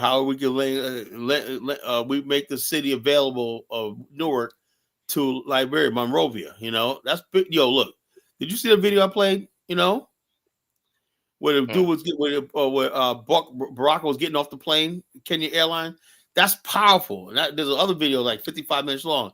He was basically mobbed at the airport. Liberians are so excited, He was basically mobbed at the airport. It's like, look, this is something transformational. And we just got to be positive. We don't know anything like that. But what you do is you need more Liberians, more Black Americans, whoever else to get involved. They can't do everything. What I'm not going to do is sit back and be like, oh, no, it's not going to be work. You got to understand, call it. No. Now is the time. Strike while the iron's hot. You got a huge interest growing in Liberia among Black Americans, key Black Americans, right? Let's build on that, because only going forward in life, if you want to see Liberia grow and build and whatnot, then you get involved. If you don't want to see Liberia grow and build, then sit back and be quiet. So, Kyler, who are some key investors from Black America that I you never think? said no investors, right? Well, actually, we have a trade mission coming up and we had one in July. We have another one coming up in March, and we had Raphael Warnock. We had several business people from Atlanta, major business people in Atlanta, and so basically it's a lot of people. Houston, there's a business community. Ron Reynolds is a delegate in the state of Texas. He led a mission. He was part of the mission this summer in Monrovia, out of Houston, So there's a lot of groups coming over there from Val Thomas and Cynthia Nash. She was the one who got Bob Johnson there initially for that hotel, and she was the one who got Delta Airlines. And she's also working to bring Delta back to Liberia, on regular flights. They said that's in the work, They said by sometime next year, Delta's going to be back in Liberia, So you got a large number of Black people in the Atlanta area, now Newark and stuff like that, who are plugging resources, information, and just general help into that country of Liberia. I don't know what it is, but they're choosing Liberia over even Ghana now. So I don't know why that is, but just like a lot of people just think it's easier. I think because it's so much easier to access Liberian government. It's hard to get a hold of Liberian Ghanaian government. The officials that's too high up with everybody. Liberian government, man, you got some of the top officials have talked to Brother Bomani, have talked to Brother Bomani about tourism and stuff like that. So also they created a special agency dealing with not just Liberian Americans, but African Americans. They have a special agency in this government to reach out to Black America. That's part of their agenda. Oh, that's good then. That's good. So this government basically is pulling out. They're serious about developing. They're really serious about developing their country. So that's all I care about. Because like I said, this right here ends the so-called FBA nonsense. This is a major power move, right? As more and more this grows of momentum, you're gonna see other cities, you're gonna see other people, you're gonna see the private sector get involved. You're gonna see, trust me, it's gonna happen, right? And what is the FBA gonna say after this? They got nothing. Oh, we got a hookah lounge in Los Angeles. Okay. So the FBA, they thought the Pan African movement was dead. No, because the Pan African movement, still one thing we still got the continent of Africa. That's our freaking trump card. Somebody said FBA. I know the FBA is a joke, but if you don't do something like this, they seem real. That's what I. Right. That's a fact. That's a fact, though. Yeah. If you don't do this is a power move, yo. Good evening, panel. Yo, what's up, Dave? What's on your mind, Dave? Yo, this is a power move. Yo, shout out to the College Genesis. Shout out to the panel tonight. Yo, how y'all doing? What's going on, brother?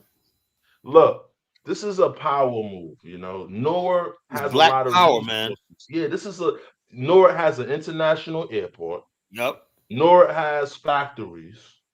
Newark has abandoned factories, like I said. Newark has a seaport. Newark has a major railway. You understand me? A rail station. There's a lot of this sister city state initiative is very big for Liberia. This is a starting point. We could have more cities, sister city cities in Liberia. And this is a great move. You're talking about a 200, like Carla said, a $200+ billion GDP. You understand me? That's big. That's bigger. That's big. Than most countries in Africa. Yeah, you understand me? So that's production. I mean, Newark right now also, Lionsgate is coming to Newark, and they're building 120. Lionsgate the one who gave me Lionsgate the one who gave me an offer on my book, man. They building a studio. You got to think about it. Queen Latifah has real estate. They building Queen Latifah. Who knows? Lionsgate might build a studio. Yeah, they're building a studio in Newark. So imagine they could probably build a studio in Liberia too. Exactly. The possibilities are endless, man. The possibilities are endless. This is a big move. Tyler, you're missing one key thing. Elvis, man, I'm sick and tired of hearing your down. Listen. You better tell me something right, as I'm kicking you out of here. Go ahead. Yeah, I'm going to tell you something that you guys are not considering, right? States and cities don't make foreign policies. They can't do trade for international countries. 100% friggin' wrong. That's states. Cities don't fall under any constitutional authority. What? See, there's nothing in the Constitution about cities. You see, Elvis, this is where you're wrong. When a mayor, if Ras Baraka was going to Israel, it'd be all over the news.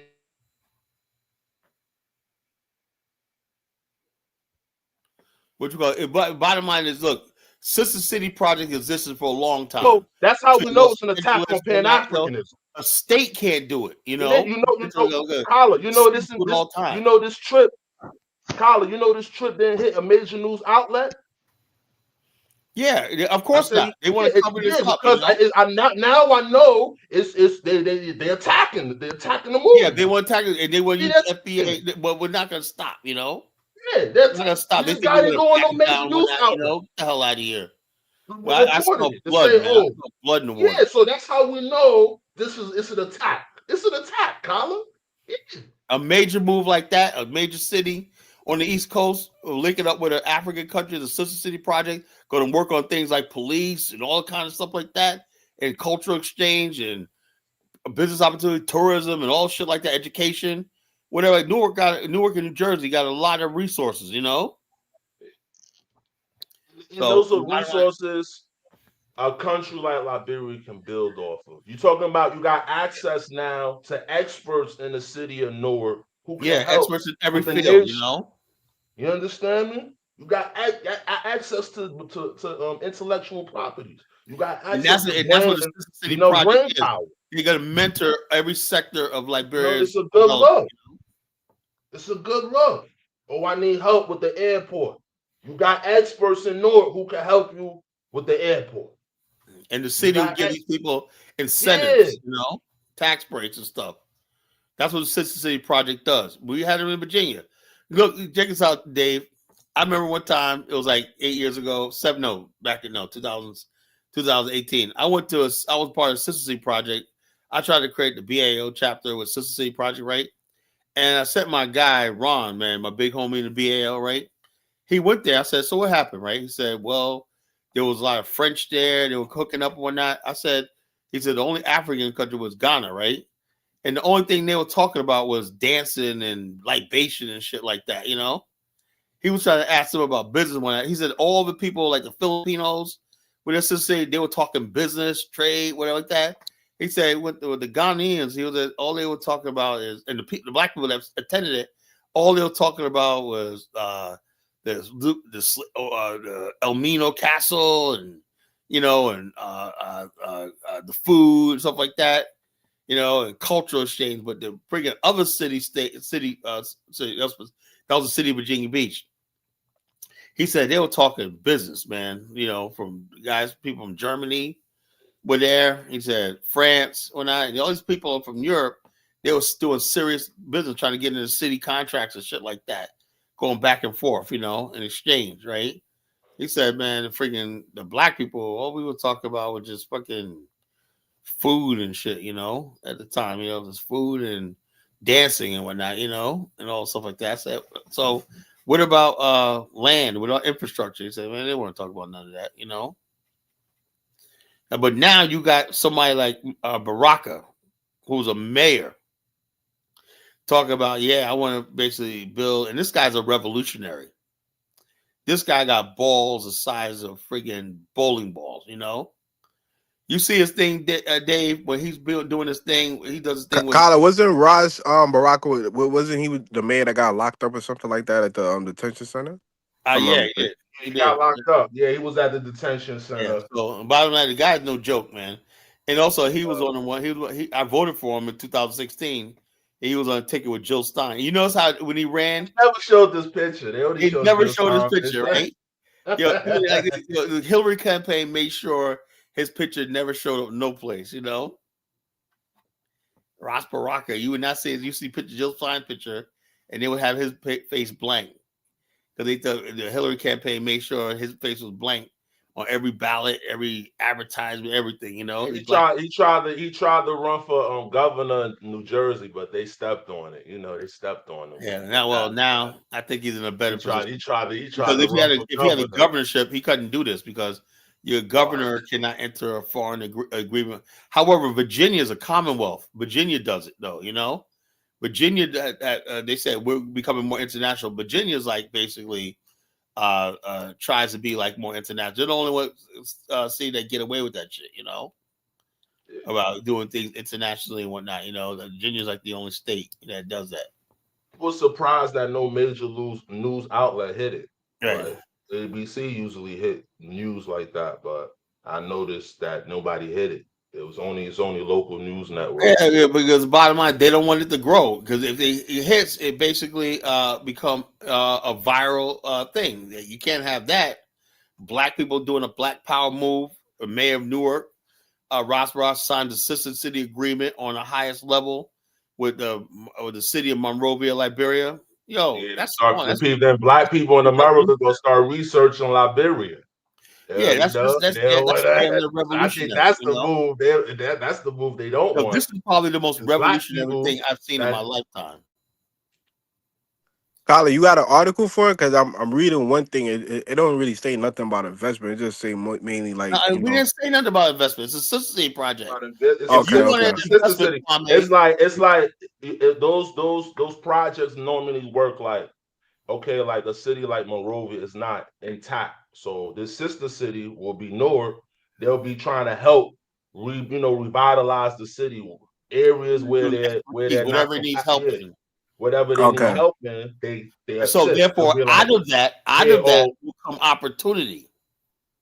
so like Okay, I get Kwame, what I get what you're saying now. so Kwame, so let's say I'm mayor of Newark, like Ras, and I got some extra garbage trucks, and maybe they like Kyle's saying, oh, they need help with sanitation. I could send some one or two experts out there, you know, I could sell some of my old garbage trucks, and I'm about to buy new ones for the city. You understand what I'm saying? I can Okay, I get it donate now. it to you. Understand what I'm saying? Or Yeah. I got a new fire truck. I don't need these old fire trucks. This is my sister city. I'm donating it to my sister city. I'm sending some of my experts there to train them on the equipment. You Who knows? understand Who me? knows? Liberia might build It's a like railway that. track. That's how it Imagine works. if they build a railway track going on side RAI and whatnot, and Newark donates its old rolling stock, subways. Lagos did that. It Yeah, bought a Dave. lot of rolling stock from Germany. Yeah, Dave. I see what you're talking about. Cause it said public safety training So like the equipment, police.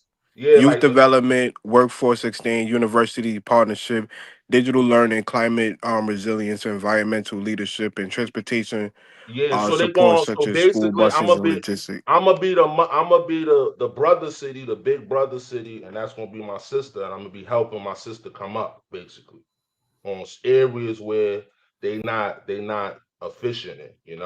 Oh, y'all could run the police department My better goal like is this, once it gets started, man. I'm gonna or go I to could the send mayor. a We have Dave. We got a black yeah. mayor in Norfolk, Virginia. I'm gonna go to him and say, man, how you gonna let Newark one up on you? Norfolk is with J.J. Roberts, the first president of Liberia. Well, who's that?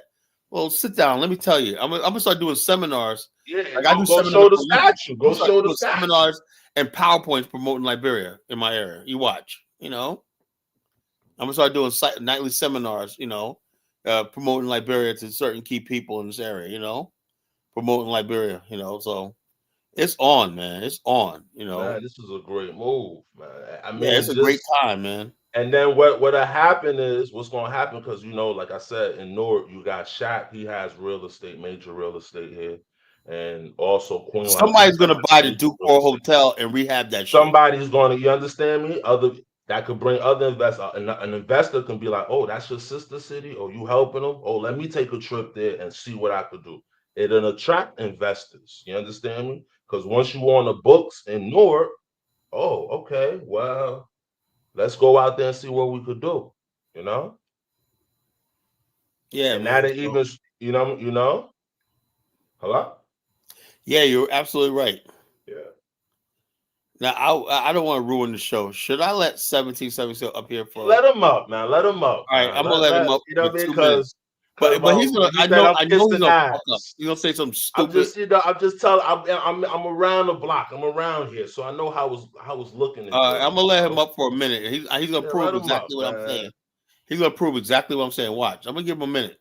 He's gonna prove exactly everything I'm saying. He's a fucking idiot. Say so. He's gonna say something dumb and ignorant.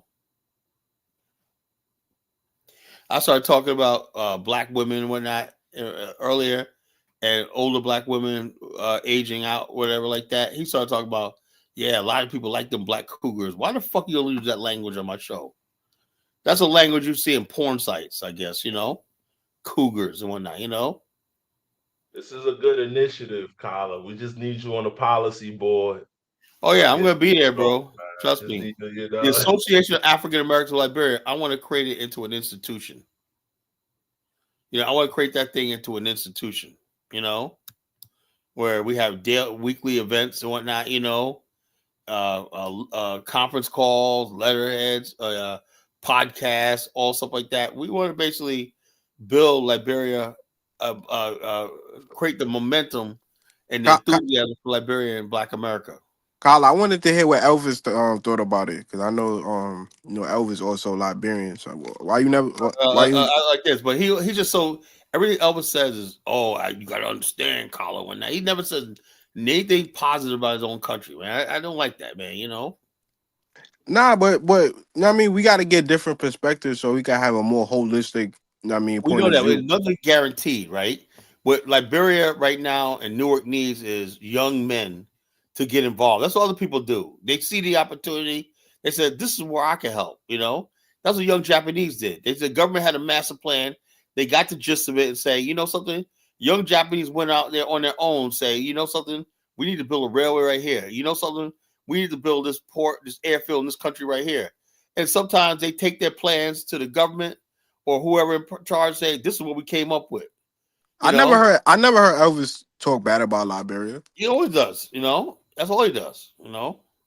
Nah, maybe I'll be missing it. I never really hear him talk bad about Liberia.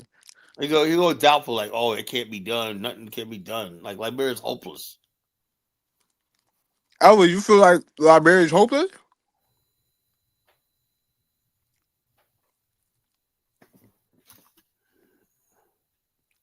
I don't know. Yes. See, I like Dave because he's a young man and he's very optimistic about his country. He sees it. He loves his country. He sees it and want to see it grow. Or not. It's I not want to about see it grow. I want to see infrastructure in the country. right. I And it's know a if when chance the to do it. You know? infrastructure come, everything will come together. Yeah. Once Liberia becomes partner with something like Newark, and Newark can start building some of his factories over there. You know, outsourcing some of his factories, even data centers. You know, who knows? You know, Isn't Shaq from Newark? What? Yeah, Is it's it from Shaq from Newark? Newark. Yeah, he had property. He has property. They building new skyscrapers here, bruh. You Yeah, think property. You think Ras Baraka tapped in with Shaq? No, yeah, maybe he's tapped in with Shaq. You know, of course he's gonna probably be tapped in with Shaq because Shaq has major real estate in him. But the point I'm trying to make is like just the idea of him going out there and making that initiative of going to Liberia is gonna open the doors for other people to go. Because now another man gonna be like, damn, but he out So there. I'm never negative about Another Liberia. another I'm always another realistic. another mayor might find another African country or city. You understand what I'm Elvis, I wanted saying? to hear your perspective because they always talk about you negative. So I wanted to hear Yeah, you. you know, like I said, Kyla, sometimes, and again, like that's why sometimes I keep quiet because I don't want to be, because in his mind he thinks I'm against him, and I'm trying to pause on that because if I try to correct some of the things that you might be having a misconception about, you think I'm against him. But like I was trying to tell him, cities or states don't do foreign policies or foreign trade. That's Yeah, look, exclusively with the. Elvis. Hold on, Kyla, I just got 30 seconds. Let me just say, it. That's exclusively with the federal government. That's So another. if you're talking about, okay, if you're talking about people in the city who engage with maybe the commerce, and you have business people who can go to Liberia and do business, that's fine. But when you're talking city to city, the city can't invest in Liberia. They can't do anything in Elvis, terms of you business don't know what you're talking about. without the fed. Cities Hold on. don't make deals outside of the country, Carla. The federal government has the ability to do foreign trades and foreign policy. You go to Alaska, right? Alaska basically has an oil industry, right? Basically, almost outside the scope of the United States government, and it gives its citizens, you know, some of the oil proceeds and everything like that, you know. And they sell the oil to different foreign countries and everything like that. So you know, tell me the federal government had to approve of the oil that Alaska was sending across the globe. That's what I say. You get something that you don't realize the nuance of it. The company that's selling the hold on. Let me say this, Dave. Hold on. The company that's selling the oil to foreign countries is a private company. Alaska share the revenue that they get in taxes from those companies with the citizens. Alaska, as a state government itself, doesn't have a oil company that sells to foreign countries. A city, a county, or even a territory that has not become a state. It says no state, right? You know how you define a state? State is as a semi-autonomous entity, right? That it says two representation. See, in other words, basically, when you send two representatives, because at the time senators were appointed, right, by the state legislature, and you elect a representative, right, and you're part of the national body government, you cede sovereignty, right? That's why you can't enter a negotiation because all sovereignty has to come from the central government, right? Now, what you call when you talk about thing. Now, the city cannot bring. Let's say a city cannot say, Russia, we like you. Oh, yo, so you're echoing. Russia, we like you. We want you to build a military base in Newark. Can't do that, right? But any other thing that does not have anything to do with diplomacy. Yo, look, you're echoing, bro. Yeah, Carla, a city has less power than a state. So a city can do something that a state is prohibited from doing. A city can't enter any sort of military agreement on that, but anything that has to do with service and stuff like that, it's not the same thing as a state. A state, when a state entered an agreement with a foreign state, like the Confederacy entered an agreement with the British government, that's a difference, Where a city can basically enter into partnerships, business partnerships. They do it all the time. Los Angeles. Do you think a city is separate from a state? Cities invest their bonds all across the globe. You know that? A city has a city bond, with treasury bond. They float bonds all over the world. You may have Newark may have a treasury bond, right? That's basically financed by the Lords of London. That's tied to the federal government. Wait, hold on. No, the city itself, right? Now the city goes broke, right? The state could take it over, but the city is look at what the charter of a city is. A city is a corporate charter. It's a corporation.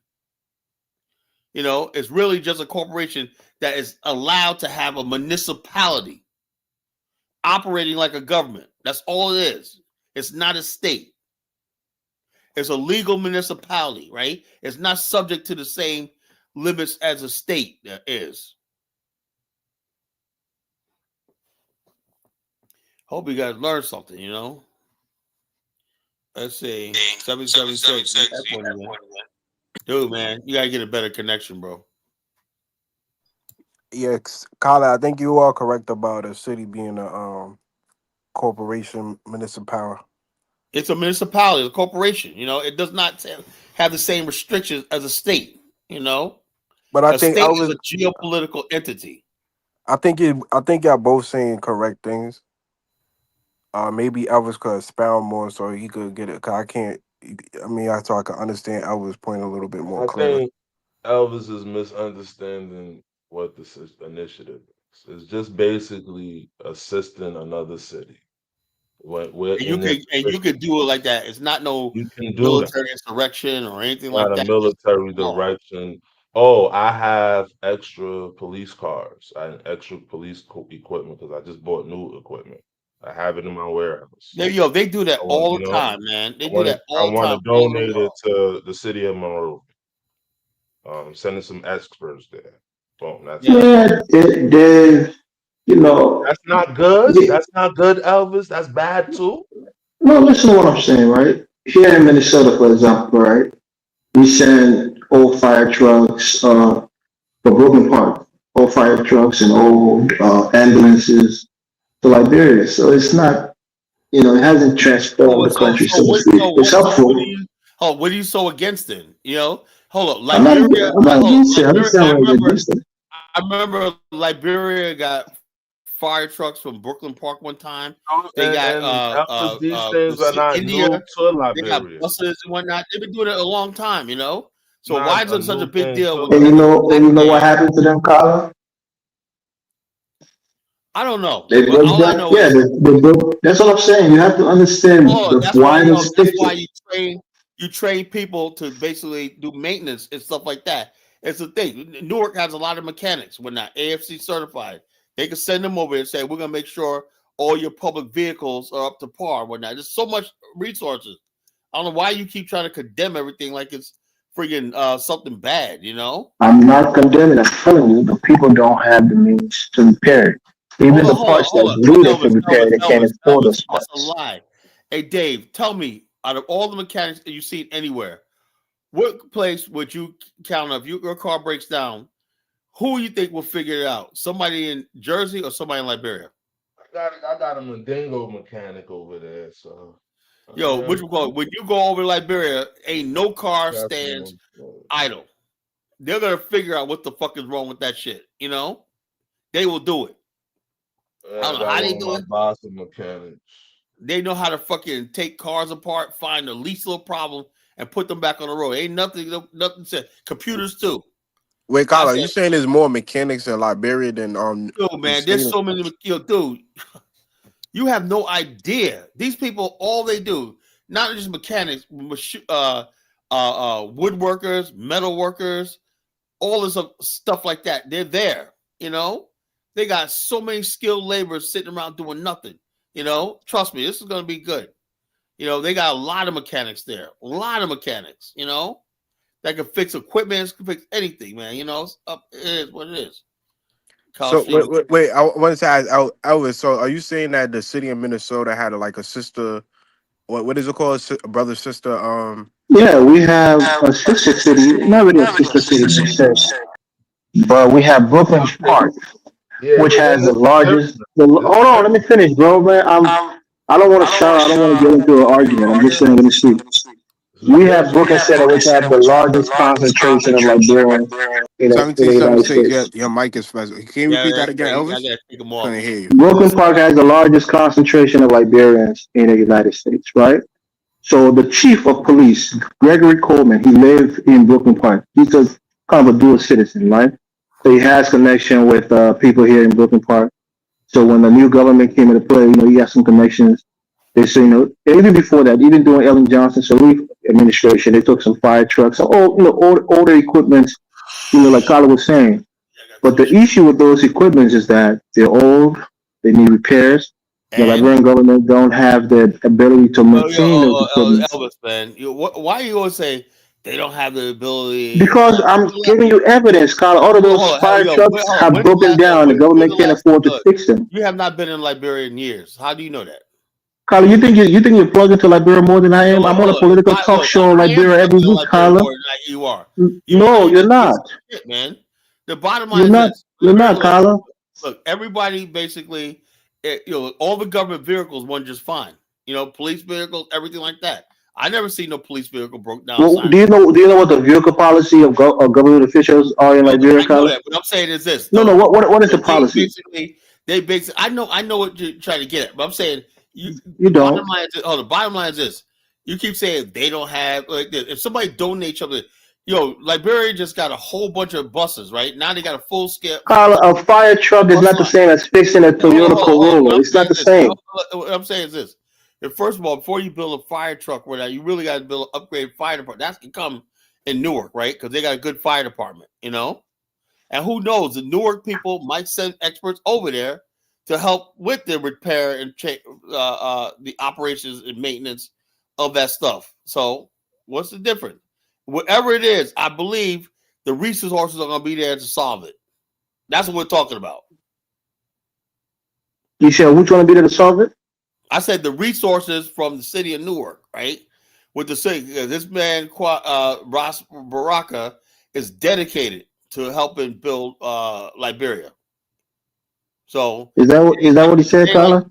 White people who throw you little crumbs and what your whole freaking country.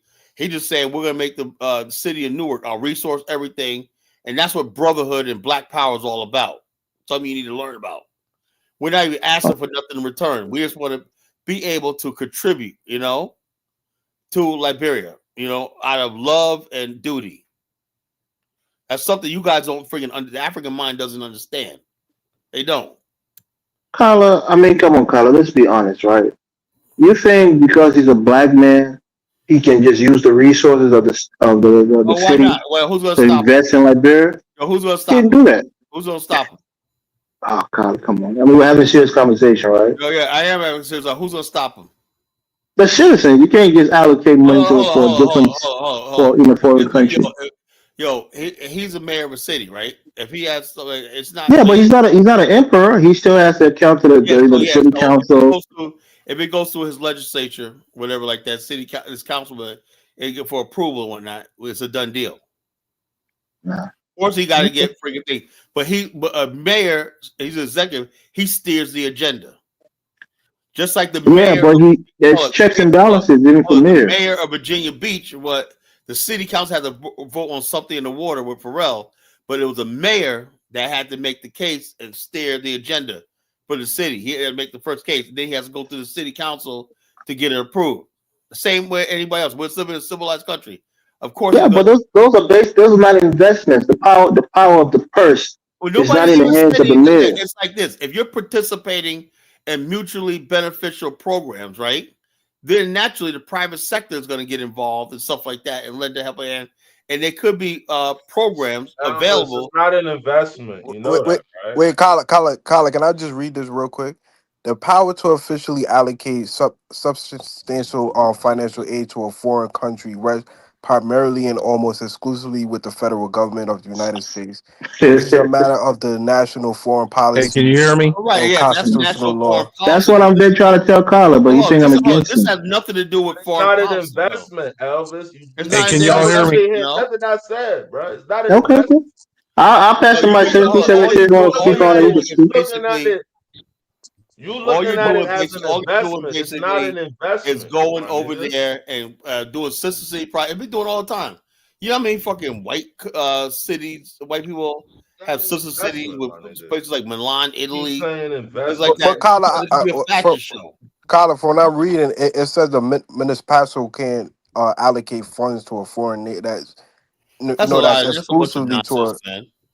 Okay. Hold up. Municipalities could float bonds and invest in treasuries of another country. But this is hold I wanted to. Hold on. If you are a treasury, a city has a treasury that has invested, right? You could basically buy up bonds from Malaysia, Japan, Germany, whatever you want. You know, you can do whatever you want to do. You know, it's a No, you can't, Carla. I keep trying to tell you that. So in other words, anything that has to do with foreign countries is dealt with by the federal government. New York City sovereign. Every city got a sovereign wealth fund. You know that, right? Yeah, and those sovereign wealth funds are then they invest that money with corporations, not other countries. So what? So hold up. The city of Monrovia is a corporation. Okay, Carla. But it's international. Yeah. So the bottom line is this: City of Monrovia is a corporation. You know, that's all it is. So the bottom line is this: every city has a sovereign wealth fund. You know, you know what a sovereign wealth fund is? You invest money all over the world, like yeah, we know what. Yeah, but not with government. What I wanted to touch on. It doesn't matter where it is. You buy treasury. What I wanted to touch on. You know. 1776. Hold on. We having a. What I wanted to touch on. Hold on. You gotta wait for the host to call you up, brother. You can't just come and show and just jump up. No, I mean I don't got much more to say. My thing is I love my country more than college does because I was born there. My neighbor's stream is buried in my country. Carmen, let me just plug the show. There's a show called Focus on Liberia. I'm on that show every week, maybe twice a week, and we talk politics. I'm there with doctors and former government officials. So I'm tapped into Liberian politics on 100%. You can put the link in the That's back. Little League. Is it on YouTube? Yeah, it's on YouTube. It's called Focus on Liberia. Yeah, Spoon Talk is the main show, but Focus on Liberia, that's like the minor leagues. Focus on yeah, but you know what Spoon Talk is? 1776. Yeah, I know. The guy who owns Spoon Talk stole $114 million that's what you gotta do. by selling fake nursing degrees. And ran to Liberia and bought up all the radio stations. All you gotta do in like an 8-month period. Hold on, you have no evidence of that. No, he's literally been convicted. Yeah, he's literally been convicted of that crime, Carla. He's actually a witness sentence. Hold on, but what is so what do you mean I have no evidence of it? He confessed to it. Hold on, but what does that got to do with Spoon TV? I'm telling you the reason. Listen, Carla. It has nothing to do with that. No, it does because that's what I say. You don't know Liberia. How in the world? Listen, let me explain it to you. To do with the freaking founder. Because he went to Liberia and bought like 6 radio stations. It does matter because he took the money that he stole and went and bought those radio stations. That's the point. Is a friggin' has a way much larger audience, more credible. Yeah, I get it. That's what I'm explaining to you. That's some crazy stuff right there. His name, Kwame, if you want to research it, his name is Stanton. STANTON Witherspoon. Just go on Google and type in Stanton Witherspoon. You'll see his case. All right, 17. So you ask your question, bro. Hold on, well, for 17, I just want to ask one question, See, Kyler. see what I was touching on. Hold on. Let me With just ask one question to Kyler before you get in. Kyler, so I'm listening to you and Elvis go back, but I'm trying to understand how would Ras Baraka be able to allocate any funds or So you don't can we, understand something, right? If you got a sister city project, right? A lot of agencies and stuff that they consider some of these pussies talk about are private sector NGOs and 501c3s that'll be right. involved. So what they do is they use middlemen, the 501c3s, the NGOs and whatnot to do that, and the government but just basically give them the money to do that kind of thing. That's what they normally does. I hate to do this. I They hate to don't do this, but they don't do that legally. I'm actually agreeing with Elvis. He's 1,000% correct in what he said. But I wanted to touch on Newark and Irvington. So like what? Like what? 30% of the population of Newark, New Jersey is below the poverty rate. Like Jay-Z said, how can you help the poor if you're one of them? Newark, New Jersey is one of the Hold most on, hold on. What poorest, does that go? What does that got to do? grimiest. Hold up. What does that got to do with what the hell does poverty in They Newark? don't have abundance in resources to Oh, they invest. got That's the point. they got Inflation. $200 billion or Like whatnot. No, that's a I've lived in GDP, Carla. It's not So physical cash. I don't know. Like I said, why do I am I going this? Instead of saying, something, this is we don't know what's going to happen. but We I've can hope lived for in the best Newark. or not. All I get Oh, people up there Carla, is fucking I live men. in New Jersey when I came to the United States. I live in All I get Ewing, New Jersey. men up here talk about what they can't do. You guys are a bunch of fucking. Irvington. I lived in Newark, Irvington. Those places make Baltimore look like. All right. Fucking shut the fuck up, man. You'll sit here and bash. I don't want to hear you bash fucking Irvington and Newark, whatnot. Yeah, Newark got problems, but this mayor is cleaning that shit up. Yeah, Newark has gotten a lot better. Trenton It's is a lot really better. bad. Trenton So is I'm bad. saying this right now. We don't know what this. It's not just Liberia. It's also the fact that once you basically build in Liberia and Ghana, these countries like that, you're going to bring other people from around. This is like opening things up. The private sector in Newark and stuff like that. We're Black Americans would do better off in the private sector rather than coming in Well, with the a bottom line, government. hold up. That's what it is. No, that's what the fuck it is. You basically start off with a mayor, NGOs, whatever like that, and eventually the private sector will follow you there.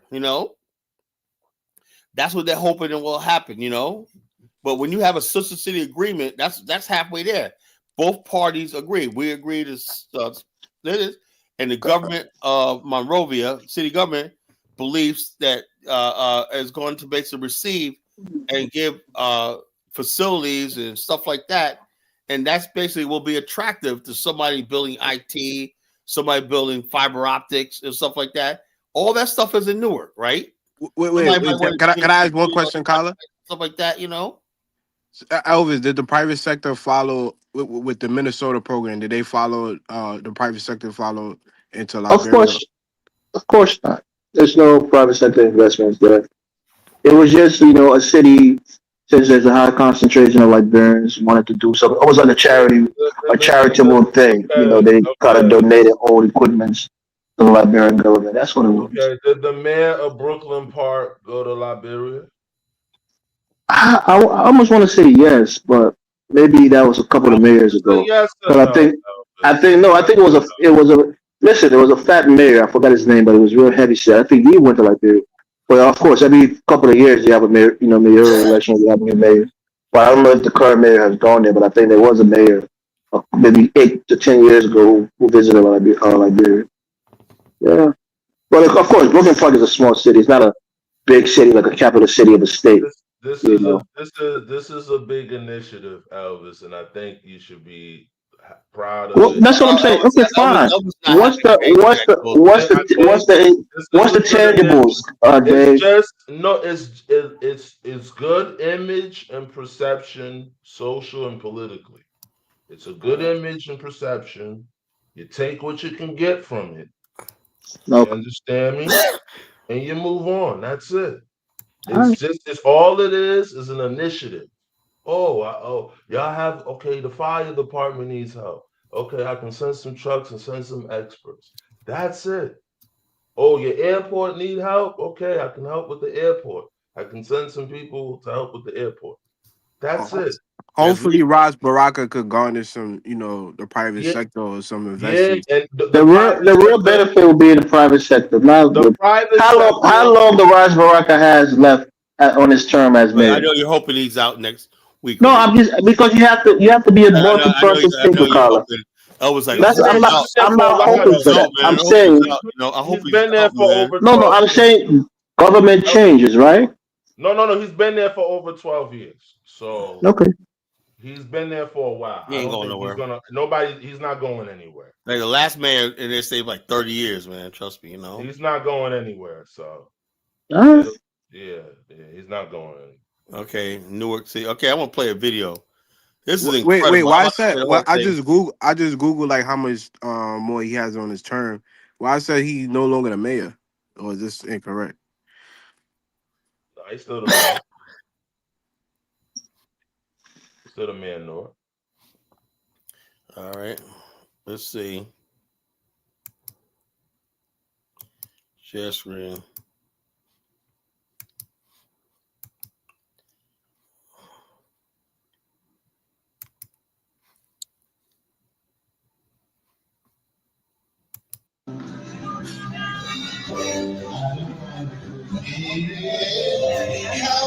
yeah, you're right, Kwame. Raj Baraka gave up his seat. He's running for the governor of New Jersey. Well, he's currently still the mayor. No, he didn't win the primary, Elvis. He's done. He's done. He's still Mayor New Jersey. I mean, a Mayor Newark. Good morning. He didn't make it past the primary. Good afternoon, wherever you are. We are coming to you live from the Monrovia City Hall in Monrovia. Liberian military is no joke. Here comes one of our friends from Hotel Puma.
Yeah, Liberians know how to give you a warm welcome. I tell you.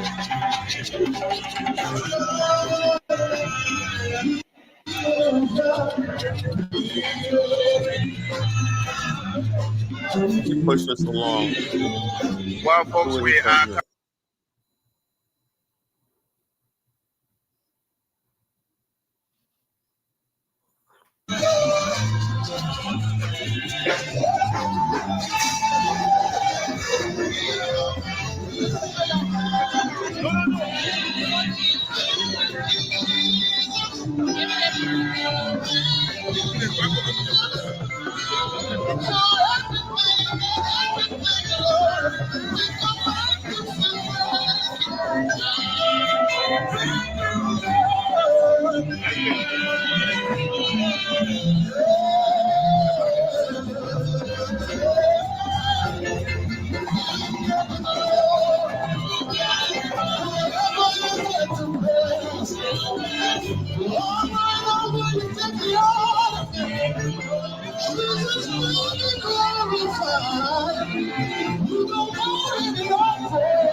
Well, here come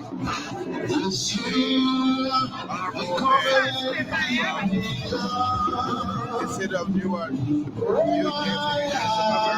We are coming to you live from the Monrovia City Hall.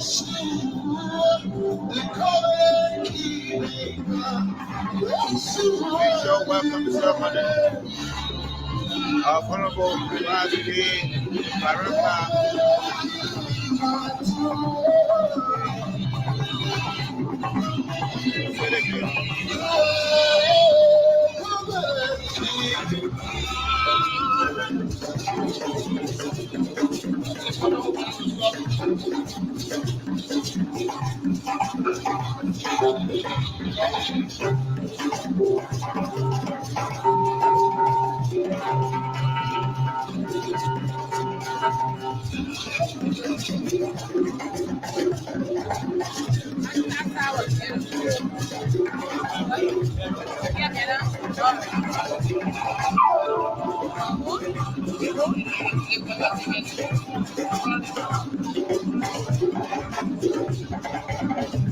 Keep watching, keep sharing the live. We are coming to you live from the City Hall, the Monrovia City Hall. Here comes Honorable Ras Baraka.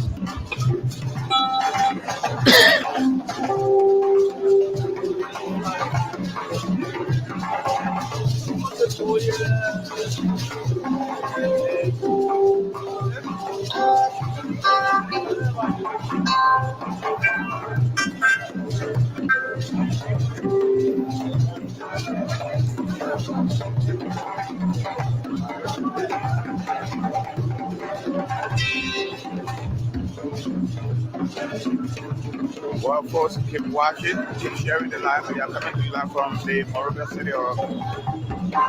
Official welcome ceremony.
Well, that's enough, bro.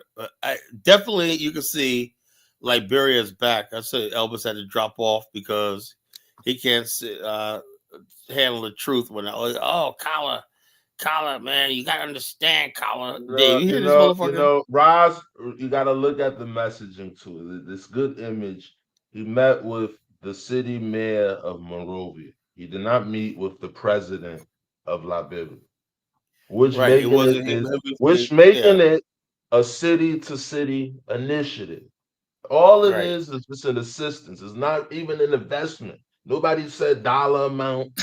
Ras Baraka didn't say, "Oh, I'm about to Because open up the purse bag to Newark." Newark is not going to directly do anything. They're going to operate through NGO, charity. You All know what I'm he's saying? doing is just a sister city initiative. This is even going to promote the youth in Newark. Yeah, that's what I'm You saying. understand me? So And I understand. also basically, 17. Hold also on. basically, I wanna say something real quick, Kyla, too. 1776 is saying 30% of the people in Newark is living in poverty. You can't compare the poverty in Newark to the poverty in Africa, in Liberia. No, yeah, you it's not can't the compare same that. thing. The poverty in Newark, these guys, they got on $500 food stamp cards, Yeah, they got running Netflix. water, They got the electricity, running water. It's electricity. They got Christmas. cars. Go there.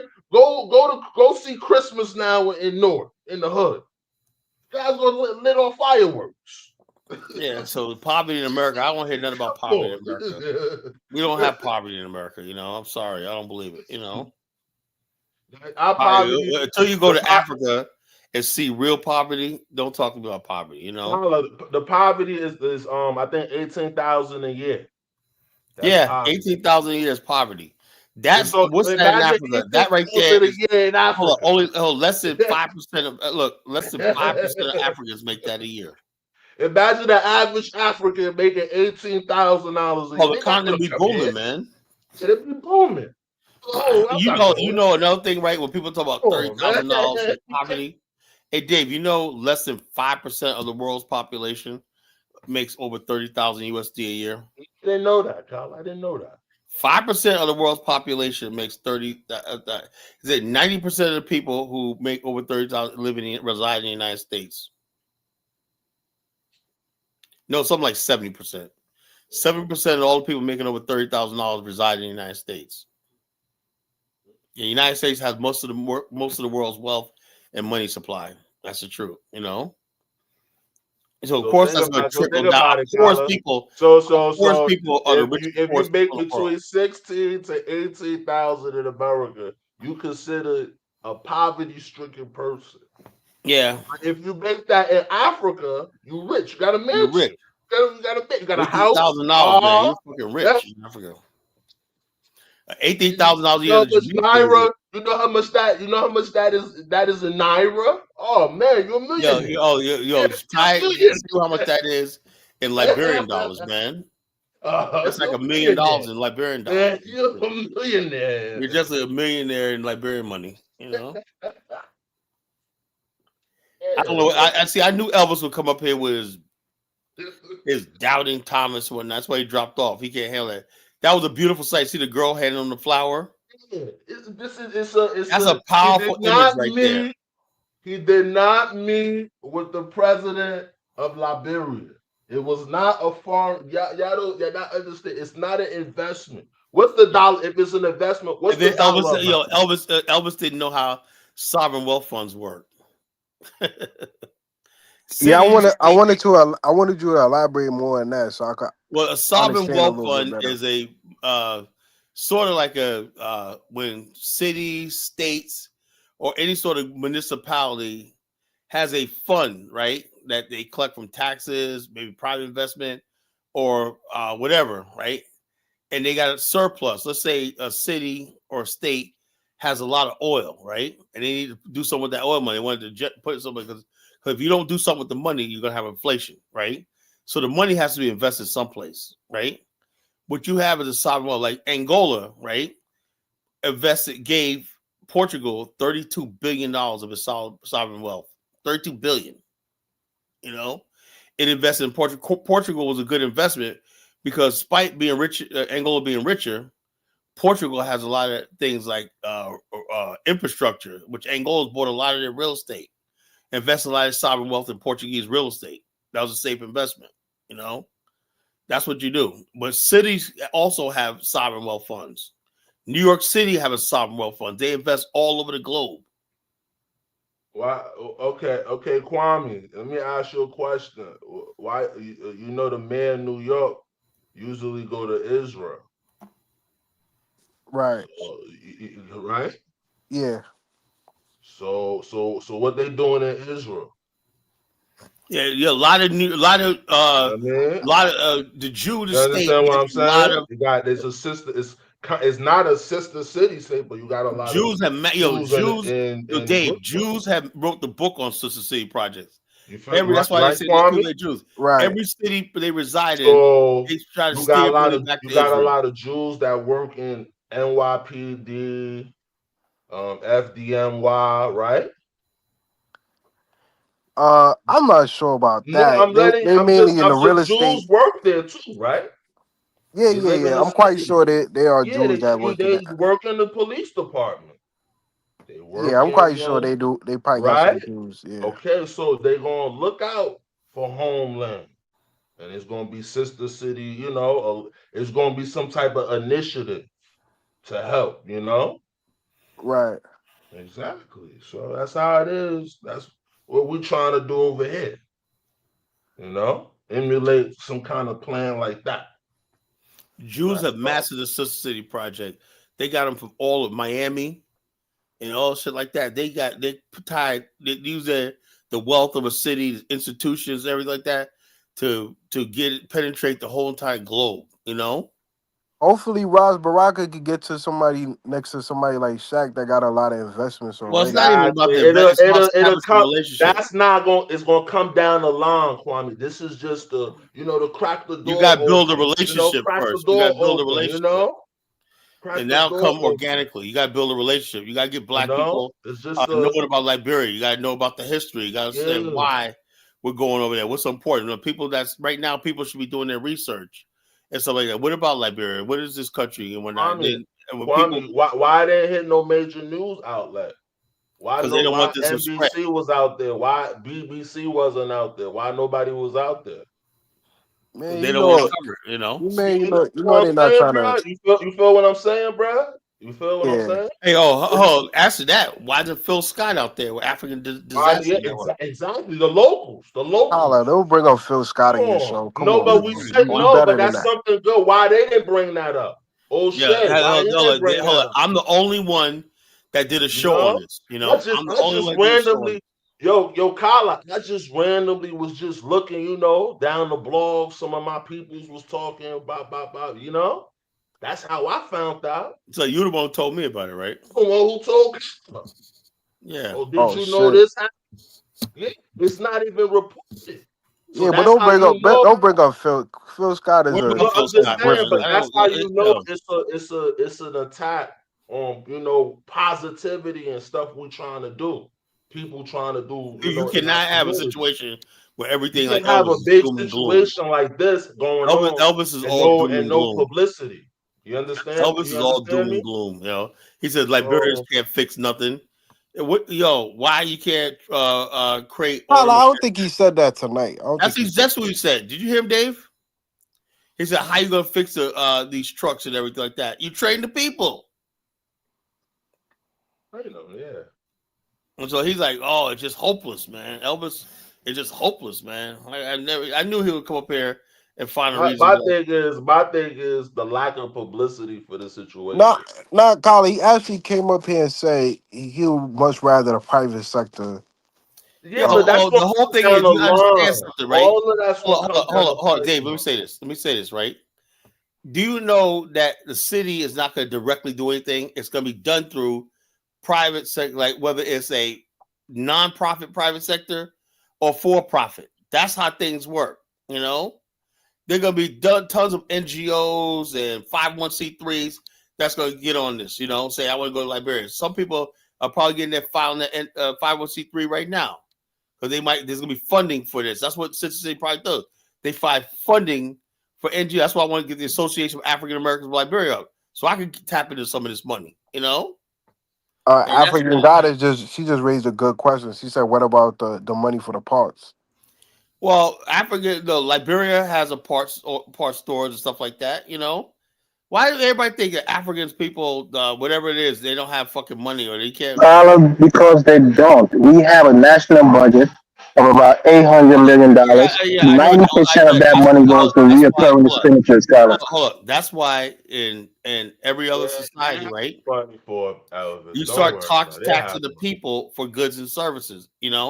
Now there's 5 elements to logistics, Elvis, right? Elvis, right now they want to add 12 more representative seats in the House. That costs money.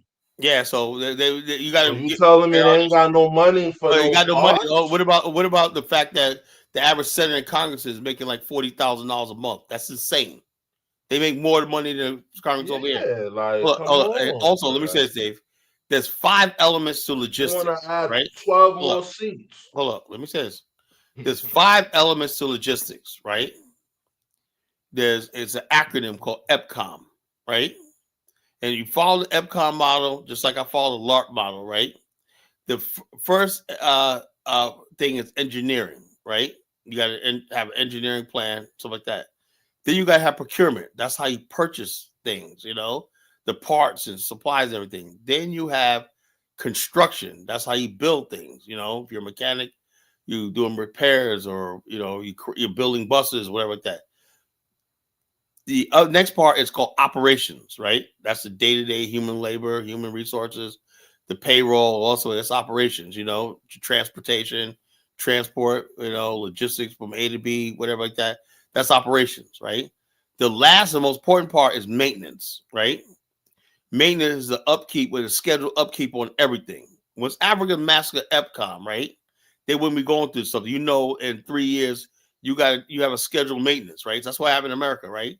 You have to schedule maintenance. And bottom line is, yeah, but they don't do that like that. Yeah, I know. You don't maintain our equipment. You got it because you got a bunch of greedy politicians who's. That's what I was trying to explain to you. This is not me being negative. I'm just telling you the reality. What I'm saying is, if we could do our part too, but if the Liberian people see that we're coming over here with this goodwill and stuff like that, and they keep electing people that's doing the same thing, stealing from them, whatever like that, like Akarius Gray and all these other people, then there's absolutely no hope for Liberia. I don't know what's wrong. Kwame, let me tell you this, right? We got a population of about 6 million people. In our national budget, we only allocated about $10 million for education. For the entire country. Less than $5 million for agriculture. So like I said, you don't have the money. Well, that's why I said that's why people like you need to come over, go back. I don't have the money either, Colin. What are you doing? I'm not a millionaire. You said 10 million, Elvis? Yeah, less than 10 million. Our health sector is like $6 million for the entire country to take care of our health sector. Our national budget for next year, fiscal year, is that's why estimated at $1.2 billion, but 90% of it is going to paying salaries. It's important that you basically create the atmosphere where you might have people that want to invest in your country. I hear that, but what I'm telling you is the reality of how our country is currently ran. So it's not me being negative. More investment, more growth means more tax revenue. Simple as that. Tyler, we just went from a goods and services tax, GST, and now we're going to the value added tax. So what I'm saying is, they're trying different things. You got to do something because the bottom line is this. Like I said, your people, run the country, whatever like that. If you guys don't think much of the people that you claim to represent, and you stealing all the money for yourself, what can you say? So it is what it is. It's all in Liberia's hands. Nobody can do nothing. It's in your hands. Yeah, but that's what I'm saying. I'm not saying it's not, but when you come and try to paint a picture and you're being so fanciful about Liberia, I'm just telling you the reality of it. All I'm saying is the positive side, Elvis. All I'm saying is from my side, my vantage point, things look good. Now, as far as like the Liberian, and that's what I'm telling you. I know the nuances of it. From a Liberian side, I know it's too. When I go to Liberia, basically, it's like to me, it's a different experience than a Liberian going there. You know, they always see the negative. They're affected by the negative. I'm not really affected by stuff that Liberians do with their government and stuff like that. That's why it don't really affect me. You know, that's why I'm optimistic. That's why we have different perspectives, because I really know what's going on. I know the lack of Oh no, resources. You know the difference between being poor and being rich? what I do A is rich person has abundance of resources. A poor person has a deficiency in resources. wait, hold up, but We're a that's not poor the rich country. person's fault, though. That's You not the said rich. that's not the reason what? That's not the rich person's fault, though. No, I'm not blaming anybody. I'm just telling you your perspective is different than mine because I know what's really Well, going on in the country. my only point I'm trying to make is, you know, you have a country over there, right? You do have a will and desire from some black people in America to get involved with Africa. Like I said, but we're not trying to. There's nobody now. There's some people that come along who don't really give a shit. They just want to make money. That'll come. People will do their homework. That'll come.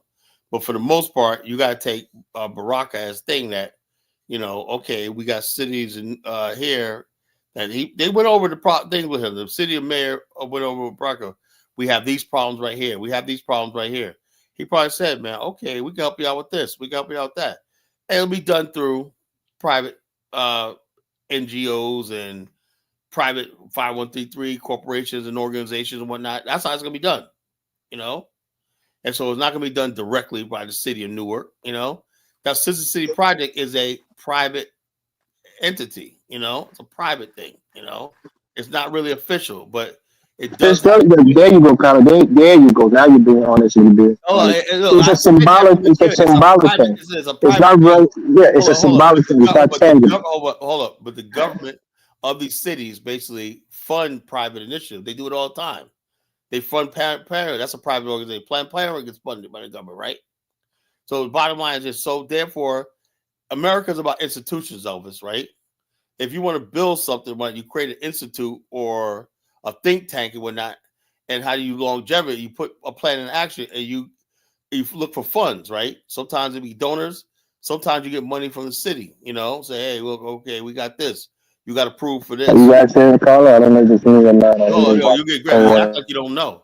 You get grants from the city, whatnot, saying, okay, let's say you said earlier that they don't know how to fix things. What if a mechanic or a Liberian mechanic living in Newark says, yeah, I would love to go back to Liberia, right? I have a mechanic shop there. Whatnot. I simply don't have the money. I would love to train the people, the youth in Liberia, how to build this, how to repair this, and whatnot, right? Colin, you're so smart, but some things you just don't know. No, I'm saying, Listen. A regular mechanic cannot fix a fire truck. It's different components. well, no, It's more I'm saying, what if sophisticated. the guy had the skill? Yeah, if he has the skill, fine, but you have to be testing the phone for it. What if the guy really had the skill? You know, AI could do anything now. You know, AI can do anything now. You know, you can learn anything with AI. You know, so what if the guy has the skill? He got AI technology. He's done it before. He fixed repairs and whatnot. But he said, "I work for the fire department. I'm a mechanic in the fire department for years. You know something? You know, I would like to take an initiative to go over there. Well, somebody with an NGO or whatever like that. That's a good idea. We need that. So the city and other private stakeholders will invest money, whatever like that, to get that started. What gives the legitimacy is the city. Now, if the city didn't get involved in this, it wouldn't happen. You know, so but he took the initiative, say, I'm gonna use my political capital, right, to influence things to turn of events like this. You know, to get the ball rolling. He's not like a dictator say, I'm gonna give all this money to Monrovia. That's not what I'm saying, Elvis, right? I'm saying he's in a position, right, as a person who's chartering something new into thing, and he's basically bearing the responsibility of this, putting his name and reputation online, and he can influence people to act, you know, on what he's proposing. No, his intentions are good. I'm not questioning that. I'm talking about my government. Do you know people in my country don't get paid on a monthly basis? You know you're doing with the city of Monrovia Corporation, right? It's not the federal government. Hold on, Kyle. I couldn't Well, really we hear have Elvis. a unitary system, so the government is not federal. It's unitary. Elvis, can you repeat that? I It's a couldn't hear you. unitary system. Executive, you know. Elvis, But can the you point repeat that I'm that? I making couldn't is that hear people you. don't get paid. So even those people who are trained and work for the corporation or MCC, the Monrovia City Corporation. They don't get paid regularly. They don't get paid for months at times. So you have to put that Yeah, into consideration. yeah, like I said, sometimes things uh is it don't work. But why are you always trying to be negative about everything? You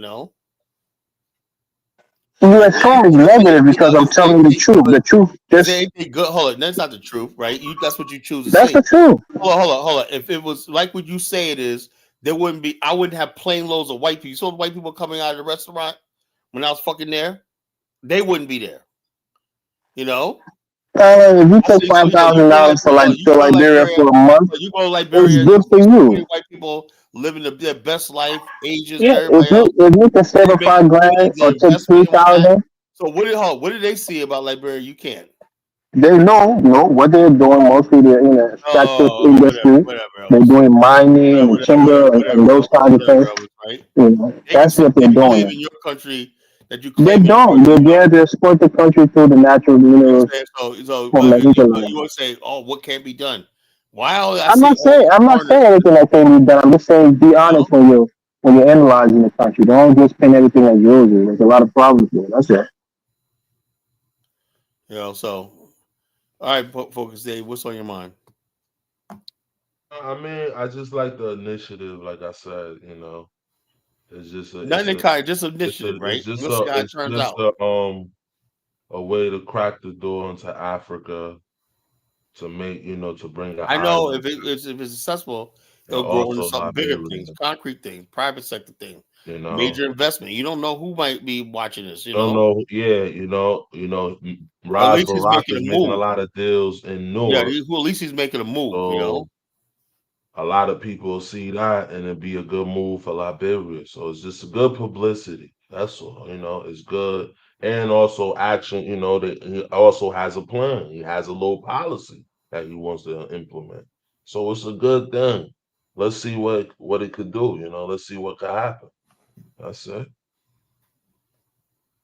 Good move. Colin, let me just give you a little advice. Not that you need it.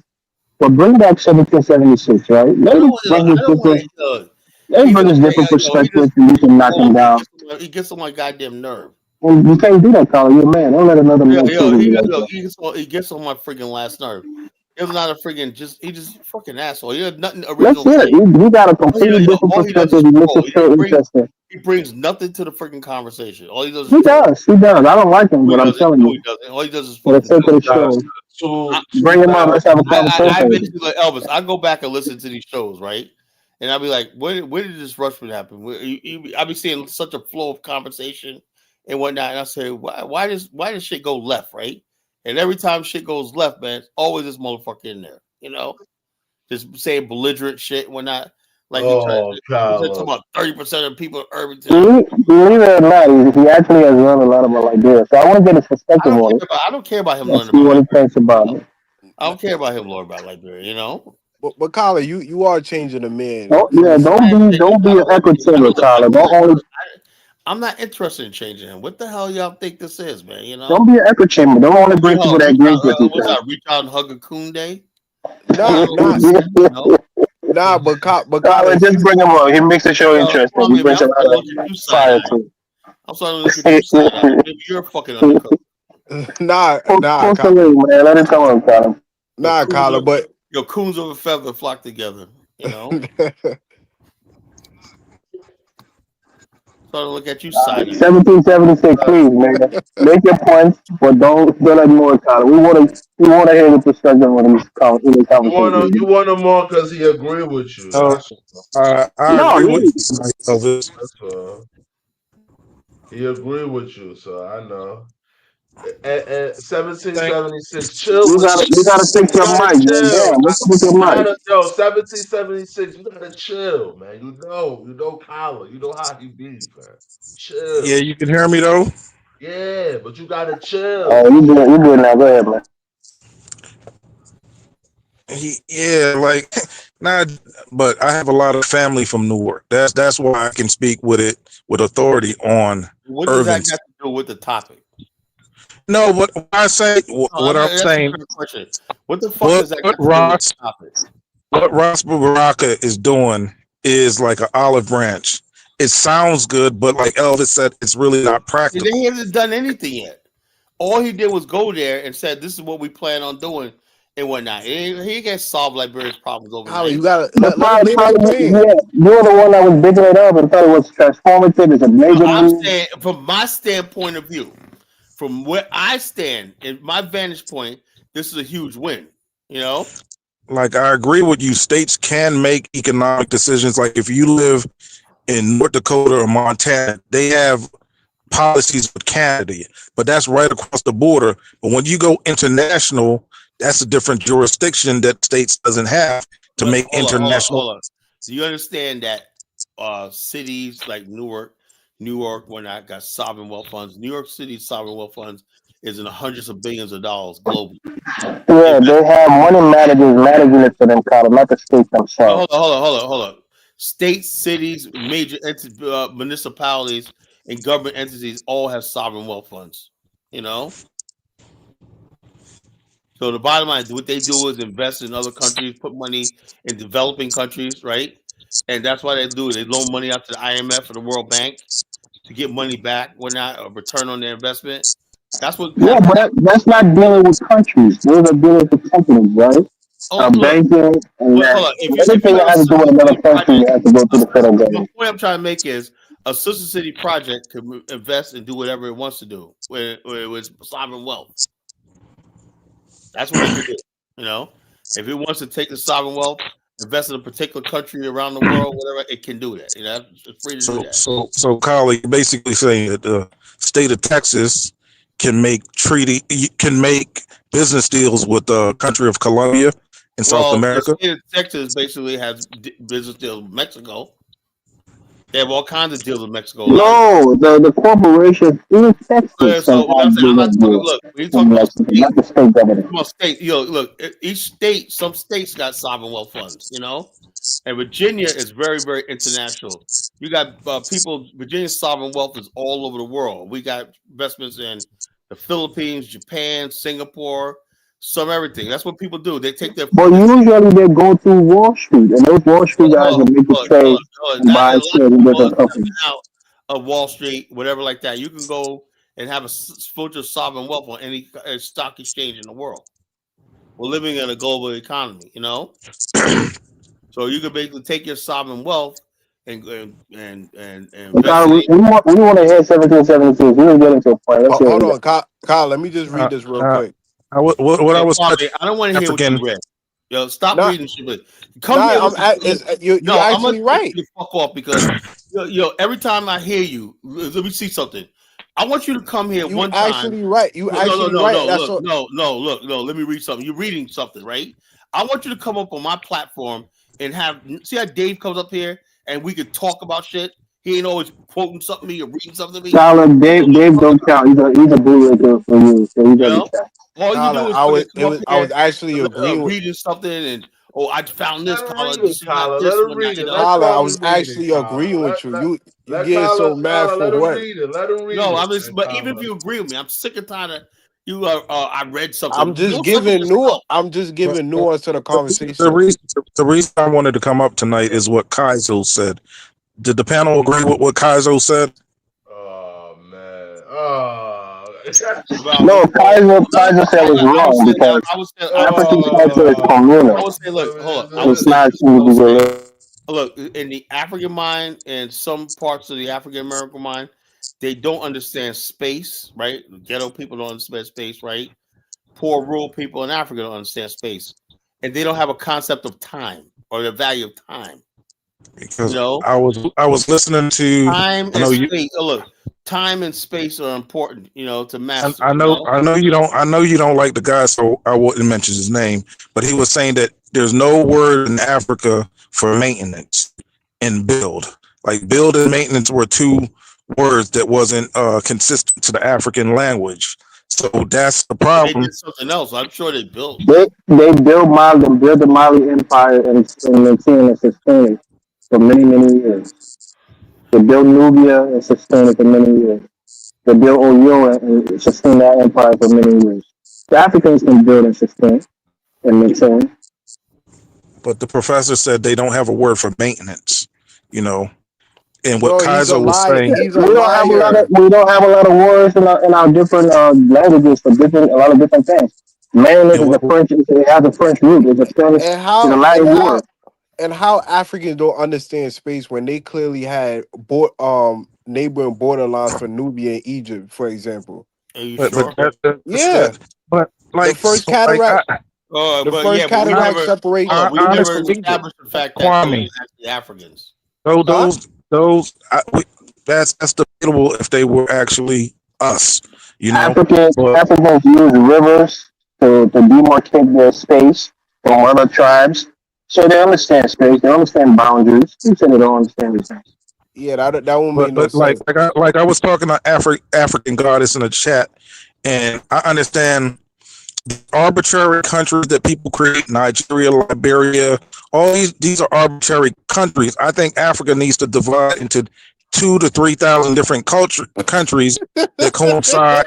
I was talking to African goddess in the chat where you subdivide based on your cultural reality, based on your language. So Nigeria can have like 50 different No, no, countries, no. right? All Africa has to do is develop an educational system and socialization, and that will kill that whole fucking division and whatnot. Right now, the reason why Europe used to be thousands of tribes, but over the years, through urbanization, socialization, religion, conquest, But like war, what Kaiser was saying, marriage, it's and two whatnot, different those creatures. boundaries and which one disappeared. You know, But Kaiser was letting you know earlier, made me want to call in. He said it's two different creatures, right? Europeans are different, disparate from Africans, right? So, and that's us. We're Africans. We don't understand unity, coming Oh, together. hold on. Why don't you say you don't understand unity? You're not speaking for me. I could perfectly understand what unity I'm is. just speaking for my ancestors, No, you know. say your ancestors. My ancestors weren't stupid, you know. I know that, you know. Say your particular ancestors. Come on, Kyle. You don't gotta disrespect the man like that. No, he said when people say we, it doesn't say we. See, we black people are dumb and dirty and whatnot. No, say But you. but you got to understand, if you look, and I've been listening to Dinah's show, and with the whole thing with the Benin and the invasion, you know, and they're saying that he's a puppet of France, whatever. You got to understand that we or me, we don't understand, right? Nation building. We don't understand what a nation is. So therefore, it's necessary to subdivide into things we understand. We don't have to be macro; we can be micro. So you get the Igbos can have their own state, the Yoruba can have their own state, the Fulani, the Hausa, they can have their own state, and Nigeria needs to be divided into 20 to 30 different countries, right? Everybody has their own flag, their own little military, whatever, and they will have peace within that country, because once you create these arbitrary countries with people with conflicting views, conflicting religions come together, you have chaos. So as Africa subdivides into smaller units or smaller clans, you'll have more peace in Africa, I believe.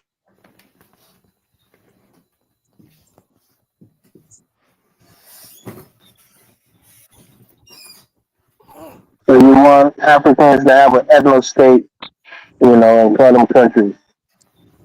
Yeah. You know, Liberia might be too big. You could subdivide into 3 or 4 different countries, and everybody would have their own. You know, this is something we believe in and we can build on. It's called ethno state. By Yeah, ethno states. similar Yeah, I based on like ethnicity that has common language and culture. I believe in the ethnos.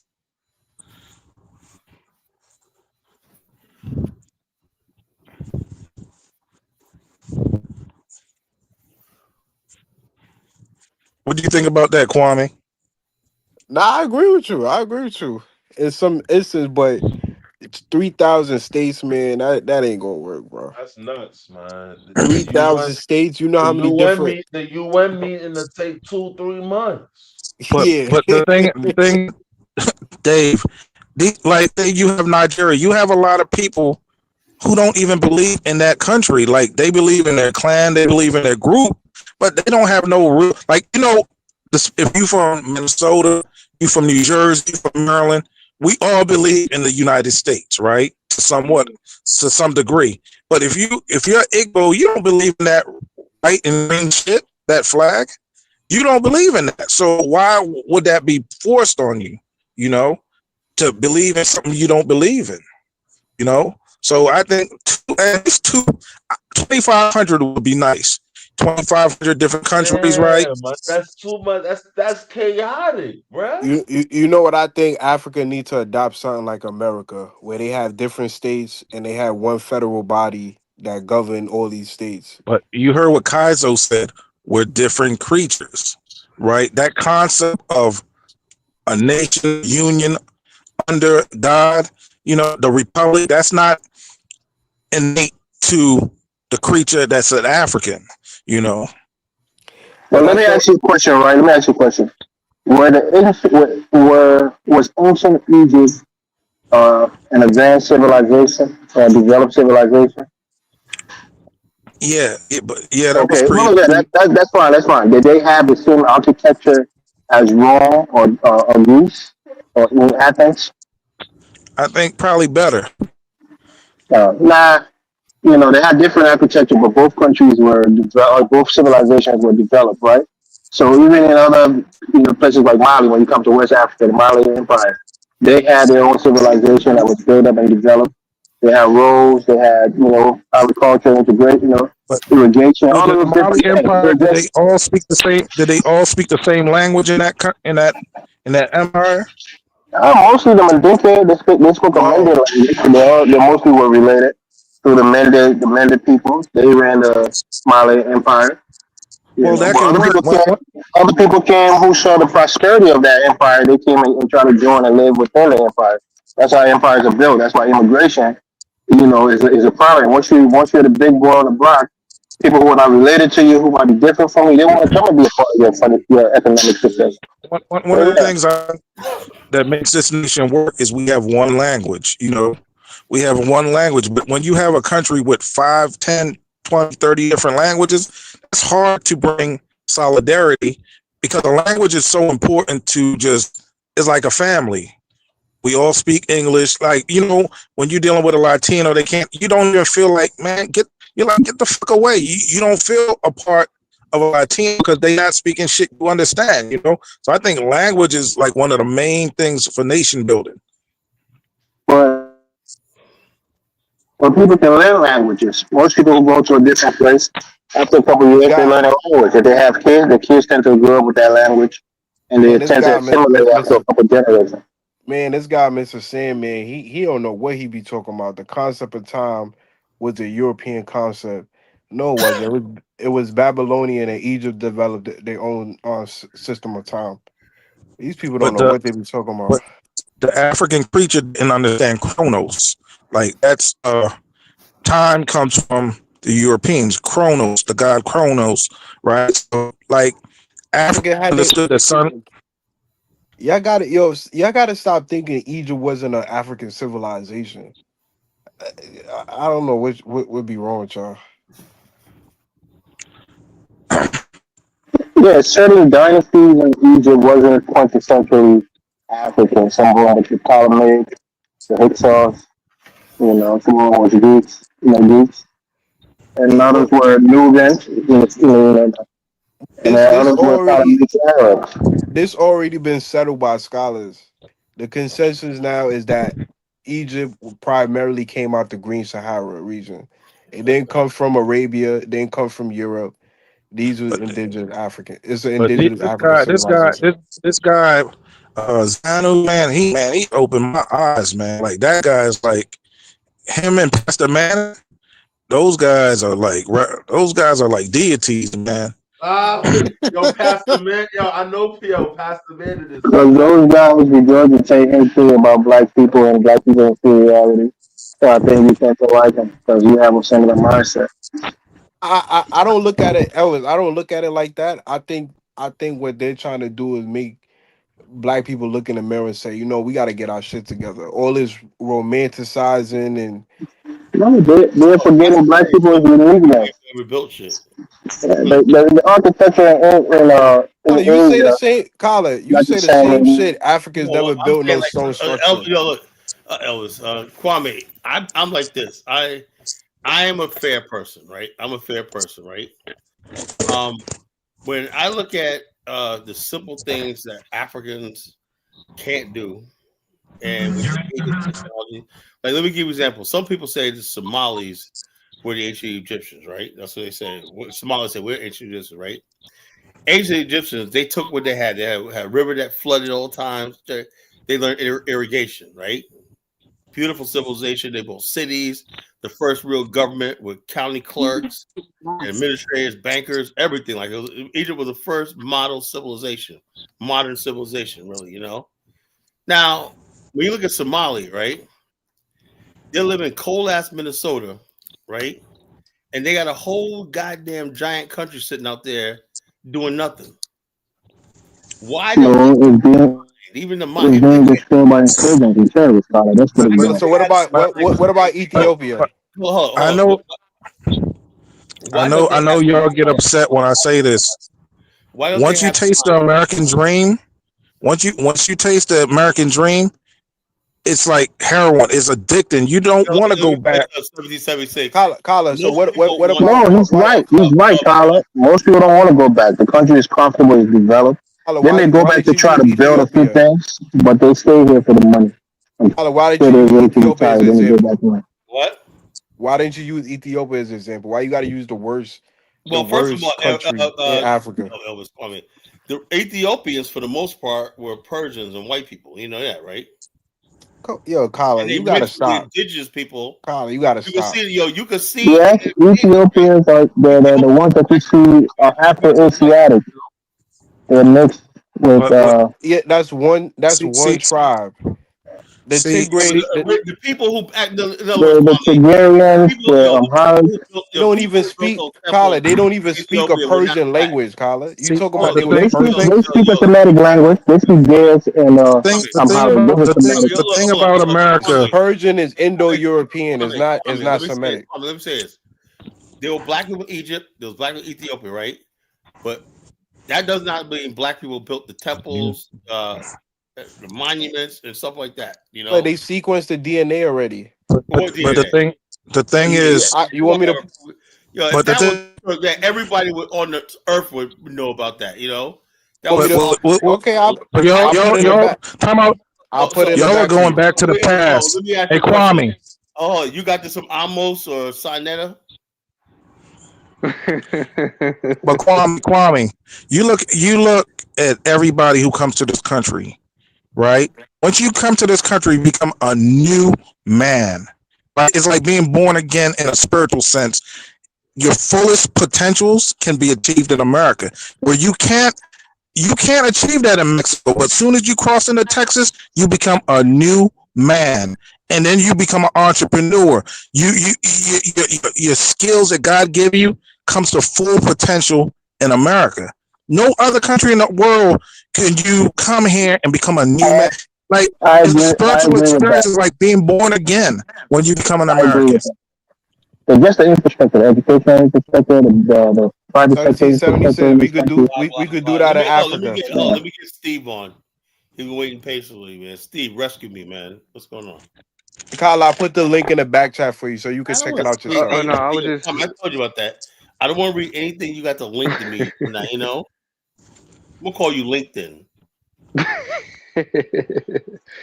I was just coming here to agree with you. What you were talking about Egypt. That's all. Do you agree with him on Egypt about Steve? Steve the teaser. You said what, Elvis? I said Steve the agreeer. Steve the teaser. Steve never agrees with me, I agree with you all the time, Carla. I just disagree with you as well, and you kicked me off the show. But no, I don't kick you off like that. When you sound like you just basically if you put thoughts into your stuff and disagree with me, I like that. But you say, yeah, man, I'm gonna disagree because Carl said this. So I'm just gonna Carla, you literally just lied. Carla, you literally just lied and said that Ethiopians are Persian. That's a lie, Carla. Ethiopians where white skin come from? Kwame, you stay too much in the past. What I'm talking about is the American dream. You can taste it. Every time you go up in education, every time you get more money, you can taste the American dream, man. And that's what I want people to focus on is the dream. You know what I mean? Can you I'm taste it? focused on Africa. America is falling. Listen, that's a It, lie. it's 38 trillion in debt, and Man, wait. it keep ballooning. See what you don't understand, But brother, is when you have a 1776. military, you don't have any debt. It's just like if you come to my house and I got 10 guns, I'm not paying you. We're not paying that shit back. Right. That's the same thing the British Empire We, thought. we're, we're French going through a thought. year. We're going to, as the Jewish said, we're going through a year of jubilee. We're not paying that shit back. So now 1776. Everybody got to pay off their debt, no matter we what ain't you pay, think. No we matter got what you debt. think. We got debts from the Revolutionary War. We're not going to pay back. 17 That's if we didn't have to pay off no debt, it wouldn't be no Doge. What was the point of Doge then? Hey guys, we got a woman joining the panel, so don't be over talking. What was the point of Doge then? 1776. If we don't Who's got the to pay off no woman? debt. I don't see a woman. I All right, said he we talking got a about woman Afro that's about to theory. join. Yeah, Afro Afro Theory. We have theory. a woman that's about He's to a join the panel. Don't be finesse, over man. talking. 1776. Answer that. If the military so and great, listen. All I'm why we telling had people, Doge? Why we had to why we trying to allocate funds to pay off all I'm telling the people is interest rate on the debt? taste the dream. That's all I'm gonna say. Taste the dream. Can you taste it? Oh man. The feeling. Oh, bruh. You got to go to school, Kwame. You got to get a degree. China's rising. It'll be the first world first world economy in a couple years. We Man, can't stop it. China is like a feudal country, man. Like you got 1% to benefit, and everybody's in hell. I don't know why y'all be sweating China like that. China's over. Let the woman speak, man. She came up here to say what she got to Oh, yeah, say. peace Afro theory. Hey y'all, I'm Hello, just how you coming. doing? I'm good, thank you. I'm just coming in just to see what y'all doing.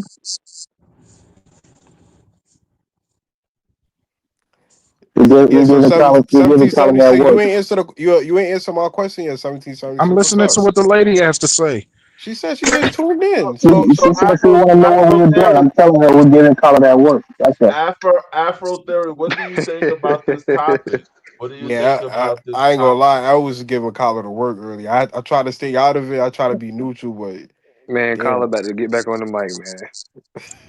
What do you think about this This topic? I call it like the rich getting like that. I like the rich Ras getting. Baraka. Yeah. Oh, I called in earlier and I had let Colin know that I'm interested in knowing what comes out of it, what relationship comes is built from it, and And how she it ordered my would, book. And she bought my book. yeah, and how it influence, you know, future, how it'll influence the future with African Yeah. Americans Yeah. connecting with Liberians. I think it's a good thing. I'm excited. It's just cracking the door open. It's good publicity, Yeah, that's and crazy. See, now these guys are temper their tone, which is the right approach because it's not really a significant tangible thing that's gonna, Yeah, really, no, it will make but a it's a change. nothing symbolic tan- Yeah, it will make a gesture, change which is because nice. it nothing will make a tangible is going tangible to change. happen out of it. You know, it's a nice. What do you call that? What word would you use? A nice overture. Symbolic gesture. Yeah, symbolic gesture. Yeah. Well, we don't know yet. We don't know yet. We got to give it a chance. I mean, at least he's doing something, you know. At least he's And doing this. Ras And Baraka need a fix. Newark, New Jersey. That place is suffering, man. Listen, man, it got so many junkies running around Newark He's and been, Irvington, he's man. been mayor for the last 12 years. So Yeah, yeah, he's a do not. He like the dude in Chicago, Mayor Johnson, man. Those are do nothings, man. oh, Do okay. nothings. New Jersey is just pure suffering, man. But you know what? Whenever like these types of things happen, or not even these types of things, meaning like the it seems like it's a bridge being built that just comes out of nowhere. There's always a lot of stuff like logistics and planning and strategies and goals that we have no idea that's happening and that's being spoken about. You know what I mean? That's being established a year. You know, it was, excuse me, some things that were established a year ago, and it's just now coming into fruition. So it's just interesting to see how this falls out, how this I comes don't. about, and I don't. how this how this blends with their like overall scheme or their overall goal for, I guess, the city and the people. Yeah, I don't want to be a contrarian, but soon as a black mayor is elected in my city, that's when I start to move. Listen, I haven't been under a black mayor in like the last Here we 25 go. years. You're Here going we back to go. your It's old been ways. Yeah, there we go Here we go. again. So, so, so, do you believe that white people you are better leaders than black people, and you will no. prefer to I, live I under believe white I believe in government? evolution. I believe in evolution, and at this state in our evolution, we don't understand governance. That's what Colin says. We understand rulership, but not governance, right? So if you look Uh-huh. at Birmingham, it's messed up. You look at Newark, New Jersey, it's messed up. You look at Baltimore, it's messed up. You look at Philly, anywhere you see a black mayor, Mm-hmm. you're going to see suffering, right? Your Mm-hmm. potholes, you're going to see bad infrastructure. You're going to see basically the same thing you see in a third world country is going to be here under a black mayor. That's why I don't like soon as they start celebrating we elected a black mayor, I said it's time for me to pack my trailer up and get the fuck moving. Hold Well, on. Let I me feel address a comment. Can I address a comment real quick? Sorry to yeah. interrupt. Go ahead. African Goddess said FBA would not like this and maybe be kicked. Man, FBA don't move nothing in real life, African Goddess. So I don't mean that's all I got to say about FBA. But go ahead, Afro Theory. But I also think that, like, to your point, or I don't know if it is to your point, maybe it's contrary, but I also think that there seems, because of that pattern, I also believe that it's possible that they allow black people to uh, get in positions of power when they know that the city or the state is or the city is in shambles. Like, if they knew that the city was prospering, they wouldn't want a black person to have credit for that. But do you understand the word gentrification? So cities Since that black people 1776, are you telling me it's never been a good black mayor in America? you found them? There you go, sounding like a claims I maker. think Mayor Adams did a fair job No, in New actually, York. Maynard Jackson is the reason why you got Hartsfield Atlanta International Airport, and he built That's way Atlanta before our was a time. fucking hold on. When he came into office, Atlanta was a backward southern town and whatnot. He made it into a major city it is right now. Yeah, Colin, kick 1776 back in because he capping right now. Hey, No, man, I'm not. like I said, I let him hang himself, man. No, I'm not. But I'm being real because people vote Democrat or they vote for. They don't even live in those areas. I know people in Baltimore don't live in the Baltimore city, but 1776, politicians in that city. 1776, you changed the goalpost because colleges debunk you in real time. But he went back to like the 70s. I mean, come on, are we 60? I mean, Bottom line is this. Like I said, when you have a black mayor, if he don't have the cooperation of the Republicans, because every time a black man gets, I remember when Dinkins got elected, the media, everybody was against him, right? The people who were even white Democrats was against him. Everybody suddenly, fire department was acting up when that the Daily News talking about going on strike. It was just a whole bunch of mess that it was all these. Oh look, there was one. What about Westmore? Westmore is a good mayor. That's what I was about to ask. Maryland is damn near. Maryland is damn near. When Westmore came into Maryland, we had a surplus. That nigga done ran that shit into a deficit. Oh, come on, man. What about Brandon Scott of Baltimore, Mayor of Baltimore? Fudging numbers, fudging crime rates, making up shit. Roads fucked up, schools fucked up, hospitals fucked. What about Willie Brown from San Francisco? He did a really good job in San Francisco. I mean, Willie, have you been to San Francisco? Homeless everywhere. It was Willie Brown, right? That was Shit a while in the ago. street. He's not the mayor now, nigga. Bunch of white homeless people in San Francisco's run down, man. But you notice the pattern with that. You've never been to San Francisco. It's one of the most beautiful places in the world. I've been there. California has went down, man. California used to be one of the most beautiful states. It's gone. But listen, you know when you see a black cloud, what does that mean? Rain, right? If you see a black mare, you know what's coming, right? Oh my god.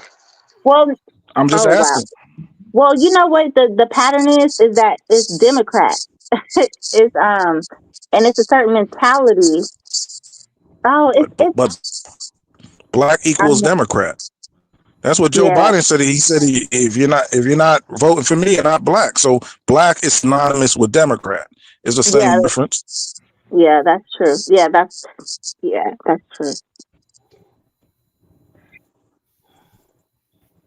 Hey, but I mean, look at the unity that we show when we go vote. You know, what is it, like 85% Democrat? That's Hey, amazing. Kyla, Musa asking, can you unblock him so he could type in the chat? I What's up? I don't What's know how up, to unblock block? people. Oh, I so don't have them blocked. oh, okay. He But asking, but, can you unblock him? I don't but have them. right I don't now, have them blocked. I think Hustle the Smart. universe, I got people blocked in the chat. Hustle Smart said he's gonna show me how to unblock people. You like know, the just type universal in. black man Jock can Yeah, you show. across Hold the got. on, Jock world, can show you how to do it. He in the chat. Yeah, Jock can Kyla, show you how to do it. you can you unblock me too? Cause I'm blocked too. So I don't you know how gotta to block unblock a few nobody. people. I don't know how but to unblock nobody. the universal black man, we understand You gotta rulership, go to the studio. but we don't know governance. That's we're gonna evolve like 100, 200 years from now. We're gonna evolve where we can govern. Right now, we just don't know how. We don't have the capability to govern.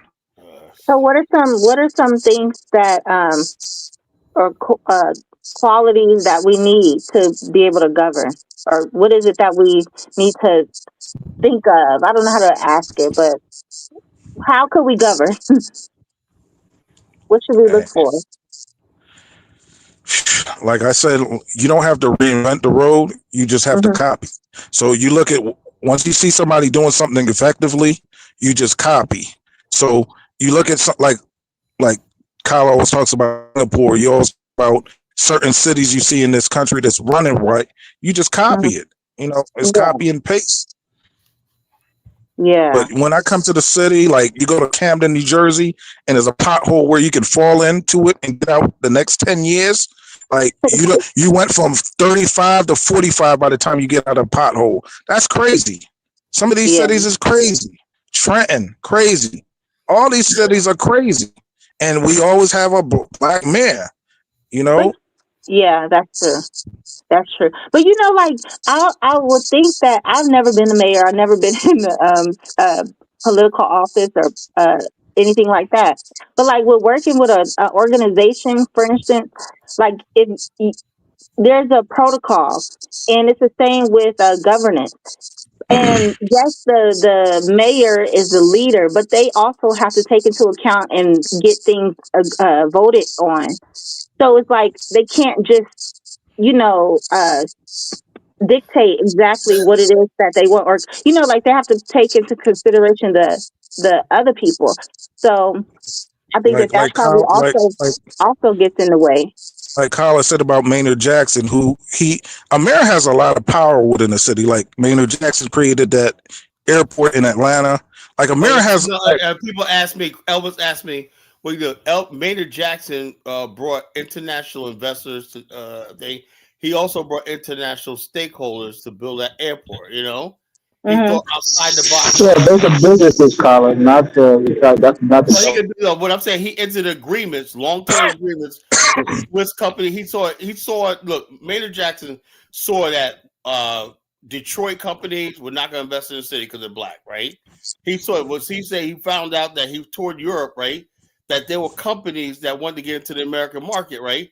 And they told him, all you have to do is build us the airport, build the airport, and we'll locate our business there. And that's how Atlanta was booming ever since.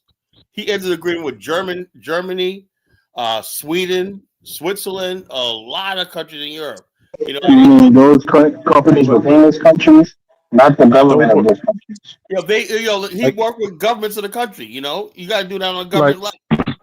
like if you wanted to renovate the infrastructure like roads, you can go into contracts with German country companies, but you can't make contracts with What Germany. I'm saying, But hold you on, like can, this.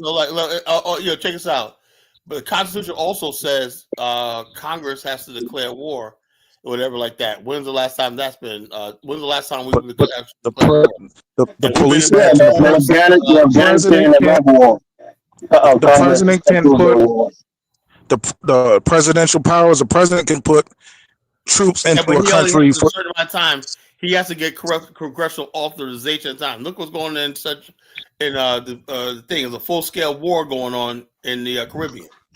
Yeah, but that's your president, Tyler. You Don't, brought it up. don't put my president. I'm saying what I'm saying is it's bullshit. George W. Bush mobilized millions of troops to send in Afghanistan and Iraq. You know that was no declared war. It was necessary. Yeah, necessarily. Just like That's because he's circumventing the Constitution.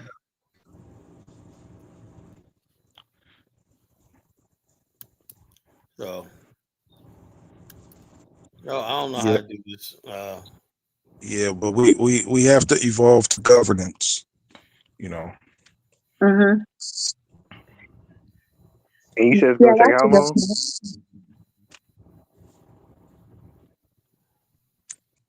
1776. How long would that take? I will 50 to 100 years.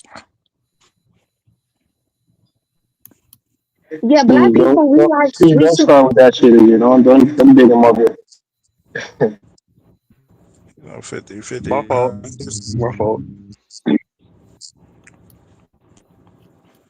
I was gonna say that it comes like I feel like a lot of black people we have I don't know when this occurred, but um we like to be governed. Like for instance, the celebrities who have millions of dollars and they have access to a lot of people and they don't have to live up under Jewish rule like they choose to. They don't want to build anything. They prefer to create sign a deal with the podcast with a media company instead of just creating the media company themselves. You know, or like I just feel that's just one example, but I just Yeah, feel like because the distribution of a media company is what really matters. And most black people don't have the money to have a distribution company. So it's very expensive. It's not. Well, I think Master P did it. I think he was the last one really to do his thing oh, freelance. okay, yeah, because I brought that up because they have such huge influence on just every aspect of life, really, and and if they were to set the bar of distribution and things like that, then that'll become the trend, you know, and people would strive to a lot of black people, young kids would strive to do that and to own those types of things. But I didn't know that about the But distribution. this is just me personally. I don't think two things. We don't really have black love or black unity. Like, so when you Yeah. have love, you want to preserve your kind, right? Mhm. But it's the mentality where everybody's for self. You know, everybody's for self. It's like rugged. Like we take rugged individualism to another level. Like everybody's for self. Like once I get mine, f everybody else. That's how it is. And that's that love and unity. I don't even like. I don't think it's in like the Bantu culture. Love, like what love means. Like we don't we didn't go through a Greek philosophy to understand love, peace, unity, joy. All these concepts is foreign to the universal black man. We don't know what it means to love. What does love mean? What does peace mean? What does unity mean? All these concepts that from Greek antiquity, we never as we don't know. We just know how to eat, you know, and basic stuff, you know. Okay, so then how would you? Okay, I get what you're saying. And like you have to go through like every in evolution, you have to go through different things, right? Industrial revolution, you have to go through different steps. You can't skip steps, right? And because we've been in such chaos for thousands of years, we never developed a proper understanding of love. Okay, if I'm an African leader and I have love for my people, I'm not going to have $10 billion in a Swiss account while my people are suffering horrendously, right? They don't like a country like Nigeria. They don't even know. They don't have a word for love. They don't have a word for unity.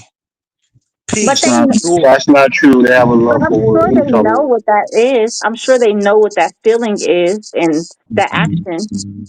They, and Africa, love is orgasmic, like in a sexual way. They don't understand love for Oh, brotherhood. You know, that's why you don't really see like fraternities and Masonic groups. They don't understand what love is, and that's why you have one guy would have Are $80 you billion. serious? You're trolling us right now. 776. I'm not trolling. I'm speaking reality. Real, where do you get this stuff from?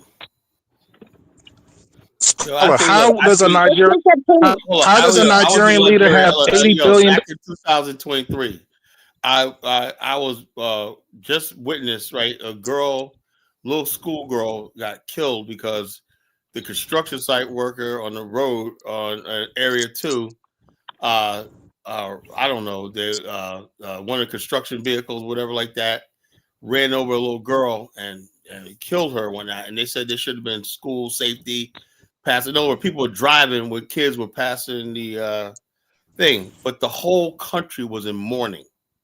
It almost ruined my trip. The whole country was crying over these.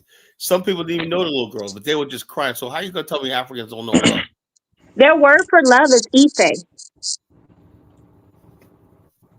What'd you say? I said, for instance, a Nigerian Yeah, word when you say for that the people don't concept. love, man, what you're doing is dehumanizing. What Yeah, you're doing is you're being dismissive of their humanity. African theory. If I have $80 billion in a Swiss account that could be used to benefit my people, is Well, that some people fake? are basically greedy and corrupt and whatnot, you know. And bottom Or line, what? my whole thing is, like I said the show the other night, I said a season for all things. The problem is Africans haven't learned how to hate. And when you learn how to hate, right, and you learn how to hate injustice and wrongdoing, then you'll see things happen. Africans But and black people Kylie, in general. you just said what I said. You said they don't know how to hate, but to understand No, hate, no, you must understand love. African people love too much, right? If somebody does something, they're willing to forgive and forget, look the other way and stuff like that. You know, what you have to do is teach Africans the right hate. You know, I mean, not just hatred of another tribe. You got to teach Africans how to hate wrongdoing, But injustice, selfishness, dualism. Once you have deceit. You God, you know. have the devil. Once you have love, you understand hate. They're dualistic. So what I'm saying is, the main thing is, there's got to be a balance there. If you love, if you hate, then you can actually love. You know, and so African theory. What do you say about somebody who has 10 cars in their driveway, right? Living in mhm. opulence, where right across the river they can see suffering and not even feel anything. I think I that can't. I think that they have a love for money and themselves and not a love for other people, and they're not compassionate. Or are you talking about like a person who's in leadership? Yeah, leadership, right? I'm living in Yeah. opulence, right? Yeah. And across hmm the river is Macaco. Like that concept of love is not there. But I understand through evolution it will come. But right now it's not there. That's why But Africa we could be one of the talking. most. But you talking like Africa is not the home of humanity, and I get that. Yes, they have a lot of strife and a lot of tribal wars, but we can't act like the whole world, including the Greek, who got the words eros and what other words was it for love? The three different types of loves that they agape, and there was Agape. another, one for brotherly love. I forgot it. Filial. There's filial Filial. love. There's agape love. There's another one. I can't think about Yes, it right now. I'll look it up. What did you say, Carlo? Carlo, sorry. it's filial love and agape love. Filial love is mankind's love. You love me, I love you. Agape love is what they mean by God-like love. You know, Right, love and beyond then what somebody can and do for you.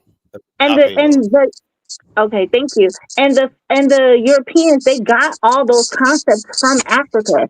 So to say that Africans don't have an idea of that is to dehumanize them and strip them from their humanity when they are the ones who first formulated those concepts and acted that out, you know. And so yes, there are people who are very greedy who do not possess those things, those qualities like such as love and compassion, but that doesn't reflect all of the people, and it doesn't reflect the the foundation or the substance of those societies. All right, let me get Musa on. Go ahead, Musa. Musa. Yeah, how Musa your was feelings cooning like I don't know doing, what last night in ladies? atmosphere. Musa was cooning My like sister that. Apothecary, how you doing? No, Hi, I I'm was not good. cooning out. I was just telling the truth, man. And you heard the truth, man. The truth is a hard pill to Yes, swallow. we Get gotta that, worship man. the white man. Get on I'm our not knees saying and we prove gotta it. worship the white man. I'm simply saying that we need to learn from them. Instead of hating them, we need to learn from them. That's Yeah. what I was saying. Like And, everybody and, has gifts. Like I think exactly. one of the gifts that And the white Kala, person have is organization, governance, like rule of law. These hold on, concepts. 1776. Let me talk to Kala briefly. Yo, Kala, you said that African hasn't learned how to hate. Like, what do you mean by that, man? Why do you want What us I like say? to hate? Why do you want our people in Africa to hate, man? We don't need to have that shit in our hearts, man. For what? No, what When I'm we got saying is, people coming from foreign hold up, land, Musa, like helping us Musa, out. right? Hold up, Mm, Musa. Hatred would have saved you from being your ancestors from being on that slave ship. You know, if you Man, would have stop it, hated, man. if your Kala. ancestors would have hated seeing other people being dragged to the slave ships, right, and did something about it, right, then you would not be God, here. like You probably be in house land right hatred would get you nowhere. Guess what now. happened Well, in Haiti, man? hatred arises a Hold on, serious man. Let me spirit. finish, man. Hold on, hey Let yo, me finish, hatred, man. Musa. Hatred keeps the foolish spirit, and Can it I awakens finish, man? the serious spirit in people. You know. So if you don't have Listen, hatred, right, listen. Hatred, the foolish spirit hatred dominates gets you. you nowhere, Carla. Hatred gets you everywhere. Hatred gets you nowhere, but set you backward. Let me explain. Hatred And is a beautiful thing. man, can I explain, man? Because Go ahead. listen, in Haiti, we kill all white people, right? So I ain't saying where that are we sort of now? hatred. I ain't saying. Where are we now?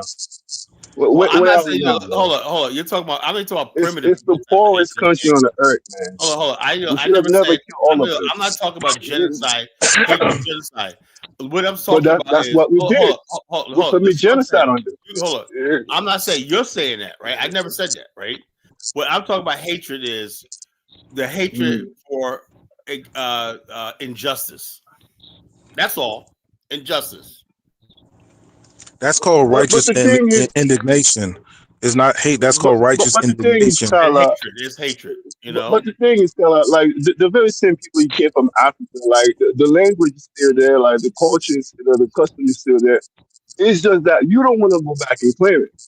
That's your Because I problem, man. can't go You back. even tell me I like can't most go of the back in time time, and man. Look, saying that like tribes should be in a museum. Musa, I can't not go back. I cannot go back in history, man.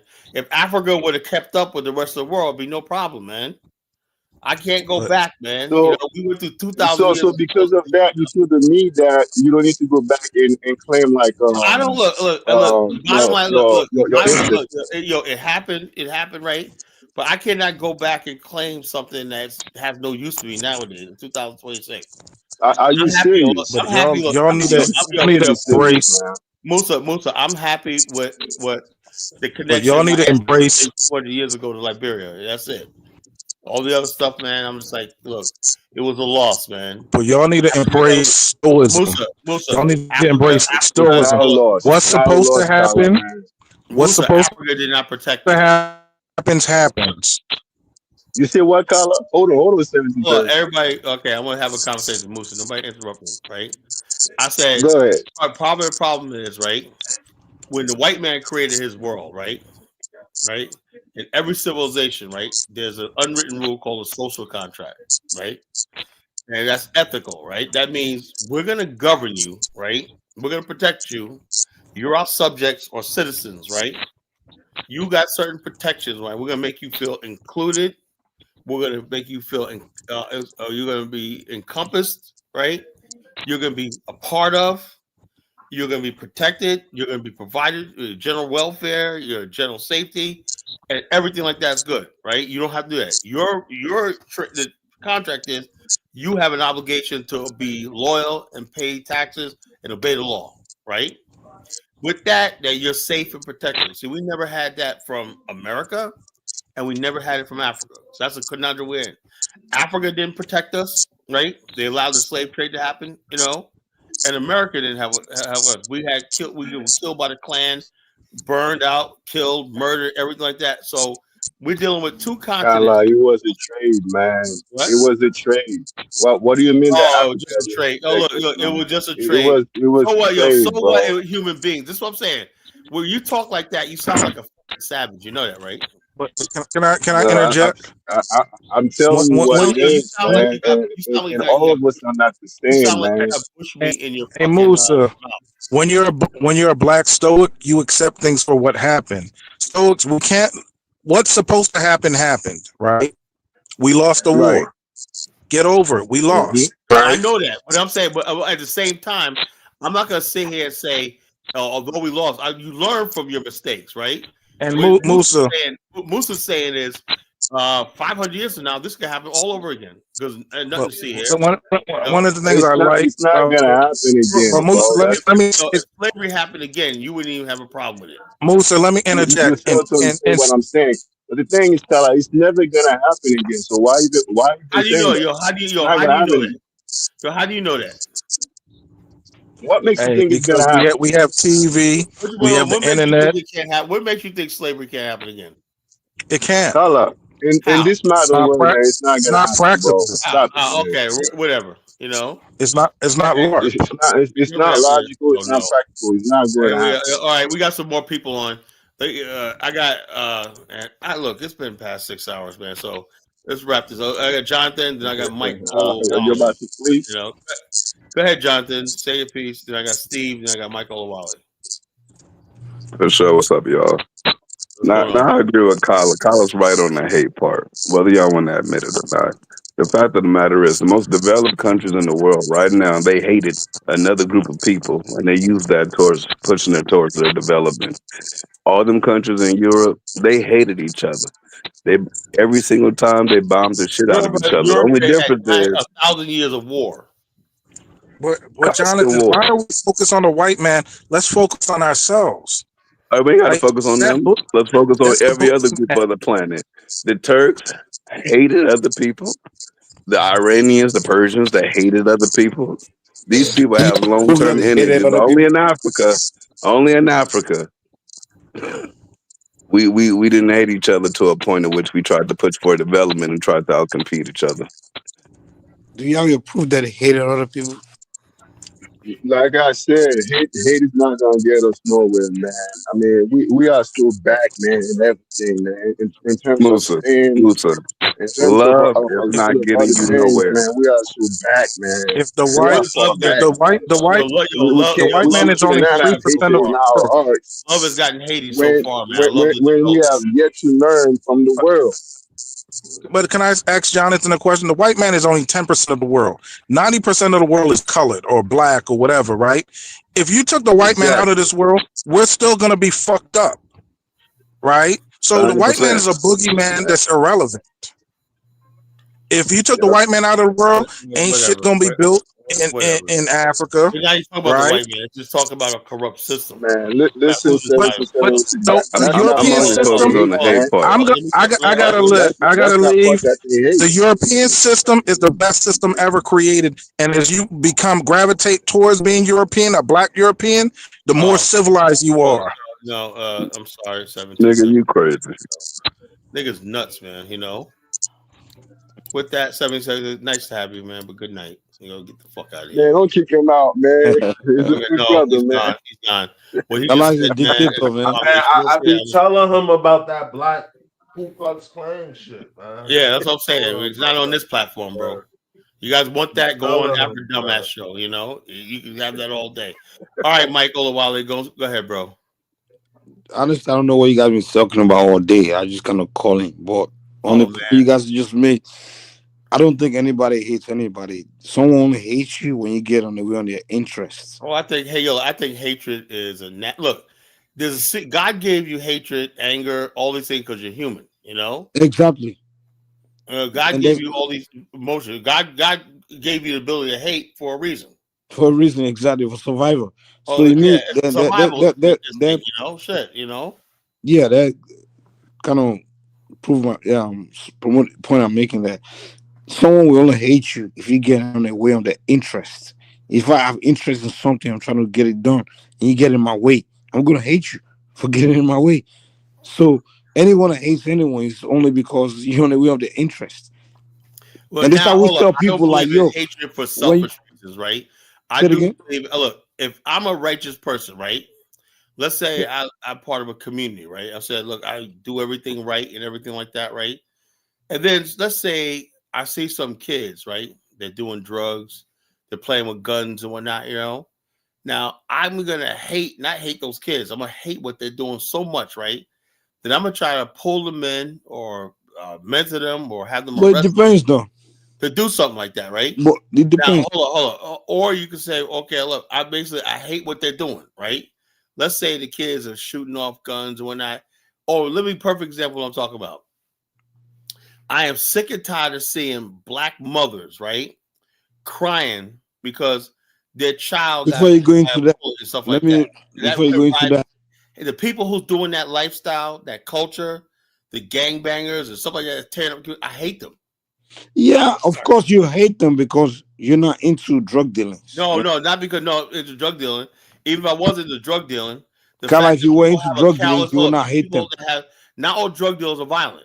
That's another thing, I right? didn't say I didn't say anything I'm about saying that. so. That's not what I I'm said. saying if you basically, Kala, and I see Kala. it all the time. I see it all the time. You don't need to People are over so talk, Kala. reckless with You guns said and enough. shooting up neighborhoods and stuff like this, and Kala. they don't care.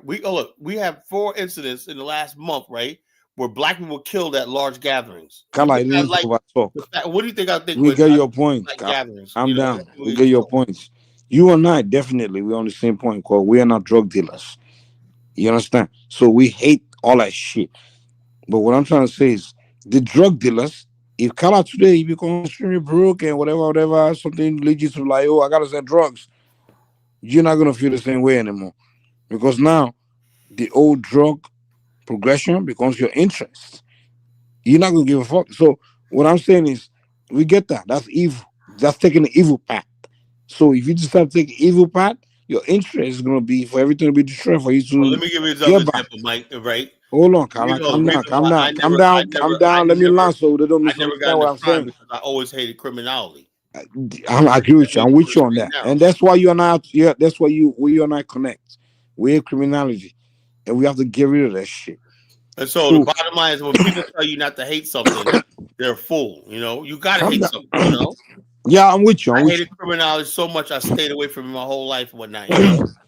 So the main point I'm making here is that there's something called individual interest. There's something called collective interest. Collective interest should always override individual interest. Collective interest is for the best interest of the community, society. Individual interest is, oh, I gotta feed my family. I don't give a fuck. I got me, kind of shit like that. And sometimes individual interest is, hey, if I don't sell these drugs, I ain't gonna have money to pay for my cancer treatment. I'm gonna die in 6 months. I gotta go sell drugs. That kind of shit. Shit like that is individual interest. You get it? So collective interest gotta override the individual interest. Hold on, wait now. Let me learn. I'm not trying to justify individual interest. I'm just trying to tell you that they exist. The fact that they exist, criminality will always be in society. But what we always have to acknowledge that they exist. But what we as a collect, if we have to work as a group, is we have to make the collective interest the number one.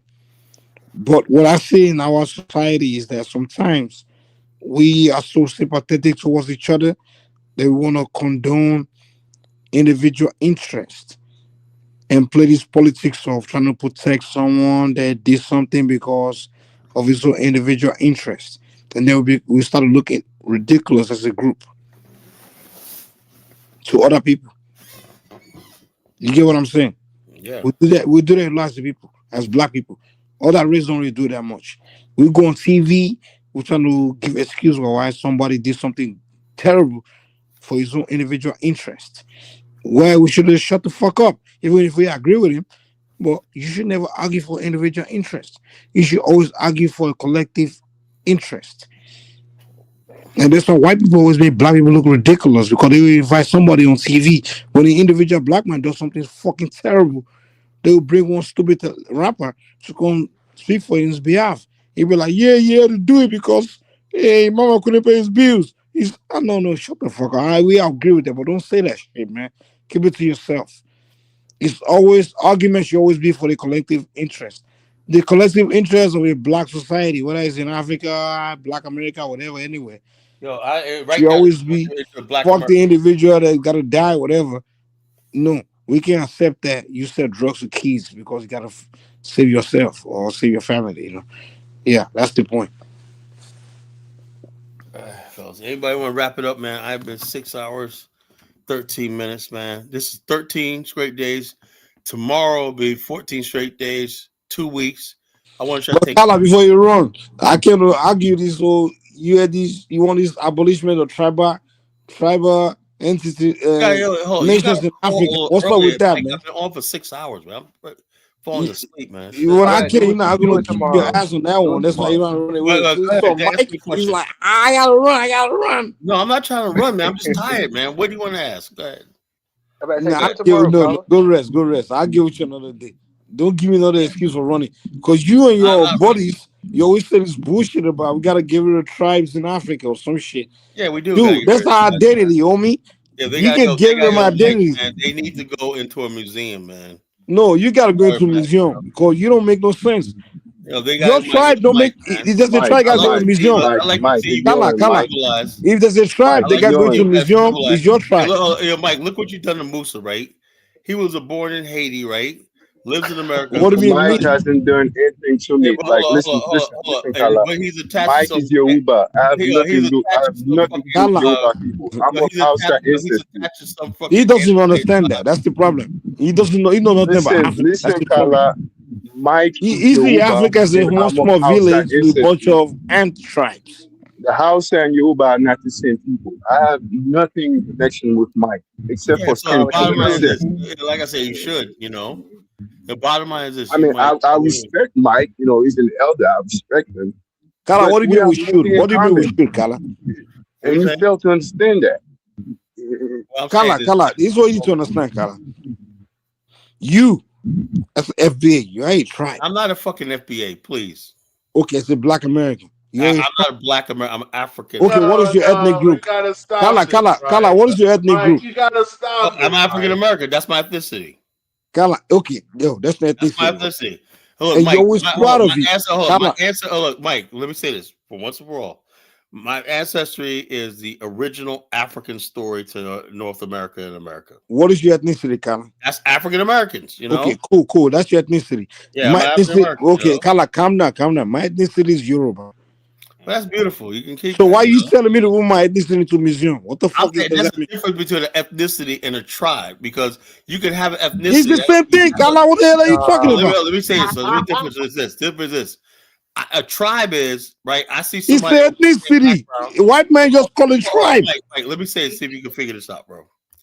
If I see another black person in Black American, right, and I see him, right, don't know nothing about him, right, and I see just because he's Black American, right, hey man, I'm gonna give you the job over that Nigerian guy over there because we're part of the same. That's wrong. That's tribalism, right? But you could also, but the other thing, ethnicity is we part.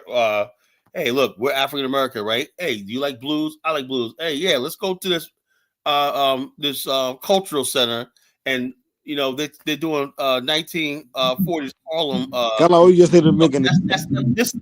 They don't We they share define something anything. in common. But when you talk tribalism, right? You're No, trying no, to. no, no, no. No, we didn't say, no. Kala, you're not shifting to tribalism. We're talking about define tribe No, and you know why? You know, no, for a matter Kala, of fact, is chill out. hold on. Look. Africans do Ka- tribalism to get political Kala, office, Kala, to Kala, Kala, steal, Kala, to kill, Kala, to stop it. marginalize the You other. shifting the That's conversation.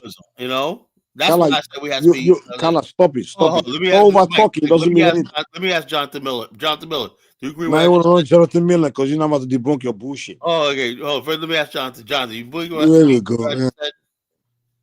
You know you don't make no sense, so you're gonna Well, run. it's very perfect sense. I said, You look, didn't make any sense, Kala. look. I said you could have your Yoruba, right? You But didn't make any hold on, goddamn sense. You hold on. tell us you say ethnicity is from a tribe. Look, if you go It's to the same goddamn thing. Ethnic no, it's is not. a No, it's tribe not. is an ethnic group, No, there's and no. then you give a fucking raw explanation, Mike, definition. It doesn't make no Mike, he sense. doesn't understand that, Mike. Look at Africa. So he I will said never get it. tribalism is He wrong. will never get it. Look, Kala, people you're a don't moron. understand. Just learn to learn from other Tribalism people, and man. tribe are two different things. Your No, Kala, it's not. your tribe is your Ethnicity is ethnicity. Point blank, period. No. your Yeah, I know tribe what is you. your I said ethnic group. tribalism has nothing to do with. No, tribalism is a different. It's a different definition. It's a different conversation. You know what I'm saying? So I'm saying So, this. so what y'all saying is that even though there are Igbos who are in, let me give you an example, in Port Harcourt or in River State, right? They have Igbos They're that not are evil. subgroups of nigga. No, Yeah, there's it no is. such thing Nigga, as I've been there. So subgroups. stop the cap. Stop the cap. I've been there. You can't even lie about it. Go ahead. There are people there that are considered to be Igbos, but are By of a who? different ethnic group. Is that By true or who? not, Mike? No, it's not true. By the people Okay, give there. me. What's the name of Is the that people? true or not, Mike? What is the name of the people? Nigga, I can't pronounce these names You like can that. Nigga, exactly. You don't Igbo know is what you're Igbo to talking me. about. But hold on a second. Just a second. I'll be right back. Okay, go ahead. You're not gonna Google. He doesn't know shit. He just go online and listen to some bullshit by some Igbos online. A lot of these FBA goes go consume some Igbo Biafra Don't stop bullshit. saying And they come online and FBA, man. make No arguments. FBA here. No FBA here. He probably gonna pull out Aquarius and stuff like that. Aquarius, right? No FBA here, bro. Sub. How you gonna call people a subgroup? You talking about the Aquarius, right? Well, Mike, what was He's coming back.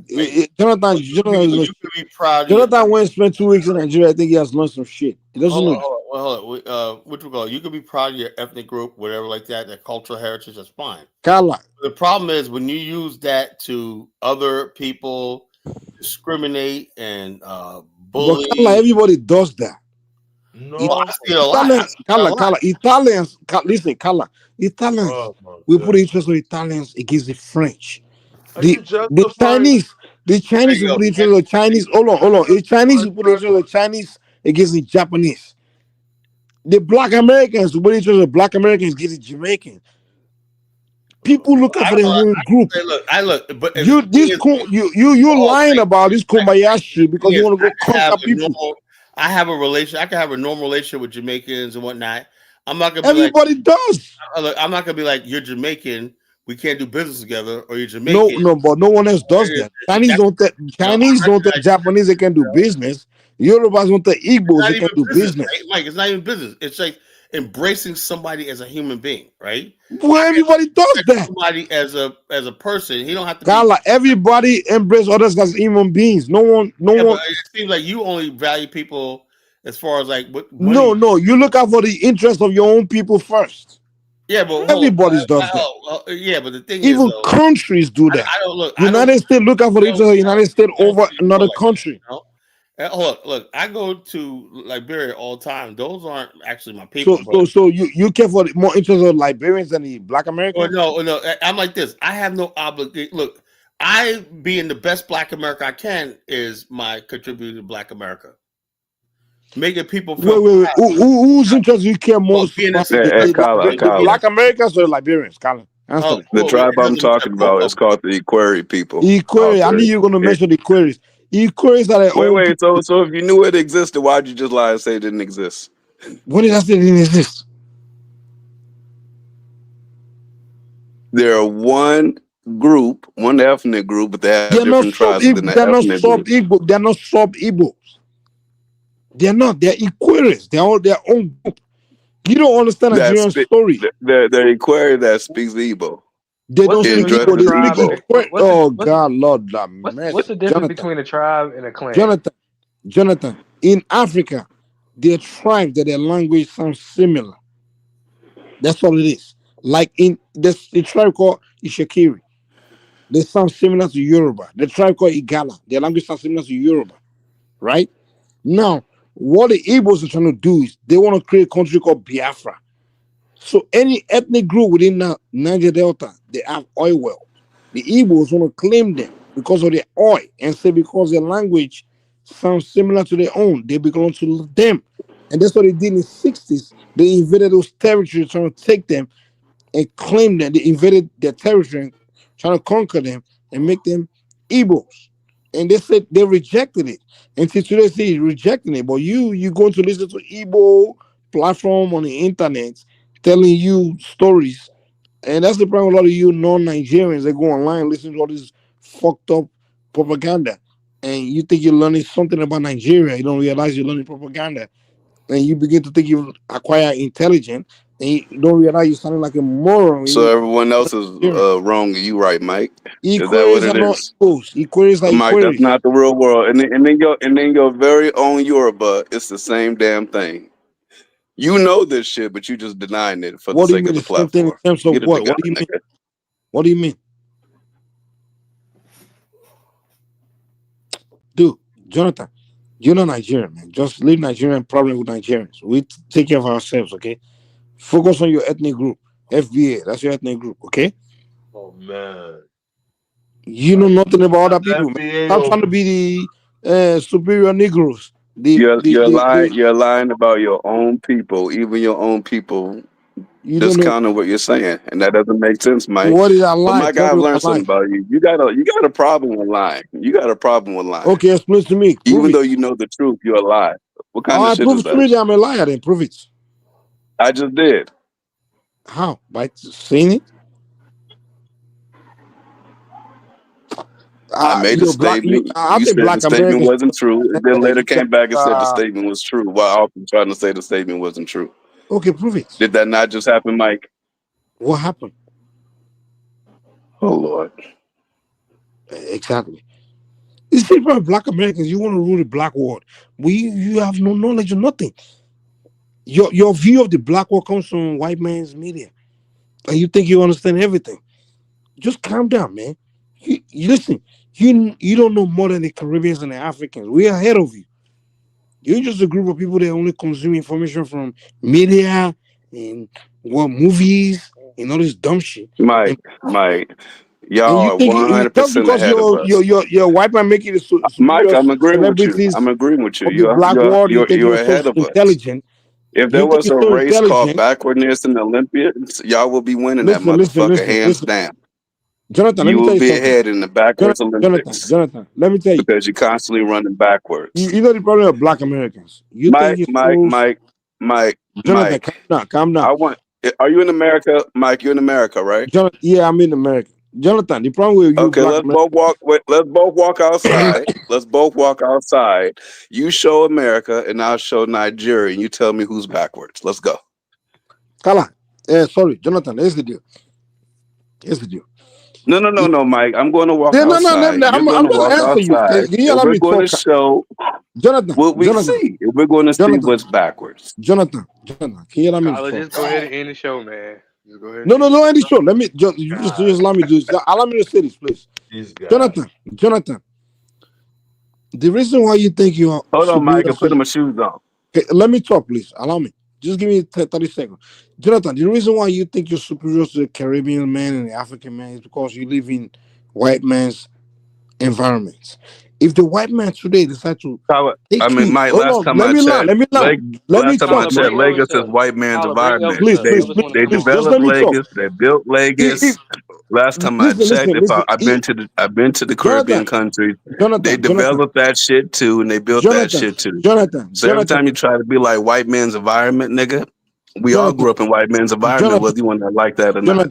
Jonathan, if the white man decide to cut the land and take you black American, dump you there and say, okay, you are your own country, I guarantee you're gonna be behind the Caribbeans and the Africans. They You'll be did that way in behind. Liberia. You guys They are did behind that us in in terms of Liberia, wisdom and and your anything else. people would leave Listen, when it comes to Nigeria to wisdom, go to I'm Liberia. not saying it to insult you, but from in my own interaction, the Caribbeans and the Yeah, but Africans are way ahead of you in but terms the of problem wisdom. is you're wrong because You we have got no evidence that wisdom. says you're wrong. When I interact with black Americans, your wisdom level is so below my foot. The When I problem interact is with we got Caribbean people, evidence their that what wisdom you're level. saying is wrong. Listen, We when I got interact evidence with that what you're Caribbeans, saying is wrong. any country, whether it's Jamaica, Haiti, when I interact with them, their level of wisdom is ahead of you.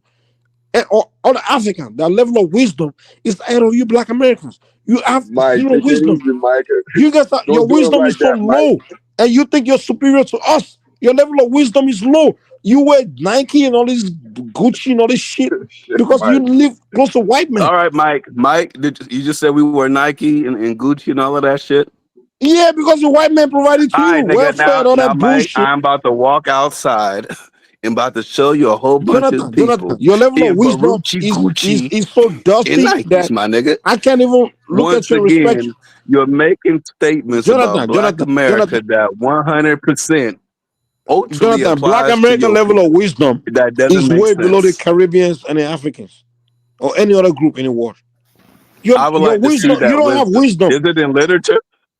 You have no wisdom. I'm sorry. All right, Is fellas. is, All is right, your everybody That's wisdom in why chill. people will literature? say you don't have Everybody, culture all because right, culture, the everybody definition of chill. I culture gotta is calm wisdom. everybody Mike, down. Mike, You Mike, don't have I Mike. gotta I've calm wisdom. been through everybody Yoruba down. way. Mike, Call it, Jonathan. call it. Right. Okay. Well, I'm gonna end the live, and when I basically end the live, and I'll let these two back up. Y'all can go at it all. I even let 1776 back in. Y'all can do whatever you want. It's not live anymore. So The circus, Let Kyler. Elvis You up gonna as let the well. yeah. circus So go? You just look. gonna Check let the this out. circus open, right? Yeah, I'll Kyle, leave I it. was just about to join the show. You about to end the live, man? Yeah, Shit. just open the It's six and a circus half up. hours, man. Check it out, man. Just Check this open up out. the doors, I'm gonna let man. Elvis. Mike and Jonathan. Look, it's at night. I am going to bed right now. I'm Yo, gonna Oh just leave you guys. open man. the You circus, guys, man. you guys Open it have up, fun when man. that. Tell me, Dave. Tell me how it turned out, man. I know it's gonna be a free Hey, for all. Colin, can you do a show about this tomorrow? About the whole About what? tribal thing? Tribal, ethnicity, whatever. I can whatnot, but the bottom line is, look, as long as basically you have something to gain. That's what people understand about mankind. Until you get rid of gain, right? You can see what's in the heart of a man, right? Everybody, I noticed that anybody like me personally, the reason why I don't subscribe to FBA, because one, what they trying to gain, I don't want. They want to try to establish a hierarchy over other black people because of their proximity to white people. I don't. That's gain. I don't believe in that. So what I'm saying is, uh, it's as long as there's gain by tribes, right? That people you can look at and say, my tribe is in this rear right here. Like somebody told me, Nigeria first told me, if I went to Edo State and I didn't kiss their feet, I would. You know what he told me, Johnson? You know what Nigeria first told me? He said, if I went to Edo State and if I said what I said, I'm not going to bow the chief. He said, he'll cut me up in pieces. That's what he said. If I don't go there, Kala, let me say one of my experience with a one white person I ran into, right? I ran into that white guy and I said some stuff. He was like, God damn. He said, yo, I ran into one Jamaican Caribbean person. He told me that the wisdom of the Rastafarian is that you give more to nature this than you guy has take from. long hair. Oh no, calm down. And then you take from nature. It was like, God damn, they think black man had that level of wisdom. And then when I give him my own wisdom from Yoruba land, it was like, oh my God, it's out of the sky. It was like, yo, you know what you guys, you Caribbeans and Africans just did to me? You make me debunk the things that my father used to tell me, my racist dad, my white racist grandfather, and my dad used to tell me that Negroes are monkeys, they don't know, have no wisdom because we all only been around black Americans. They have no wisdom to offer. Yeah, okay. So I'm Well, saying the Caribbeans and Africans literally made white people change their mentality, when I get their that, I'm perception in about black live. people. So I'm trying to tell you that Mike, listen, have you you been guys have drinking no tonight? wisdom. The only thing you have is flashy bling bling. And because the white man, the American society is so wealthy, they Hey, provided Mike, bling bling for every I citizen. think Carl Genesis has a lot of wisdom. Gala, Mike, have you been your drinking? wisdom. Have you been drinking? Gala, I do have a little bit of wisdom to be honest, compared to Kala. average Negroes in America. Why you say African I Americans got have a no question wisdom? for Mike. All I people got a have question wisdom. for Mike that I asked Elvis and other people on the platform. Their wisdom is For close to 300 zero years, y'all was because selling they have people as access to slavery. bling bling and all Y'all were that crap. left They think they're so alone. superior. No, Mike, Wisdom answer has the nothing to do with question. material. Y'all participated in the slave trade. Y'all engaged in There we commerce with go. other That's like they nations. have no wisdom. We And start at the end referring of the to day, over the history. course of a 300-year time period with no colonization, no American Listen, if you have military wisdom, we talk ruling about in the y'all, present. why the hell didn't y'all Yeah, develop? I wants to get up here. Listen, if you have wisdom, we talk about the present. Oh Lord, man, it's like a fest. Like John If wants you to have get up. wisdom, you know When you he's had to talking go about to the past development, to he's get talking to the about present. compared to white man. You came to America because of the past. You didn't come to America because of the Not present. because of you, Jonathan. No, definitely not If because of me. America God was forbid. if America was all black American country, I won't bother to come Mike, over here. Mike, There's no way I at will the end come of here. the day, You'll for be a dusty 300 country. years, the Yorubas were left alone. Why the hell Listen, didn't the Yoruba the, land the develop? argument the argument is between you and I who has more After you guys wisdom. said, Mike, why don't y'all let, so why don't let, wise for 300 years, Jonathan, left alone. Jonathan, I'm Why not saying didn't I'm y'all so wise. develop? I'm hold saying on, hold y'all on, between you have and to I, everybody who's chill, wiser. what everybody y'all chill. have to Hold up, what you everybody have to chill. understand is One mic, one mic. Jonathan, between you and I, who's Hold wiser? on. I That's the gotta question. answer something for African guys. She said, "Why don't I let Mike up?" Because I believe he speaks for Nigerians. That's how most of them feel, So he's the voice of Nigeria, man. So I let him up here, John, what's on your mind before I leave? Go ahead, bro. No, actually, I was gonna wait until the live stream ended and kind of be in the back chat and chop it up. Okay, I'm gonna end the live Yeah, I don't think stream this is now. a conversation that I want to be like kind of on the live stream with. Oh You yeah, know. yeah. Okay, let me end it so y'all can kill each other. well, you gotta understand.